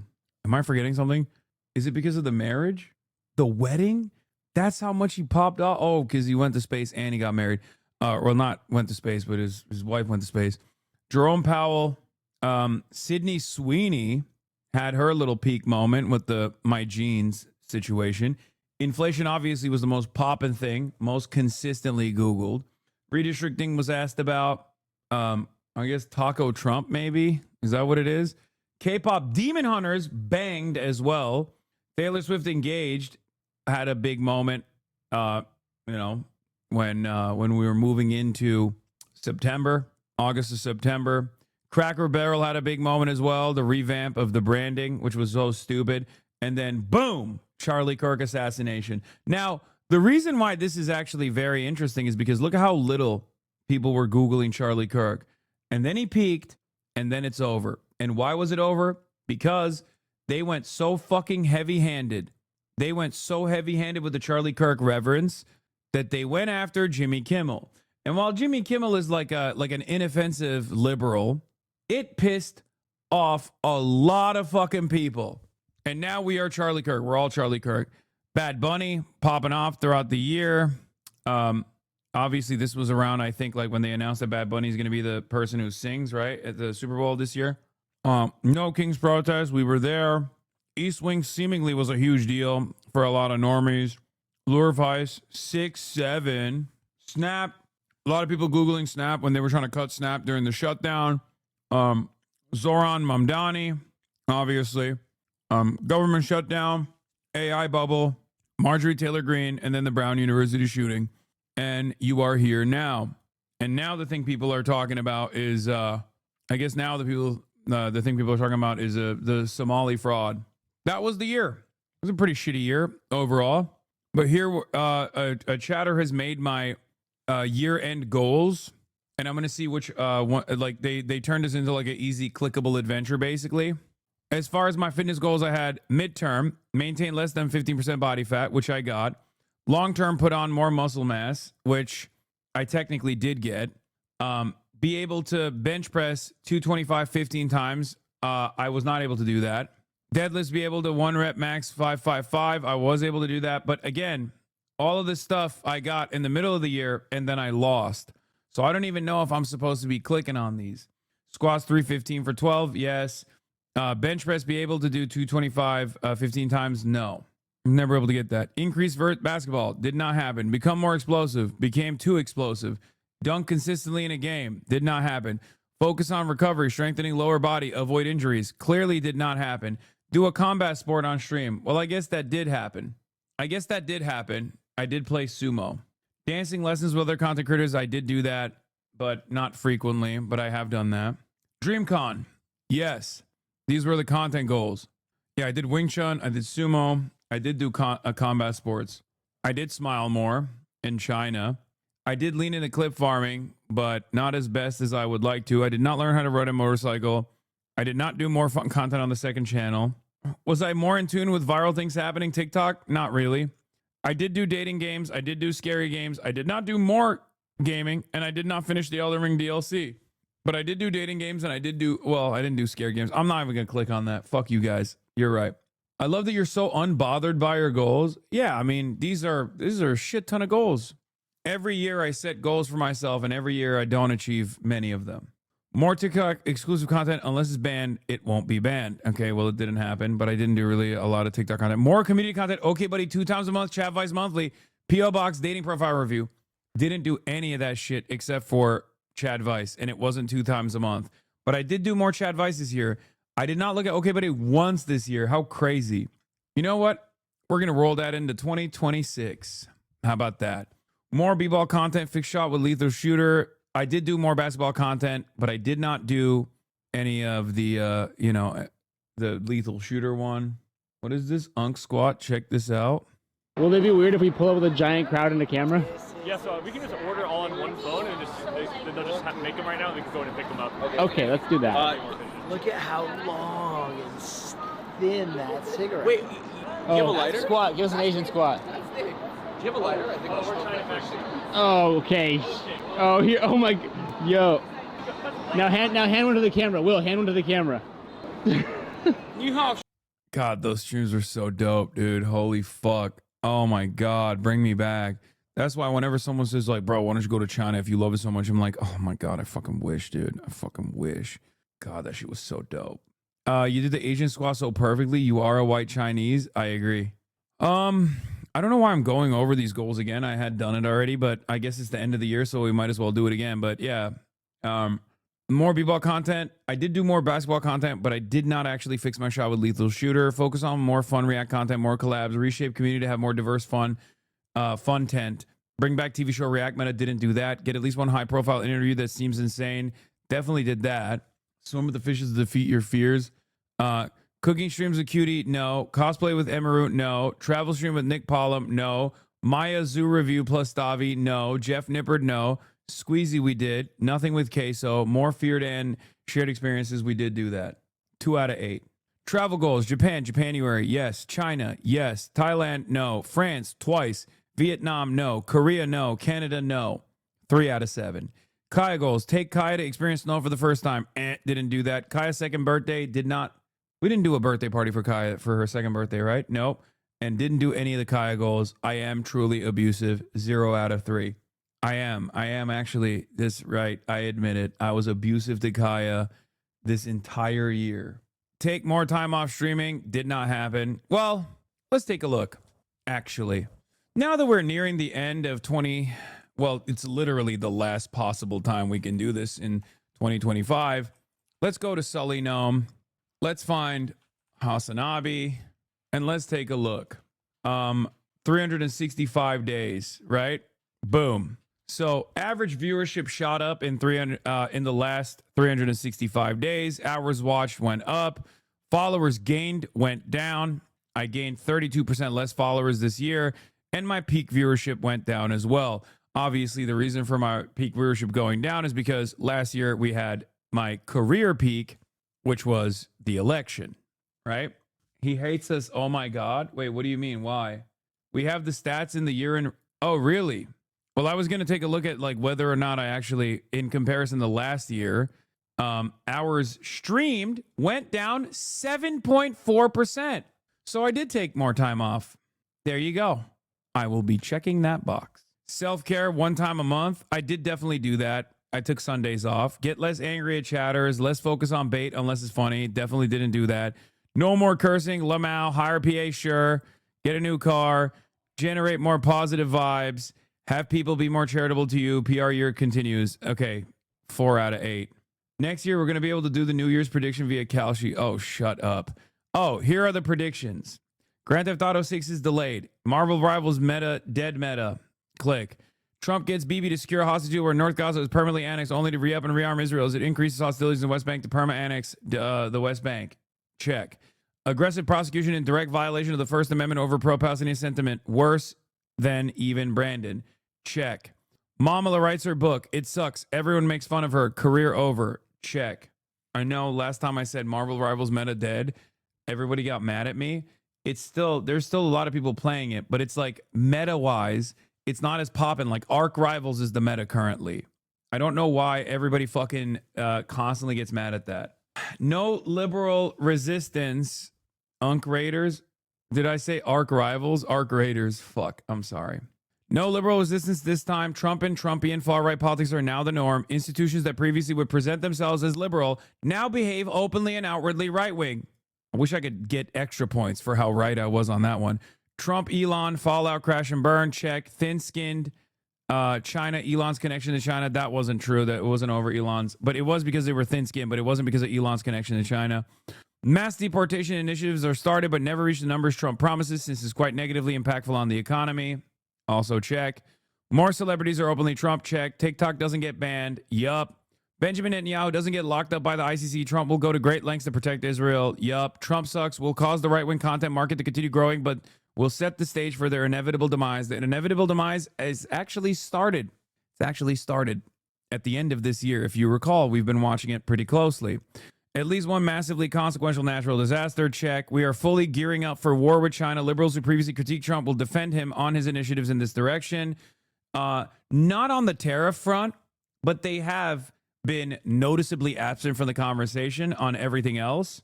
So that's a little bit, I mean, that's like yes and no, because they don't say anything about Venezuela. So I do think that's a W, because Venezuela is also about China and Taiwan is also about China, obviously. And they definitely are on board. Tariffs are also against China, but tariffs are the only thing that the liberals have complained about. So I will say yes on this. I mean, New York Times literally wrote an op-ed saying we have to go to war with China. Depending on how EU reacts, either American hegemony is permanently shattered or of China, because the EU to also treat what? I don't know how you rewrote this prediction, but there's something in here, or China because the EU to cause the EU to also treat Trump like a savior. Yes, their fears that China have caused them to treat Trump like a savior. I was wrong about this. Okay. PP victory for China was wrong. For Canada was wrong. I was obviously wrong about that. That was the only thing I was wrong. Europe far right swing continues. Yes. Canada will not be annexed into the US. Yes. Security agreements over Panama and maybe Greenland. No annexation. Yes. So with the exception of one, I got 19 out of 20 predictions correctly. Packwatch was bad. Joe Brandon got ass cancer, but he's not dead. Nancy Pelosi also not dead. Mitch McConnell already dead. RFK dies in a weird way where it takes a long time to figure out what did it. Joke prediction. None of that worked. 0 out of 4 on Packwatch. It's dick cancer, but the ass part of the dick. Okay, well, regardless. I always notoriously get the Packwatch wrong. Liberals replacing Trudeau with Carney was a huge part of PP losing. I think that happened after you made that prediction. Yes. I don't think it was. I don't think Trudeau had been replaced at that point. Tariffs had not been implemented. Yeah. So yeah, 19 out of 20 predictions right. I'll take that. That's why you pay me the big bucks at the Piker Broadcasting Service. Now, of course, we're going to do next year's predictions and stuff in a little bit. But before I do that, I will finally get to the audience involved portion of the broadcast. Okay. Which is, where is it? HasanAbi year in review. Wait, where is the word for it? Where's the password? Wait, HasanAbi year in review. Should we do Gamba? Sure. Let's do Gamba. All right. 2025, HasanAbi year in review. It's time, ladies and gentlemen. Let's fucking do it. Let's fucking go. Let's freaking shit. Okay? Brought to you by Frogan, website by Not Your Average African. We got Chatter of the Year, Twitch Mod of the Year, Discord Mod of the Year, Best Fear and Guest, Best Offline Collab, Best Community Meme, Best Gaming Arc, Best Gaming Moment, Best Thirst Trap, Best Fit, Best Kaya Moment, Most Heartfelt Stream, Best IRL Stream, Best IRL Stream Moment, Best Travel Stream, Best Controversy, Best Stream Guest, and Best Stream of 2025. Let's get started with Chatter of the Year. Oh my God. Chatter of the Year is Austin Show, Open Presence, Megaphonics, Honey Lays, and Me Smile. Now, I think Honey Lays will probably win this because of the recency bias. Okay?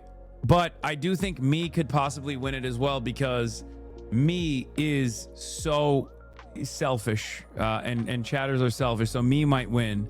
Megaphonic. What? How is that possible? What? These were write-in? What the fuck? This is also the one time where Megaphonics is not even in the chat. Oh my God. He's probably out there with his wife right now, enjoying life. No Elon Musk links to send me. Megaphonics is going on vacation with his wife for her birthday. Why do you know that? I cannot believe it. Delete the VOD. We cannot let Megaphonics find out that he was voted in a writing campaign. I want to unreveal, okay? I never want to reveal this ever again. He got 40. Wait, this is how little the amount of votes? Wait, what the fuck? How many total people voted for this? Oh my God. Oh my God. Of course, me, Smile, got 140 votes. Did y'all not actually vote? It's a write-in, so people probably all chose different names. I voted for Wimstaff. For the write-ins, not many. Twitch Mod of the Year. We got Anaphase, Gizmo Max, Lake McGroove, Nice Bathroom, and Fizz. I think it's Lake McGroove, but let's see who won. 29.56 Fizz. Wow. That's shocking. Oh my God, everybody hates Lake McGroove because he banned everybody. Fizz, you don't ban a single damn person. This is clear. It's clear why people wrote in for the write-in candidacy here. Okay, Discord Mod of the Year. Oh God, here we go. I don't even fucking know who this would be. Nuke Hoscord wins. Oh my. Surrender Dorothy. Okay. Chris CPS was 61. Wow, nobody voted for the Discord mod. Okay, the write-in ones were so funny. The write-in ones, you won by fucking 69 votes. Ain't nobody gave a fuck about the Discord odds. We're moving on. All right, best fear and guest. Up next is best fear and guest. Please tell me there were more people that voted for these. We're all banned from Discord. These were choice, right? All right, we have Caroline Kwan. This lovely girl walks past sobbing her eyes out.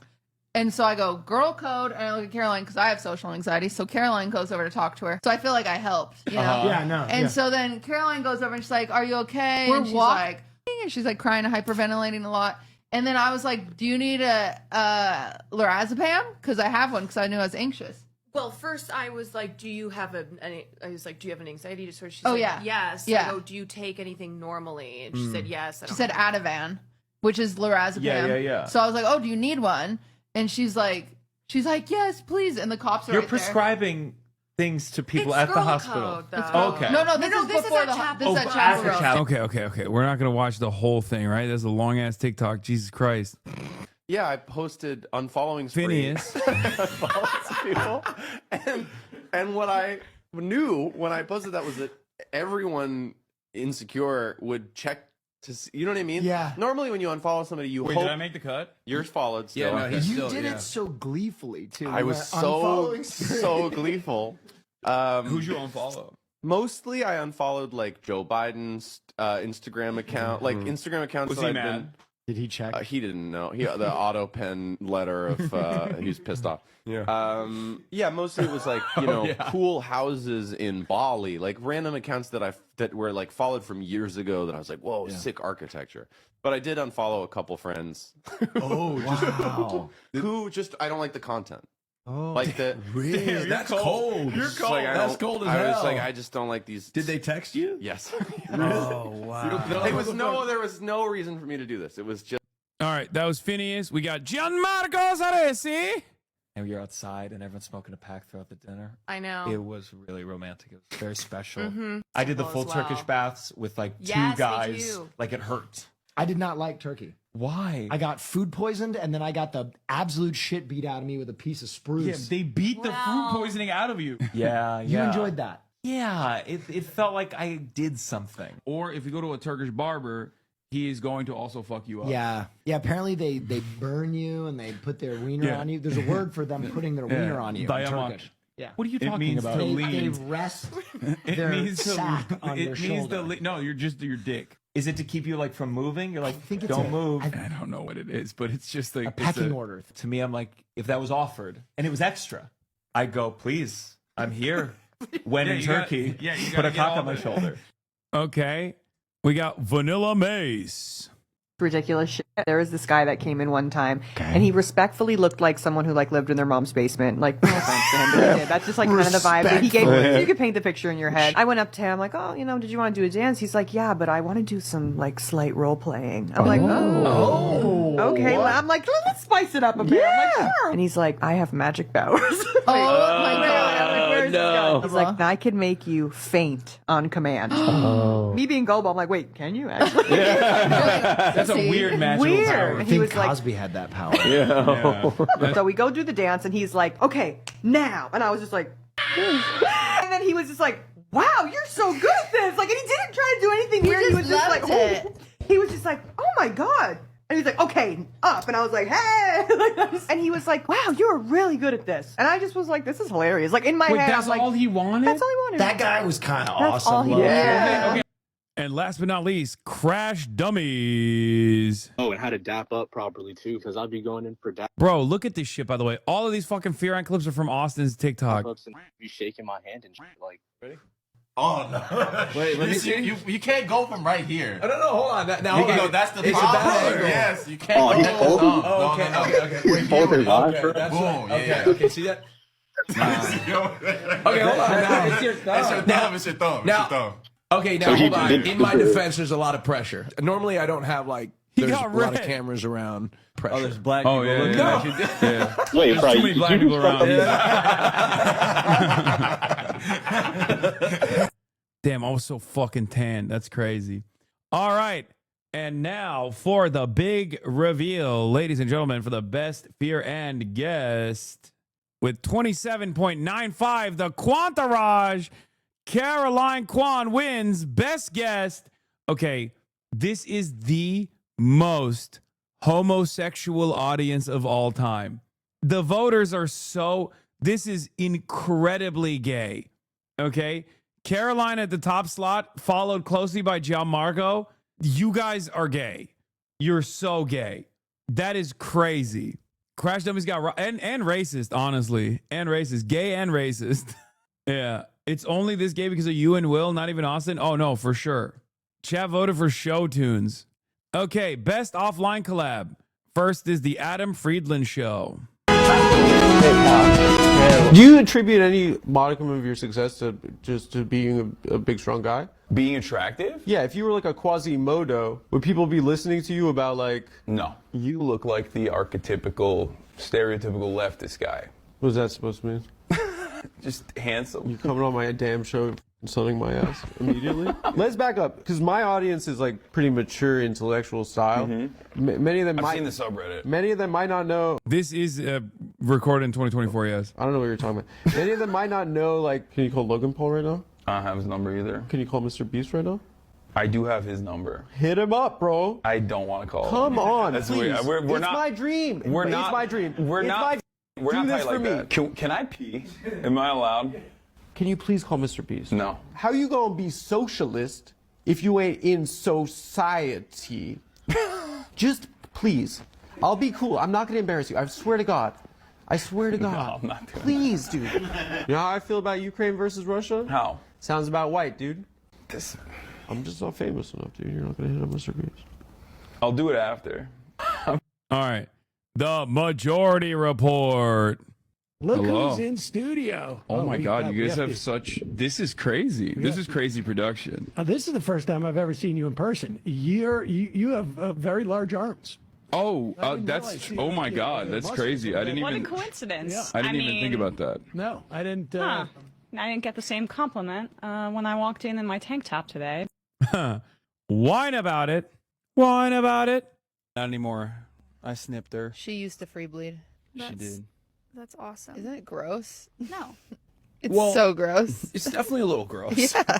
Especially because she's the size of a human. Nasty. So her period is also human It was size. just a human free bleeding. Yeah. test. Yeah, her It poops was are gross. human size as well. Yeah, her poops are bigger than that. She might be bigger than you. How much does she weigh? like 110, 120 pounds? Yeah, she weighs more than Maya. She's also probably taller than you, too. Standing up? How tall are you? 5'2". Oh my gosh, she is taller. No, than she's you. not. Stand up right now. No. Come on. You got to do it. You got to do it. You do got to do it. We got to settle once and for all. No. Once and for all. Kaya, Who's up. taller? Swift, don't bark at So this. easy. It's so easy for her. Swift, you're not taller than either of them. See, Chill look out. how short she is. Okay. No, I'm saying when she stands up. No, hold on. she's I'm going to pick her up. small. Short stack. That's going to hurt. Freaking short stack. She's not taller He than tried me. to stretch her out. Almost. Not even a full stretch. It is almost. Look at her. She's just hanging out with the girls. It's nice, Kaya. Hi. She's not taller than me. She's shorter. No, it literally is. All right. Crash Dummies. What's a non-sexual sensation that you enjoy? But she has mom traits. What? Your mom. Bro, you're 19. What are you talking about? Yo, Hassan, I don't know you, bro. On a family trip, bro. Hassan. I don't know you, bro. Sa Padre. Yeah, and you're an ish for me. He's at the family cottage. Hassan. Bro, he don't know you either, bro. He don't know you. Bro, he literally does not know you. He don't know you either. You can be straight and guys can still find you hot. Well, I wouldn't know. It seemed like you knew back then. Hassan. I It know. sounds like you know. You don't know me. Bro, get a septum ring. Get a septum ring. Who are you? I'm Hassan. Are you Hassan Piker? Yeah. Okay, I know who you are. Oh, damn. Okay. Yeah. You pretty valid. Thank you. Oh, man, that was so fun. All right. And then last but not least, I've had it. Hassan, what have you been up to and what have you had it with? First and foremost, I wanted to say I've had it with Democrats who are not fighting. If you're a Democrat, you have to fight. If you can't take the heat, you got to get out of the kitchen. That's the number one thing I've had it with, because we know that Republicans are bad. We know that they're going to ruin the country. They're doing it already. They're doing all the fascist stuff, but we need Democrats to be out there putting their bodies on the line. It can't just be the American public. I'm out there at the protests. We're getting shot at. I don't see any Democrats with us. I need to start seeing Democrats at those protests. I need to start seeing like actual, visible, prominent politicians that are making a big fuss about the kidnappings that are going on all around the country, and also even the unlimited funding that's seemingly going to Israel. Well, that was a real aha moment for us, because it's such an easy layup right now to take down MAGA, to say MAGA isn't Crazy because Democrats still haven't done that. America first. They are clearly Israel first. Moses Mike Johnson packed up his toys because he didn't want his base to find out that Trump is in the middle of a pal ring. And he went immediately to his home district of Israel. They are Israel first. Yeah. And so I was waiting for the Democrats to say this, and they can't say it because they're beholden to the same people that Moses Mike Johnson is. So when the only bipartisanship that you see in Congress right now is support for marginalized Palestinians and starving them out, that's a huge problem for the Democratic Party.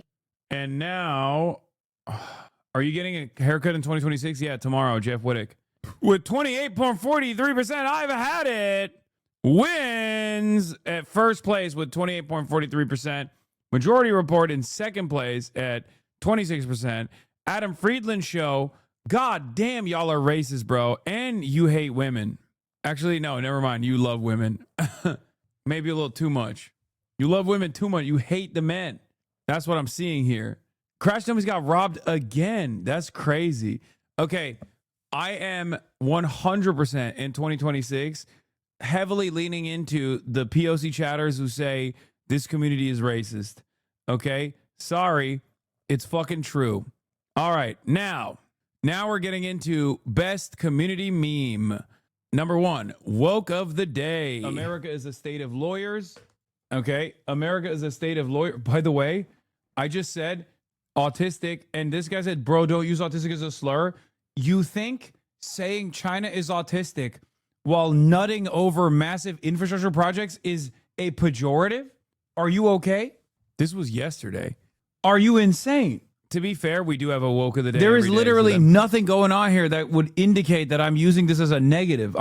To be fair, we do have a woke of the day every fucking day. It's goddamn annoying. Nebraska chatter. This is an Austin classic. This is what a Nebraska chatter. A Nebraska chatter, who is somebody who sits in the comfort of their Lincoln, Nebraska suburb and tries to, and they try to correct you about things that they're just flat out wrong about. Like, they have no idea. They haven't left their home. They haven't left the state of Nebraska. They're not worldly. They're not. We got Lemon Bro, which was, I mean, that's crazy that this. I was already popping on. Oh shit, that's loud as fuck. Bilibili. Some of you know this already, but the Chinese team that we have out here told me that I'm already known on Chinese social media as Lemon Bro. That's right. I'm known as Lemon Bro. Why am I known as Lemon Bro in friggin' China? Because when iShowSpeed went to China, I was obviously very jealous, as you guys saw. And Chinese audiences that have a fantastic way of naming people certain things, they called me Lemon Bro because I'm sour. When I arrived in China, it's the first thing that they gave me. Look, what are we doing? What are we doing? What are we doing? Also, we're in Shanghai. We're in a sick ass hotel. This hotel is incredible. This is the suite. It's not like, I don't think it's like the craziest one, but it's pretty nice. I think I was in Beijing. I don't know why I said we're in Shanghai. Maybe, I'm pretty sure this is Beijing. I was really fucked up that I thought it was I was jet lagged. Oh my God. Meme of the year. We'll find our soul, we'll honor his name. We'll surely courage our own.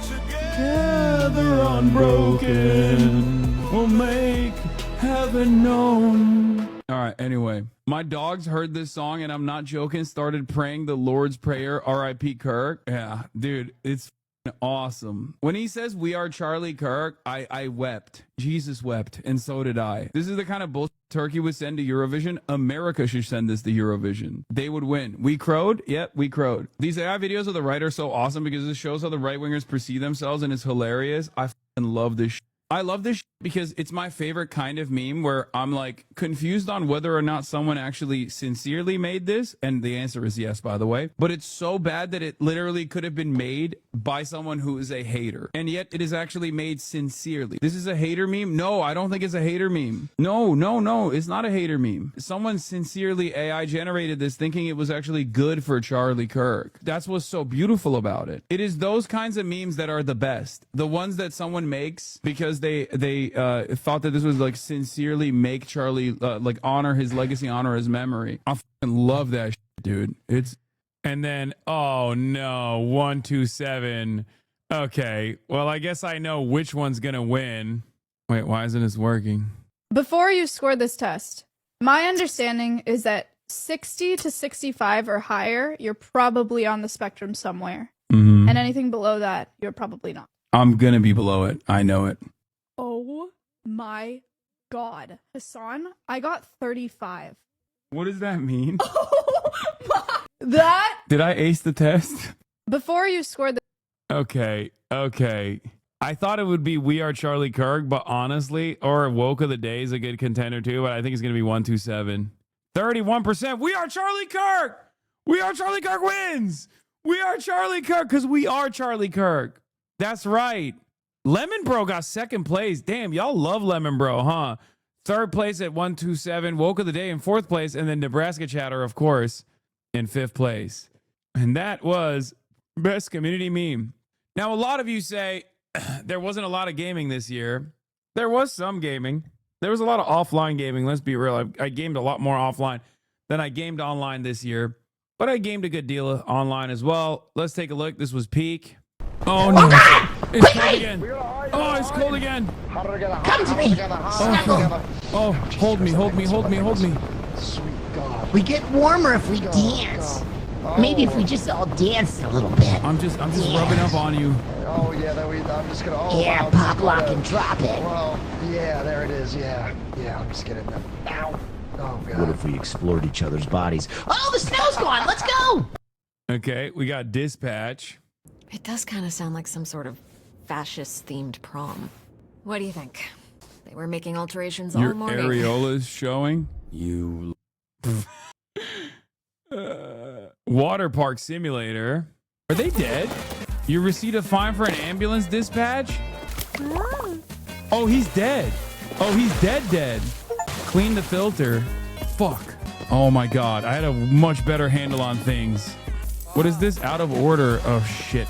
This is hard. This is a hard ass game, man. What is happening, dude? What is happening? Why is everything falling apart so hard? These can't believe the dispatch clip cut. You saved scum. Yeah, I did. Marvel Rivals. Are you out, Peace? Ah! Great gameplay. Thanks, guys. Kingdom Come Deliverance 2. Good sword fighting. I did finish this game offline. It was one of my favorite games of this year. I did not finish The gay shit, dog. It is. I'm not even joking when I say this. Like, oh, DEI or die or whatever. But like, this has been a spectacularly homosexual experience so far. No Jam podcast mentioned all this. The community's not beating the allegations. True. All right. What do we think it is? Are predictions in? Are the predictions in? Did you guys actually lock in predictions or no? Was there Gamba? I don't know. All right, let's reveal. 46.34 Dispatch wins. And in second place with 29.7 Peak. Water Park Simulator coming in third. Kingdom Come with fourth place. And nobody fucking, holy shit. Marvel Rivals in fifth place. That makes sense, though. Dispatch I did finish to completion and played the most. And also there's recency bias at play here. But moving on. Best gaming moment, which is different than best game, but best gaming moment. Let's take a look. Actually, there's something I've been meaning to tell you. It's a little awkward to mention, but since the... Like, look, I see the vibes, okay? She want me, but like, I gotta play a little hard to get, okay? She want me, but I gotta take it slow. It's okay. The fucking early bird catches the worm, but sometimes, you know, it's like the turtle and the hare, right? It's a marathon, not a fucking sprint. Blonde blazer. Oh, this fucking asshole. What does he want? Are you ready to go? Who is this? I thought I'd cataloged all of your work companions. Robert, this is my boyfriend. I got my Another get man. back. This is our new dispatcher I was telling you about. Robert? The third Robert Robertson, get back on leader this. of the Phoenixes. Blonde Blazer told me about you. Really? Let's be real. Did she, say, I don't know, what came up in that talk? She said you're a capable, honorable man that truly cares for others. Why are you so small? Hey, come on. You gotta stop asking. Small? The way you spoke. Bro, are you fucking serious? Are you joking? Oh my god, incel arc. Oh no. Oh no, Mega Man School Shooter Edition. What the fuck? Oh no. But she was throwing work my way. I wasn't misreading the chat. I wasn't misreading the signs, okay? I was not misreading the signs. I know what I saw. I know what I felt. It's so funny seeing you role play the haters. Okay, how about fucking cool it on that, all right? I wasn't role playing my haters. I am not like Phenomena Man. Son, I'm gonna suck the poison out of your wound. Don't move. Oh, hell yeah. Oh, God. Ow! You feeling better? I think I have some more poison in me still. All right, one more time.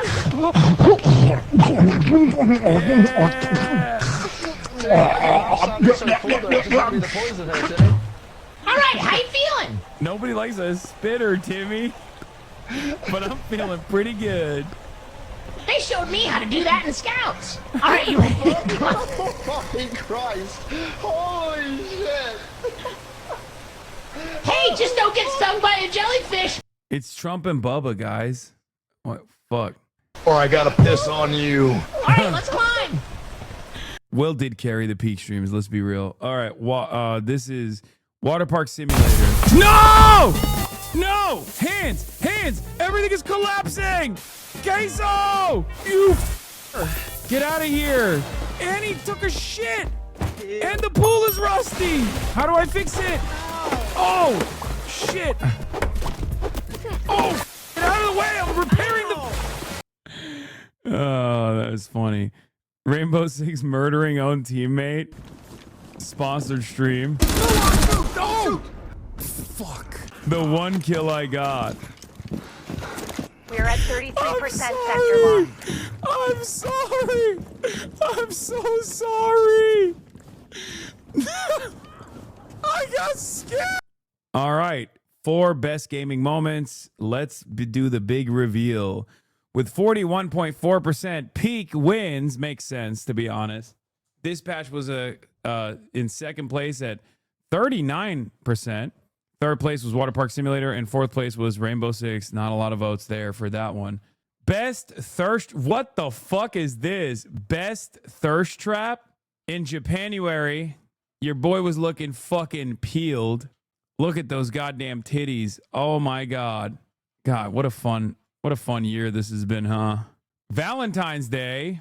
More Japan flicks from then too. GQ in the tub again. One day ban. Wait, what the fuck? This isn't even a thirst trap. What's up, folks? It's Sunday, and you might be wondering why I'm not this isn't even a thirst on trap. my broadcast right now, and that's because I got banned. That's right, I got banned. I got banned for the day. I got suspended for doing what?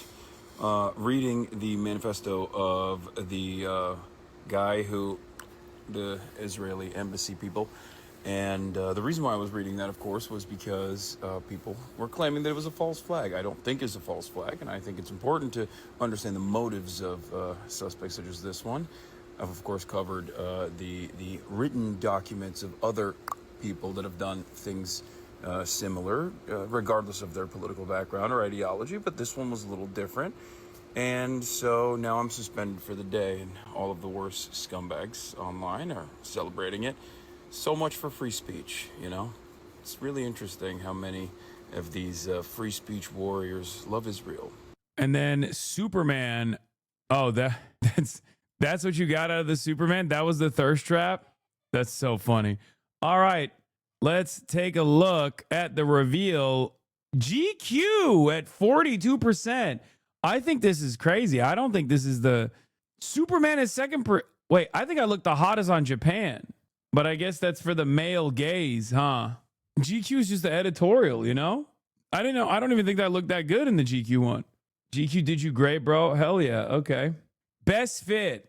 Now, a lot of people talk shit about my fits, but I do put that shit on when I put that shit on. Here we have Oxford Union. And then we have the Zhongshan suit. I think this is, I mean, fuck, man. That's such a good fit.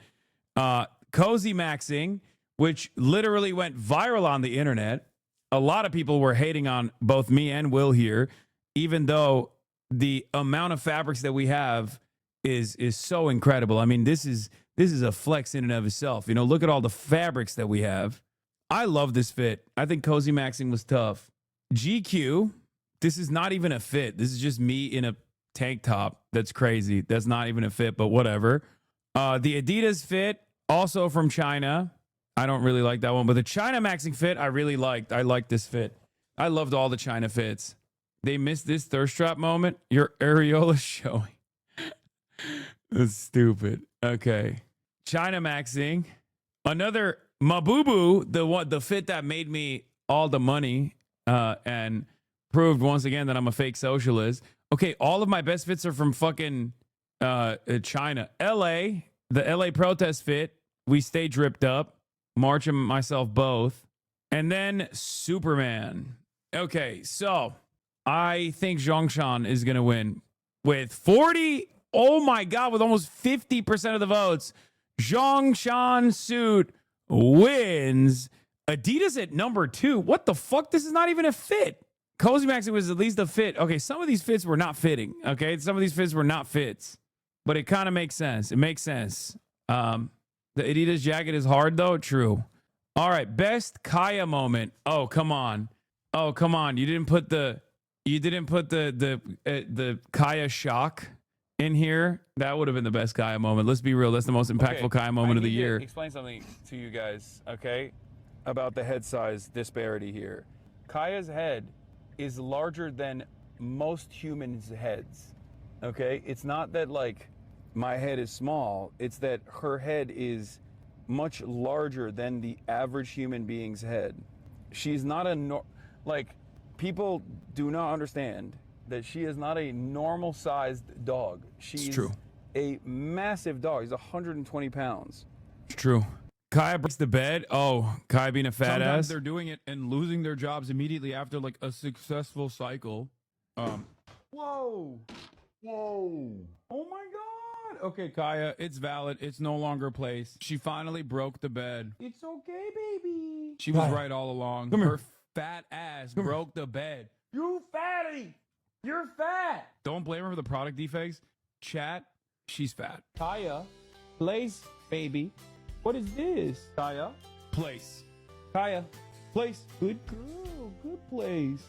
Yeah, if you guys noticed, I'm doing this every time specifically to punish her and use her and abuse her because I'm an abuser. That's why I was doing the place every time. RIP Place 2023 to 2025. Low key, RIP Place. For real though. Kaya opens the fridge. This one was crazy. Come here. Where are you going? Where are you going? Get over here. Get back in here. This would 100% line up with the actual shot that we've now proven. Oh, this is Charlie Kirk. Was not taken. Shouted to the set, please close the fridge. Thank you. How the did that fridge open? It was open this whole time. What the hell's going on? Did Kaya open it? Found Kaya opening it? Wait, for real? Are you blaming Kaya? Oh my gosh, she did open it. Oh my God. She just cracks it right open. Look at her sleeping after getting up to some mischief. Probably dreaming and scheming about what kind of mischief she'll get up to next. It's true. Kaya, Rainbow Six LARP. Get rid of once you get to that level and know exactly kind of the approach and how you want to play your defenses. Bro, my fucking haters literally took me memeing about like being a Rainbow Six guy and we're like, oh, he's Hamas. He's LARPing as Hamas. Dude, very bad year for my haters, honestly. Wait, you skipped 2? Oh shit, I didn't realize. Sorry, Kaya Lapdog. Inside where they're like, No. Kaya, what's happening? Oh, hello. This is also part of the reason why I think it's really funny that everyone's always like, dude, you're so abusive to your dog. Oh, what? And then they'll be like, well, actually, you're only doing this to show off that you're not abusive to your dog. And it's like, okay, but all of this is from before you suspected me or outed me for abusing my dog. So how does that work? What? Oh, this no, that's here. crazy. Come here. Kaya. Okay, this is. What are you doing? Huh? What the hell? Get over. What are you doing? What is happening? That's crazy. She's like, this is my stream now, please. Okay. Oh, okay. Wow, that was wild. No, I am covered in fur now. Holy shit. Okay, what do you want? What the hell? When she dip, everything is fucking shaking. Yeah, she's big as fuck. We got Kaya Lapdog. We got Kaya opens the fridge. Oh, this one was the cutest though. I have the one and only 24 karat gold Labubu. Genuine question about the dog abuse allegations. Is that older tail pulling thing fake? It's crazy to me how much motion the whole Kaya thing got. It felt astroturf, but at the same time that propaganda worked on my brain. What do you mean, older tail pulling thing fake? I don't know what you're talking about. Whoa. No, I'm abusive. I'm abusive to my dog. We didn't do the Rainbow Six LARP. Get rid of once you get to that level and know exactly kind of the approach and how you want to play your defenses or how you want to play your tactics just based off that first half. Bomb located by attackers. Looking like it's going to be a pretty default setup from the side of Team Skills. Nothing too crazy here. See, I'm abusing her here too. Look at this. I'm abusing her even here. Here I am expecting tactically beating her ass and also using her as cover. All right, everybody, let's take a look. Let's see the big reveal. But I'm wearing a mask, so maybe it's not me. Who knows? Kaya opens the fridge at 28.7%. Okay, number 1. Not bad. Kaya breaks the bed at 2nd place. Kaya at the No Kings at 3rd place. Kaya Lapdog at 4th place. The Labubu didn't hit that hard, and the Rainbow Six LARP they didn't like at all. God damn. This was robbed. Not Kai getting debated. Kilman was like, I remember because Brian Kilman was like, we should play after Cory Booker's like record breaking filibuster. Brian Kilman straight up. More abuse. Always, just like the Gaming Frogs. All right, up next, most heartfelt stream. So we had a lot of big streams this year. Okay. Incarcerated firefighter stream. What do you want people to know about either this program or about just being an incarcerated firefighter in general? What's something that people probably don't know, considering that a lot of people don't even know that you guys are out here fighting these fires? We're taking advantage of the second chance that we're being given, you know, and this is the opportunity to change our lives, you know, the trajectory of our lives, to be able to get a career once we hit the streets. And we're blessed to be in this position, you know. Like you said, a lot of people may not know about it, but we're putting the work in to not only better ourselves, but better our communities. Bro, don't hype it up too much. They're not going to give you more. They're not going to give you more money.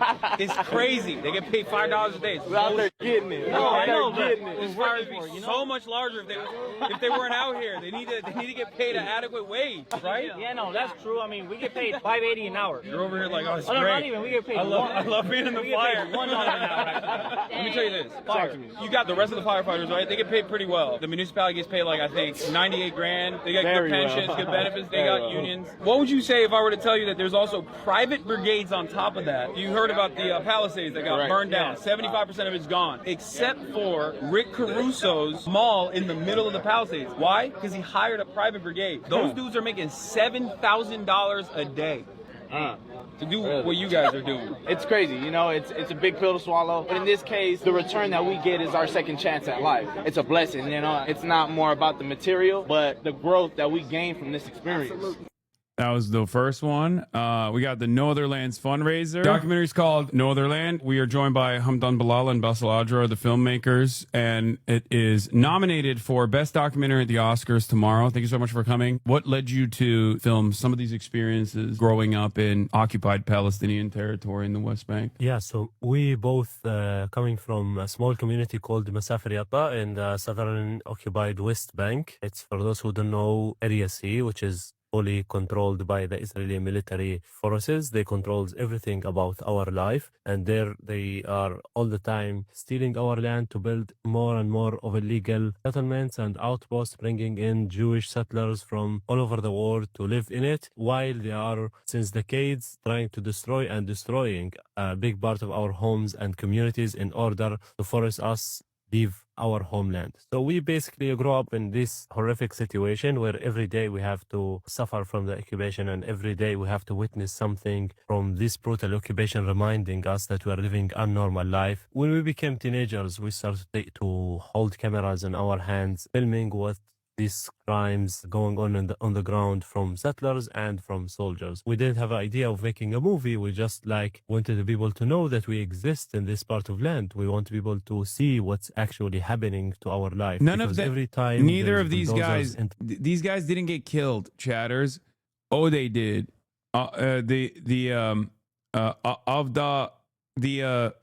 Cousin. His cousin was the one who got shot and killed. His cousin, who was also someone in the documentary, entering our community, destroying homes and properties. Of It's the not even Hatalin. interested for journalists, for the people. It became a routine of our life. He was in the movie, For us, though. it's not a routine. It's a new suffering. It's a new family who losing their home and their structure, their shelters. And all of the time, we have been looking for different ways how we can make this footage and this evidence that we are taking on the ground seen by the world. And we wanted people to he was care murdered about by us, about what's happening. settlers. And yes, Hamdan was beaten and kidnapped too, for a significant period of time. It was fucking insane. Not too bad. Gaza rally speech in DC. There was this. Every single person here understands the fundamental truth. None of us are free until all of us are free. So We had a pretty fucking crazy year, huh? Now that I think about it. Yeah, Hassan, you never leave your home. You never leave your room, you know? I want to end with that and say, free Mahmoud, free Hudaira, free all of the political prisoners, From the river to the sea. Thank you. I said the same thing at the Zoran election party, but if you didn't have global presence before, you sure as shit do now. Yeah, but it's not the best. Interview with Ben from Ben and Jerry's. Bro, in between, by the way, as far as heartfelt moments, like there's also 2 doctors, not one, but 2 doctors that I interviewed that came back from Gaza. We also had, I also interviewed Quentin Quarantino, who was on the Samud flotilla. You're Jewish. In person, too. Brooklyn. I was wondering, like, how your opinion on Israel evolved throughout time, if you don't mind me asking. No, be my pleasure. One of the coolest things about Ben, by the way, is, yeah, and David Adler, too. But one of the coolest things about Ben is that he's also super pro-China. I went to, when I was in, like, elementary school, I went a couple of afternoons a week to a thing called Center Island Jewish, and it was mostly teaching you about Jewish culture. Many Jeremy Scahill collabs, about too. how Jews had been discriminated against, and teaching you the Jewish songs and the dances and the holidays. And they also taught us about Israel. And what we were taught was that, you know, after World War II, the Jews needed a homeland, a place they could feel safe, and it was Israel.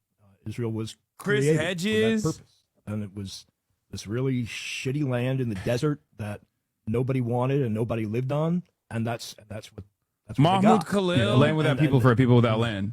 And then the Jews who moved to Israel, with the help of, you know, the international Jewish community, ended up creating this very vibrant, highly developed society and culture. What we were told was Chris that Smalls, the Arab countries, the Arabs who lived around them, were kind of jealous of, you know, that culture, that development, that quality of life. So they made war on them.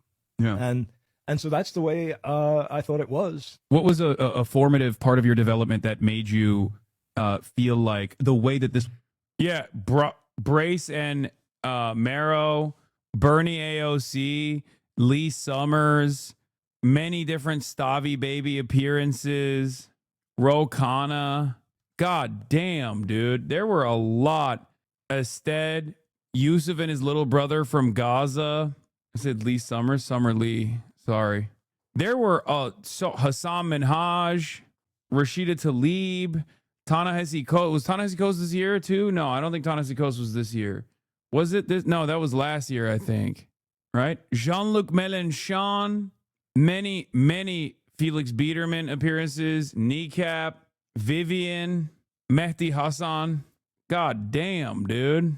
God damn. The Asmongold chatter. I like you said, Chris Smalls, and then the Asmongold chatter from Quebec. 2 different union guys with 2 very different ideas. Dr. Abdul Al Sayed, Zoran Mamdani, Van Lathan. What a fucking lineup, dude. What a lineup. Asmongold, technically, that was a collab, I think, that happened this year too, didn't it? So technically, I collabed. All this year's Uber driver should have been an option. Yeah, all together. Lady from the Free Press who stalked you. Need to diverse it a little and have some friends in 2026. What do you mean? I had an incredible amount of fucking collaborations.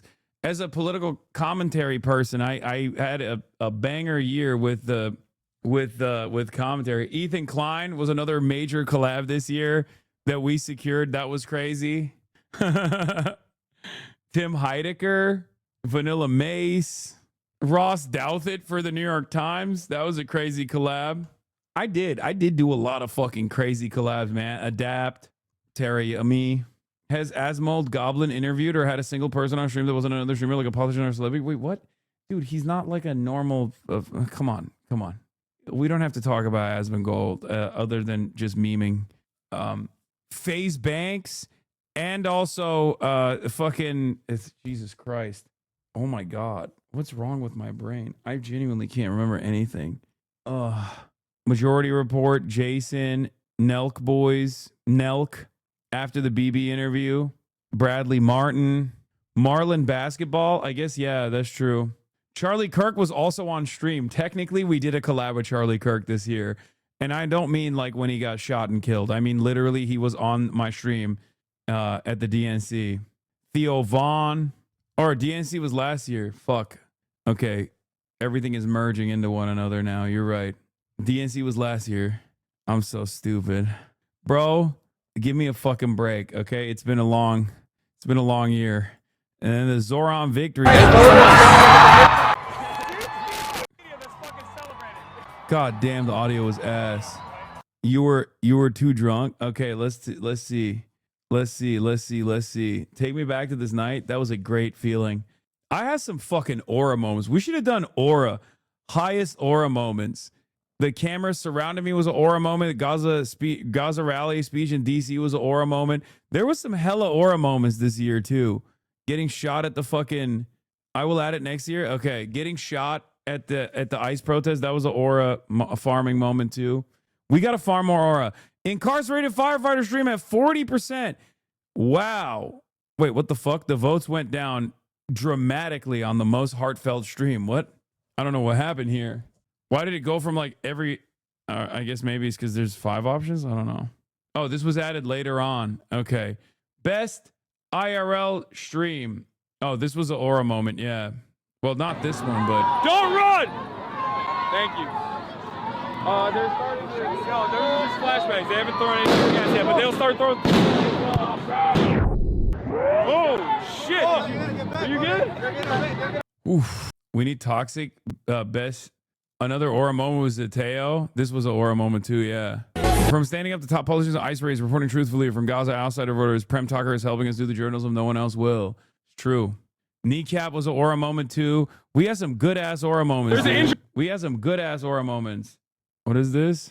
Let's see what this looks like. Isn't it crazy how much, like, how, not to bring it back to the haters once again, but it's like, it is pretty wild that like this was the overall experience that entire night, and then the only takeaway for all the fucking sloppers was like Hasan got denied entry into this party that I was leaving off of a fucking clip that was deceptively edited. Once again, the reason why I mention this is because this is the real shit, right? This is the real world, and the alternative world that people concoct on the internet is ultimately meaningless. Okay? Like I'd rather have the fucking unwashed, sweaty losers on the internet fucking despise my ass, but then still get this sort of still have some kind of real world impact, you know? The same moment from the audience POV. That's sick. I never seen this. Great clip with Kneecap. This was another one. I was so awkward here. I was kind of uncomfortable here. I'm not gonna lie. I just like felt out of place to be on stage, you know? That was sick though. What is this? Gold reaction? Eat my food with a video. Do it. Let's see what this looks like. What is this face? Do it. Let's see what this looks like. Why the fuck's he seething so hard? I've never seen this. My favorite reaction is when one of your haters said they must have confused him with Zoran. They didn't cheer for Hasan. Yeah, no, they thought I was Zoran Mamdani. Before the clip, you were just telling somebody how nobody out there knows who you are. Why is he so fucking sour? That's interesting. Oh, that's funny. What is? Oh, that's good. That's good. What's chat saying? Skip, Collargate, place, skip, place, go back, schizo, lol, all Hasan clips. Hasan's America, easy clap. Eat a video. How the fuck did his eat my food audience with a become video. so goddamn reactionary? How is that possible? I just don't get it. It's a blue state. What did they think was going to happen? Law is all Hasan. Get off LSF. Holy fucking shit. The face of someone who can't comprehend that public opinion is drastically different from extremely online Reddit forums. Yeah. I just don't get it. I don't understand how, like, I get why he might be fucking malding and shit, but why the hell are they all malding and shit? What dog do you have in this fight, you know? Daily Hasan segment schizo. His comments on his clip, his chatters are full of Islamophobia. China gay glaze, that's funny. Anyway, there was some good ass aura moments. Aura photo of the year by far. Oh, this was fun too, yeah. That food was amazing. Where the fuck is the... Oh, here it is.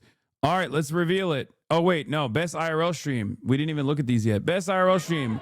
I sat at LA protest. That was crazy. Cops are pressing in and pushing people. Zoran Mamdani victory stream. We already saw this one. The video, the audio is impossible here. Ireland 1916 walking tour at Lorcan. Ladies and gentlemen, what's going on? You can see me, you can hear me. All right, see? This is what we look like on camera. God, I'm beautiful. All right, I am in the heart of Dublin, Ireland, and we have a really incredible guest here today who's going to walk us through the revolutionary tour of Ireland. Would you like to... Welcome, Hassan. And I like the way you say Dublin. That's the way it's pronounced. That's the right way to say it, right? Dublin. I can't help but notice you got this cool pin. What's going on there? This is a little thing I made myself. I call it the Gaza Lily. I did a few of these up with some friends of mine who make badges, and we sold them for medical aid for Palestine. Wow. Here's Santa Claus. Grinch. What the hell? Collaborate. Let me show this to you, especially for I your don't get it. It seems like I was outside a lot this year. Everyone keeps saying I'm inside all the time. younger viewers. This is a thing called a mailbox or post box. All of these were red in Ireland in 1916, and when we got the Free State in 1922, they were painted green. We always joked that the only thing the Free State government did as regards change was to buy 200 tons of green paint and veneer over the red post boxes and stand back and go, now we have a nation. Is this a tradition in America, the 12 pubs at Christmas? Did you ever hear of that? The 12 pubs at Christmas? Where No. you wear a stupid Christmas jumper and you and your mates go to 12 pubs. But rarely do pubs let them in. They don't really want that kind of business. And also, by the time you're at your 8th pub, you've all separated into little groups, and you know, the worst drinker amongst you is lying in a gutter. A pub crawl. Here we are coming up to the international. You are just shit at IRL, no hate, but you always go to the right historic revolutionary heritage. Chat, and someone please offer us up. I want to see what he watched earlier. Thanks in advance and sorry. You are just shit at IRL. Bro, some of my best fucking streams were IRL streams this year. We're literally looking at the best IRL stream, the best of the best right now. It's so funny that you're... While we're in the process of looking at best IRL stream, he's like, nah, dude, your fucking IRL streams suck, actually. Space Dad and Hotscore drew this by hand from the Zoran party. Wanted you to see it. Thanks. Whoa. This is fucking incredible, dude. Oh my God.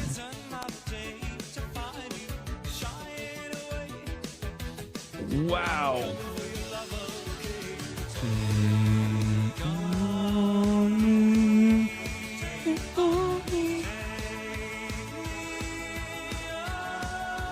That's fire. The January 6th tour was dope with Summer Lee. What's up, everybody? We're live. We're alive here at the heartland of Empire, here in the Devil's Nest. That's right. We're in Washington, D.C. We're going to be hanging out with Summer Lee. She's going to be walking us around, showing us around the Capitol. Hey everybody, I'm Summer Lee. I represent Pittsburgh, Western Pennsylvania in Congress, so this is my second term. So I know my way around here a little bit, but not enough that I have enveloped the air of evil. This is my, like, January 6th tour. You know? That's what... I don't know the route that they took on January 6th. So this is the tunnel, right? This tunnel connects all the different office buildings. She's so cool. And this is just the house ad. This is what the QAnon people think is like the baby transportation tunnel. That's what they think is going on. I don't know nothing about that. Except everyone's QAnon now, so maybe they're going to be demanding to see the tunnels So right now, we are actually literally outside of the speaker's lobby. Wait. So we're not by his office. I think we are going to go by there. This is the house floor. No, but like, is this where the thing happened? Oh yeah, where they, is it? Yes. Philip knows. So Philip is our expert. He's our capital expert. So if you're thinking about how close they got, like, for real, literally on the other side of this. So we're in the dome now. You know, the beautiful white dome. This is it. Oh my God. Oh yeah, I remember people pouring in through here. There it is. All of my understanding of the interior is literally from January 6th. I'm not even joking. Like, it's That's not. wild. If you say January 6th 3 times, Capitol Police comes and takes you. This is where all the statues live. Every state gets 2 statues. There were like no statues. All the statues were white people until like 3 years ago. Oh, this is where all the problematic artwork here. So like, deadass, this is the baptism of Pocahontas. This is so, oh my God. Like when I said this is problematic, like the baptism of Pocahontas. No this is wild. way. Yo, that is the picture where, like, I think, is that the one? One of these pictures is the one on the internet where they like circle all the slave owners. I'm really fortunate that you were able to take some time out. I mean, I know there's not a lot on your plate currently. If you were here when this place was open, yeah, no, you would have made it through. Don't forget the Mahmoud interview we worked hard on. 4 months of work for that one. Yeah, no, that was also incredible and very impactful as well. The China Panda stream. Oh my God. Oh, don't even get me. Penny was explaining to us because I asked a stupid question. I asked if pandas just like roll around here, and she's still laughing at it, which I think was a good question. Okay, they could No, be. it's not a good question. Wow. It's more than 100 kilograms. These panda adults. It's very dangerous. I'm more than 100 kilograms. And But I'm you are not a bear. You are human. Yeah. I know, but I think I can. Okay. I think I can vibe out a panda. Like if a panda saw me and was like, "Oh, you're kind of like me. You're like a bear as well, like big." And then I walk up to a panda and I'm like, "Hey, hi." And then the panda, He's always held a belief that his spirit is akin with a bear's, and he could make peace with one in the wild. Yeah. He says this all If I saw one in the wild, I think like we would dab it up, like high five, like that. No, you don't think so?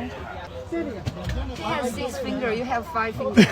So do pandas punch often? You guys is nothing, right? It's just a joke, right? No. I mean, I'm being sincere. I'm being sincere. I think I could. We don't agree with what you said. Can you pull your arm up a little bit more? It's very dangerous. She was disgusted with me. She was disgusted with me, and it's fine because I still believe it. If you face a panda in the forest, of course you cannot. If they punched you, it's equal to 115 kilograms. But he wouldn't punch me, is what I'm saying. Why? Because I'm chill, like cool. It's a wild animal. I have like a very Chengdu attitude, just like the panda. So you're telling me the wild pandas are not as docile? Some is very calm, but if you in the spring. So there is a. So you're saying in the spring they are very, very easy to angry because spring is the dating time, it's mating time. You're saying they'll think I'm competition. They'll be like, oh, that's another panda. No, compared with panda, you're not very handsome. I'm getting daggers after daggers. It's okay. I'm not as handsome as a panda. It's fine. You're human. You're handsome. You're handsome. It's okay, Penny. You don't have to tell him that, Penny. You don't have to lie to me, Penny. It's fine. I still maintain the position that I could vibe out a panda. It's okay. I will continue to believe this. Can't save everybody, Penny. Look, my only rule is her face. Okay, then Gaza speech. We already saw this. The fundamental truth. We saw this already. We watched it, but best IRL stream. And then Bernie AOC interview. Ladies and gentlemen, boys, girls, and MBs, we have Bernie Sanders and AOC in the building. You guys are about to go up and speak at another one of the rallies that you've been doing, the Fighting Oligarchy tour. What are you guys trying to accomplish with these rallies? Let's get started. Actually rally a class-conscious... Look, immediately. Lame interview. You should have held their feet to the fire. I had 10 minutes, man. Give me a fucking break. Yeah, of course it's a 71-month sub. Of course it's a 71-month sub. What do you... Dude, of course. You're just looking for negative comments? No, it's just like they will always movement pop to up. Bring people together and to show that we can fight for a better future, not in marginalizing and attacking people, marginalized people, but actually in rejecting the differences that we have to come together in common cause and to organize folks. Well, I agree. To me, this country faces the worst set of crises that we have faced in a very, very, very long time. You got a president who is moving us very rapidly into an authoritarian form of society.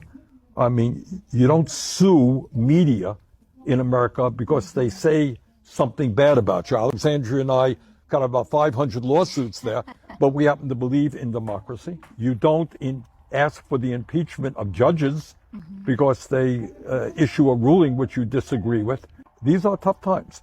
And what we have got to do is rally the working families of this country to stand up to oligarchy and to demand that we have an economy and a government that works for all, not just the people on top. All right, let's take a look. Let's look at the big reveal. And with 36.9%, Zoran Mamdani victory stream gets the best IRL stream. Ice Out of Protest in second place with 27%, and the China Panda stream at 15% in third place. Ireland at fourth. Gaza Rally Speech DC in fifth place. January 6th tour in sixth place. And Bernie AOC interview in seventh. Nobody liked that one. A lot of lefties hated that because we're all best IRL stream moment. A lot of big ones from Japanuary. some from China, and there's even a Zoran Mamdani mention in there. That should be your Twitter banner. True. Mades in Japan. Smaller. Yes. Yes. Okay, I like this. Well, you have a calf, right? Yeah. So what if, I mean, just off the top of my head, what if it's side, sway, ear? Yeah. Just something like that. Just off the top of my head. Okay. Just off. Okay. Hit it though. Sway. Ear. Clean it. Paw. Make a paw. Thank you. Clean it. Yes. I'm working with amateurs. I've never been cute in my life. Oh, they're blasting heat from here. It's crazy. Never been cute in my life. I could not fit into this fucking thing. I could not. Look at that. That's supposed to close, guys. Okay? This is supposed to be... It's crazy. Clavicular is going to use against to prove you're a sub-3 turquoise cell. I don't know what that means, but I'm literally mogging Clavicular's entire existence, even in this fucking maid outfit that is unzipped. Never been cute in my life. I don't know. One more time. And this time hit it perfect. Sway. Clean the ear. That's the gift right there. I get scared every time this is shown in front of my eyes. It's incel repellent. It's a really good way to... Okay.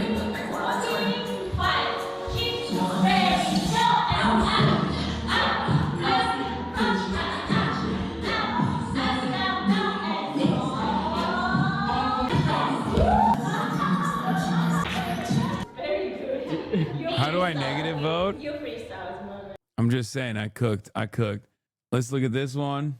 This was the day Auntie Parker stroked out. Oh yeah, you're an eater. You're a feeder and an eater. You're a real ass eater. Maybe you could have arranged those words a little differently. Yeah, I didn't mean it like that. Where's this from? I've never... Ocean's Wrath, Nature Untold.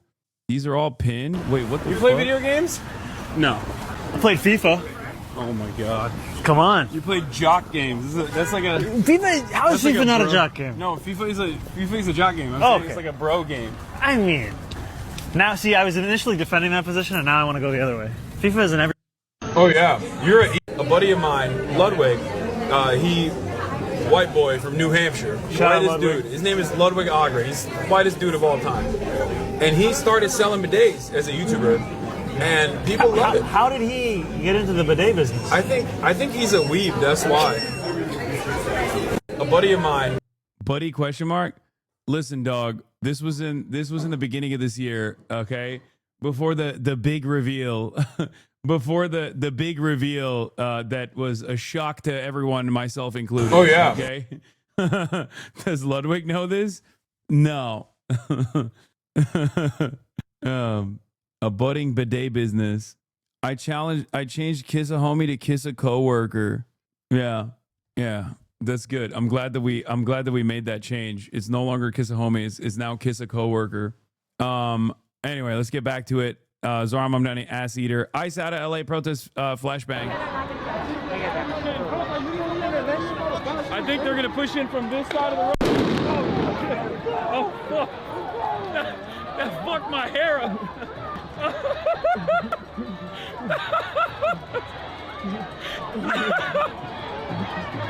Anyway, they're fucking. Wait, hold on. Yeah, this is when the Roach wanted me arrested. Zoran Mamdani victory party. We already saw that. Aura moment, hype moment. You already know. Red Book, getting gifted the Red Book, which a lot of liberals got mad at. They were saying this is the same as like Adolf Hitler, Mein Kampf times 1,000. I'm beginning to notice a trend with all of my like best moments. There's always like thousands of people online that do everything. Thousands of people online. They did everything in their power to like look at any like cool moment. It's like that meme of like random guy walking, whistling with like the crazy person that's going like, I bet that guy's a real piece of shit. I hate him. It's always like that. It's always just like anytime I'm just like having fun or having a moment or, you know, enjoying my time. It's always like, oh, I fucking hate this guy. Arrest him now. Oh no way! It's a small one. And it's the first version. It's the first. Wait. Really? Is that a Bible? No, that's a little red book. It is basically. The little red book? The little red book? It's the red Bible is what it is. Okay. Yeah. Some may say more important than the Bible. Some may. Especially over here. Yep. Yeah, I know. That's crazy. Okay, these were incredible. Well, they weren't very rare at the time, but this is a red book. Okay, quotations from the chairman Mao Zedong, and this is an English version from this is, I guess, from 1966. Okay, so initially they actually started printing these. I mean, there were so many that they printed of these, and I think by this point they did not want the English versions to be printed. So they tried to secure all the copies back. They were trying to like get as many of the copies of the English versions back as possible. And this is really, really special. Thank you. So that's crazy. Wait, what's your name? Doomer, we will. What? You can call me Zulu. Literally sprinted the eBay after this. Lol, bro, didn't this clip cause like 10 to 12 controversies? I don't know. I was in China. I didn't give a fuck. But apparently, hella people got mad about that. I saw bits and pieces of it here and there. People were just like losing their minds. All right, we already saw the January 6th tour. I'm trying to get you in the house for if you want. That'd I be great. know y'all aren't going to be able to go. I'm like, the people aren't going to be able to come with us. Oh, they're not but going I to might be able to. Like, My girlfriend's fan art. But Okay. we can peep in. I think we can peep in. Oh shit, this is fire. This is my like January 6th tour. You know, that's what. All right, let's see which one. Let's see. The big reveal is Ice out of LA protest flashbang as best IRL stream moment, because it seems like you guys want me to get fucking shot. And then number 2, Zoran Mamdani victory party, or a moment leaving the victory party. Zoran Mamdani ass eater in 3rd, the Red Book in 4th, Maids in Japan 5th place, Twerk class is 6th place in January 6th tour and 7th place. Best travel stream overall. This was stacked. We got Japan. Oops. No. ペンシングね。ハーフサイズ、ファーストカッティングlike this. 1, 2, 3, evidence. Interesting photo on that wall. Let's not look at the photo on the wall, okay? I've never seen that happen. Best or loss moment, yeah. Oh, no. New York City 1 and 2. I guess where else? Sri Lankan food in Staten Island? Oh no. New York City. Clearly they're excited to see us. Yeah. That's what that's about. That's what was going on. That was full recognition. Yo! This dude What was up, my at man? I was watching the feed. Let me go say what's up. France. Oh, that was cool. Yo, Single digit with 28 seconds. USA, USA, USA, USA, USA. This is like when L.I. Joe got 5th at Evo. Right, exactly, Slime. We Great take point. the wins we can get What a around here. spectacular showing by Team America here. Ludwig doing his absolute best As red, with white, a and blue last. paints the sky. Could be any country. Yeah, but definitely for here, for those of you watching this broadcast, it's America, baby. Eagle screech. my coworker Ludwig. DC trip. Look, this is the tunnel, right? This tunnel connects all of the different office buildings. And this is just the house ad. This is what the QAnon people think is like the baby transportation tunnel. That's what they think is going on. Okay. China, baby. I feel like I'm getting better at my Chinese. Yeah, Bing Tang Hulu. So which one you like better, the house room or grapes? Yesterday you tried one. The grapes were. Orland. Part of, I know he is. everything we're doing. Look Here's at that. Oh, he's got a Santa horse Claus. and skin and green. We saw this one already. And then Dearborn. Oh, who could forget Dearborn? I thought you were leaving, man. I thought you had With Dr. Abdul Al Sayed, and then Mahmoud Khalil was also on the Dearborn stream too, and then the mayor as well.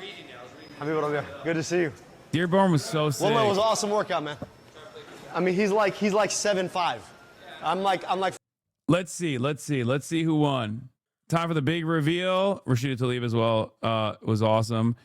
Best travel stream, 67% China. Jesus Christ. With 7,373 votes. China in number 1 place. Japan number 2 in 2nd place with 15%. Zoran Mamdani got nothing here, 8%. Okay. God damn, people love China. Holy fuck. Ireland in 4th place, Dearborn in 5th place, DC in 6th place, and France in 7th place. All right, best controversy. Wow, this year. Now, let me tell you, there was some real controversies this year. There was a lot of controversies this year, but these 4 are probably the top. Kiss, Mary, or bleep Rick Scott. Let's take a look. Let's watch this clip. Where was I? The new meta is trying to get you banned for being mean to Rick Scott. I wasn't even like being directly mean to Rick Scott. What I was saying was like, if the Republican Party truly cared about like monitoring medical bankruptcy, they would literally apply the capital punishment. Like if they did, they don't. That did work. That did get me a ban. That got me a nice little ban by people that are, bro, that feels like 2 years ago. It's kind of funny because it's like, that got me banned by, and the people pushing for that ban literally were, you know, Asmongold, who has said directly that Tim Walz needs to get the capital punishment. So you can cry about it all day, every day. You can cry about it, try to get me banned for it. Maybe I will get banned for it. Who knows? But it's not. Hassan caught glazing terrorists again, this time 10x worst. So when is Asmon's ban? Yeah, I'm not holding my breath on it. Shocktober 7, obviously. The God, even my own community is making this dog, and you just moved 3 centimeters away from the bed. Yeah, I mean, we're joking about it, but like people do actually think that that's real. You know what I mean? People think that that's like unironically what's happening. I should really stop. I should really stop memeing on this shit. Yeah, that was Nazis don't get banned. Yeah, that was a big farm. That was a big farm. At this point, it's like there are still people pushing it, but like, it doesn't really matter. At least Kai became a star, you know. October 7th made me The lose hope. assemblyman will not denounce Hamas. The assemblyman will not denounce Hassan Piker, who said America deserved 9/11. The assemblyman just said in his response, well, it depends on occupation. That is code, meaning that as a Jewish state, which he has never acknowledged. I want to be very clear. The occupation is a reference to international law and the violation of it, which Mr. Cuomo has no regard for since he signed up to be Benjamin Netanyahu's legal defense. At this point, I've had multiple coworkers bring up Kaigate. Just ask them if they're fucking vegan. You know what I mean? This was a big ballot issue anyway. Yeah. Kai's always been a star. Our world just got to find out. I think I'm a bigger fan of Kai than I am of you. No, of course. Of course. Mayor candidate pulled the fuck us on cord. You knew it was over. You need to meme about it more. I mean, I do meme about it. Defense team during the course of this genocide. And I find the comments that Hassan made on 9/11. I have a real life anecdote about your haters. Blue collar dude I know brought you up and was like, didn't he do something with his dog? And I said, so what, are you vegan or something? And then he started watching you. Shout out AJ. Hell yeah, Mr. Mandela effect. Dog, the year is over. I think we're good leaving it behind. I mean, I will continue memeing about it whenever people bring it up. And I also think that part of the reason why Democrats are in the situation that we are in, of being a permanent minority in this country, is we are looking only to speak to journalists and streamers and Americans with whom we agree of every single thing that they say. We need to take the case to every person, and I'm happy to do that, which is why I was on Fox News yesterday talking about how I wish it was more like NASCAR, so we could see all the billionaires who are sponsoring you right on your suit jacket. Do you think Dogtober 7 was your biggest controversy to date? No. I think America Deserved 9/11 is still one that like has real world impact, because that one, even though people don't give a shit about it, it's much easier to like virtue signal over. Like people, by and large, people don't actually have like any sort of real emotional feelings about 9/11 20 years after the fact, after we just like slaughtered fucking, you know, millions of Arab people and whatnot, and most people see it as like what we did after being awful. But as far as Dogtober 7 goes, it's one of those things where like there are, America Deserved 9/11 will always have more staying power, even though people don't really give a shit about it. Dogtober 7, on the other hand, is utterly ridiculous, but those who will forever be like, no, he's a fucking dog abuser, fuck that guy, they will always say it. Most people after a while, I think, as at least in what I have seen happen, especially because like the Department of Homeland Security secretary literally slaughtered a puppy, like actually shot a puppy in the fucking head and wrote about it in a book. And like, you know, ICE agents like kill fucking dogs with regular frequency, before people say like, oh, whataboutism or whatever, it just kind of shows that like people don't really give a shit, and they only give a shit about it because it's like something that they can get me on, right? And yeah, there was a WoW streamer that literally, like, I think choked the fuck out of his dog on stream this year, and not a single person said anything because nobody cares. So the reason why like as far as like people bringing it up, they'll bring it up. Most people meme about it. Like the overwhelming majority meme about it. It's not even like a gotcha at this point. It's just a meme at this point. But the people that bring it up sincerely get really mad when I joke about it, because they'll be like, why are you guys joking about this? Like, why are you fucking joking? This is serious. It's like, well, okay, if it's so serious, why did you fucking make memes about it for like the first month, dumbass? You know what I mean? The point is, it's not about animal welfare. Obviously, if it was about animal welfare, most people would have realized by now that, you know, Kaya is a very well-loved and very well-taken care of dog. Much better living conditions than the average person. But what was I going to say? Most people just joke about it. Most people just meme about it. But the people that don't want to say that they don't like me because I'm a terrorist, right? They'll use this as a way to be like, see, we all hate him. It's normal to hate him. You should hate on him because of the dog thing. And then it's always funny because like immediately when someone literally responds to someone putting that out there with like, what the fuck are you talking about? I don't give a shit about this at all. Who cares? Even if he shocked his dog, I don't give a shit, right? Because I'll see this every now and then with people being like, I don't even give a shit that he shocked his dog, brother. Who fucking gives a shit? They will immediately be like, well, that's not actually the real reason why you should hate him. You should hate him because of and then like they immediately they very quickly reveal why they're bringing that up, right? Yeah, they'll be like, this is how Muslims treat dogs. Oh, he loves China because they eat dogs in China, or he's a terrorist. He's a fucking terrorist. Why do you even like him? Because he's a fucking terrorist. You shouldn't like him at all. So it doesn't really matter. Anyway, the China controversy. He loves China. Yeah. 这是什么呀？他录个视频，你是他导游？没有。Where is the film? Stop. Okay. 我是他导游啊。是啊，你是导游啊。问问他那个。 Doors open. This was not a first day stream, brother. Will was right. Wait, what? When did they finally release you from jail in this moment? Sorry, I had to open the door. When did they finally release you from jail? Instantly. So as far as my best controversy this year, I don't know if it's like the most impactful. I don't know which one it'll be, but let's take a look. Let's reveal. I think it's going to be Dogtober 7. That was the most Do you denounce Hasan Piker at 44%? Damn. Do you denounce Hasan Piker at 44%? Shocktober 7th at second place in my second controversy. As far as impact goes, I mean, I think none of them are all that impactful ultimately, but Kaya Gate got robbed here. New York City drama gave you visibility. Sure. Yeah, that is pretty crazy that I was like a fixture in the, that was pretty crazy that I was a fixture in the New York mayoral race. China controversy got third place, and then Rick Scott got fourth place. Okay. Kaya Gate is extremely online. No, it's not extremely online. No, I mean, normies fucking know about Kaya Gate. And then we got best stream guest, best stream of 2025, stats and clips, and then the end. Okay. Best stream guest. We got Zoran Mamdani. I guess where else? All right, we saw this video already. We got Gianmarco Soresi. So there we go. I don't know what she can have. Well, she can't have any of it. Okay, and I'm really? I'm gonna strap the zapping collar on you next. Sure, we'll just for doing that. And then for you, I got some black electric tape in case you run out. So, you know. Thank you. I've run out of it in my I've seen in my mass cover. Stavros Halkias. Yeah. Have you done microplastic 22andMe?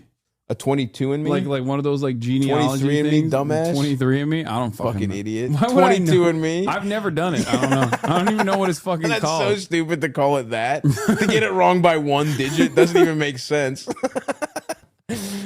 No, you actually have a 20. Yeah, you have an extra chromosome. You need to take a 24 in me, Okay, Hasan. so 23 a 25 in me. You have some kind of rare Turkish form of Down syndrome where you get 2 extras.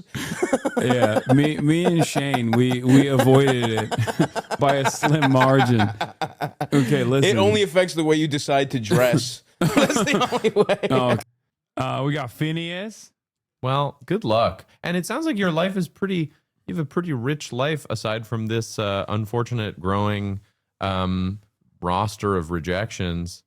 So the void of loneliness. Yeah, but otherwise, I feel like you got passion and enthusiasm. And do you have a job you like or a job that you feel well compensated for? Let me guess. Actuarial sciences. No. Okay, you're not a quant. Stavros mocked you, sorry, every time. Vanilla Mace. With members of the opposite sex, and like how I even establish a relationship and how I tell them, and like, yeah, that's kind of my issue. All right, I'm gonna take the reins You here. got it, yeah. Go ahead, yeah. We're not, okay. Listen, I'm gonna say this straight up, and you got to learn how to eat the fuck out of some pussy. Okay. Let's start there. Yeah, I'm not opposed. We got, last but not least, Maya. Looks like Maya. That does not look like me. Oh my God, it kind of does. No, it doesn't. Oh my God, what the fuck? I don't look like that. I don't look like this. Stop. Dude, do a similar pose. How do I do that pose? Strike a similar, like do one of these. All right, let's see. Revealing 42% Zoran Mamdani. Okay, dude. This guy wins everything. What the fuck? Oh, just because he's a fucking mayor? You guys are such lame asses, dude. Yeah, okay. Okay. A lot of good guests got robbed. Stavros in second place, Maya in third place, Gianmarco in fourth place, Vanilla Mace in fifth place, and Phineas in sixth place for best stream guest. Best stream of 2025. I'm not going to run these clips again because we've already seen them. You already know what it is. We got Zoran Mamdani interview. We got Ice Out of LA protest. We got Chad Vice. We got the Zoran Mamdani victory stream. And we got China. And I think it's going to be China. Oh my God. It got Zoran Mamdani victory streak. Okay. Another victory for Zoran. China in second place. Very close though. What the fuck? This is why you got to vote. Okay. Lefties, you need to learn the importance of voting because China lost. The Zoran Mamdani victory stream was basically a movie, to be fair. It might have been, it was one of the most insane streams because like it was so, up until the very last moment, I did not think that it was going to happen. It was real cinema, you know? It was real cinema. All right. And then we got stats and we got clips. What are the clips? Stats and clips.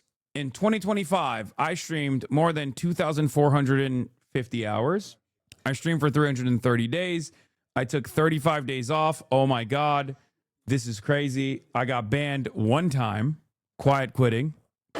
Almost every single day off was, by the way, either a shoot day where I couldn't be live. Niye böyle giyindiniz? Nereye gidiyorsunuz? Kimle yapıyorsunuz? All of us. Okay. Eyvallah. Wow, you took like a month off?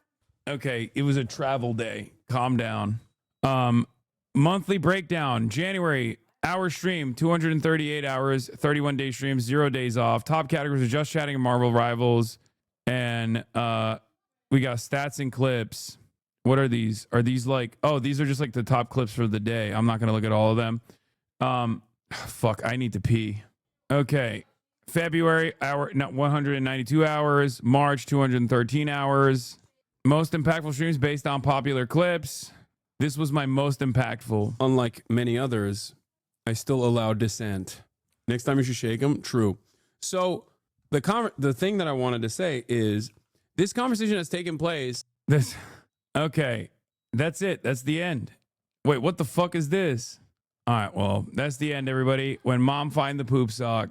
Hold on. I have to go pee while this plays out. But hey, thank you. Thank you to Frogan. Thank you to everybody. I'm going to pee. I'll be back in a second. Hold on. I have to pee so bad. Sorry. What a year, huh? What a goddamn year this has been. Unk bladder. Man, come on. Let me pee one time. Anyway, everybody, that concludes 2025, the arc of 2025. My ankle is not feeling better. I will still do I will obviously continue streaming nonstop. I'm not gonna do predictions right now, but I'll do predictions tomorrow. I'll also have Jeff Whittick in the building to cut my hair tomorrow.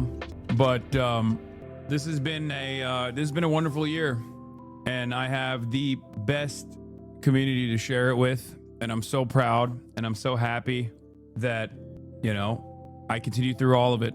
And no, it's not because, you know, I am obsessed with constantly duking it out with chatters. That's not the reason. That's not the reason why I keep streaming. We've had a lot of impact this year, and hopefully 2026 is going to be even more impactful. We got the midterms coming up, and there will be more travel and more cool streams, more collab, and it'll be jam-packed. And yeah, that's it. That's all I got. Damn, no midnight New Year's Eve stream. Nobody wants to work anymore. Yeah, I am not going to be live during New Year's Eve because I'm going to go spend some time with my family, and then I'm going to go do a New Year's Eve party. But one last sign off, and I'll see you next year. This has been a tumultuous year overall. A lot of ups and a lot of downs. But like I said, I'll see you guys in 2026. Love you all. And one final send off, one final free Palestine. From the river to the sea, Palestine will be free. Bye, everybody. Sunny Los Angeles, California, says Hasan. The starlight to the starlight to the topic just begun. There he is again. Hasan is streaming. Hasan is streaming. There he is again. Hasan is streaming. Hasan is streaming. Review in the P.O. box. Uncle Uger's face. Sat in Discord at your prop. Great names take on breaks. Tiny Bernie Sanders, LGBTQ Air Force. The whole left at your fingertips, Ane at your door. H3 crowded debate, the Young Turks online show. 3 full fucking years of this, plenty more to go. 90-day fiance talks of champagne bourgeoisie. A Trump rally live reaction, a mass riot at DC. There he is again. Hasan is streaming. Hasan is streaming.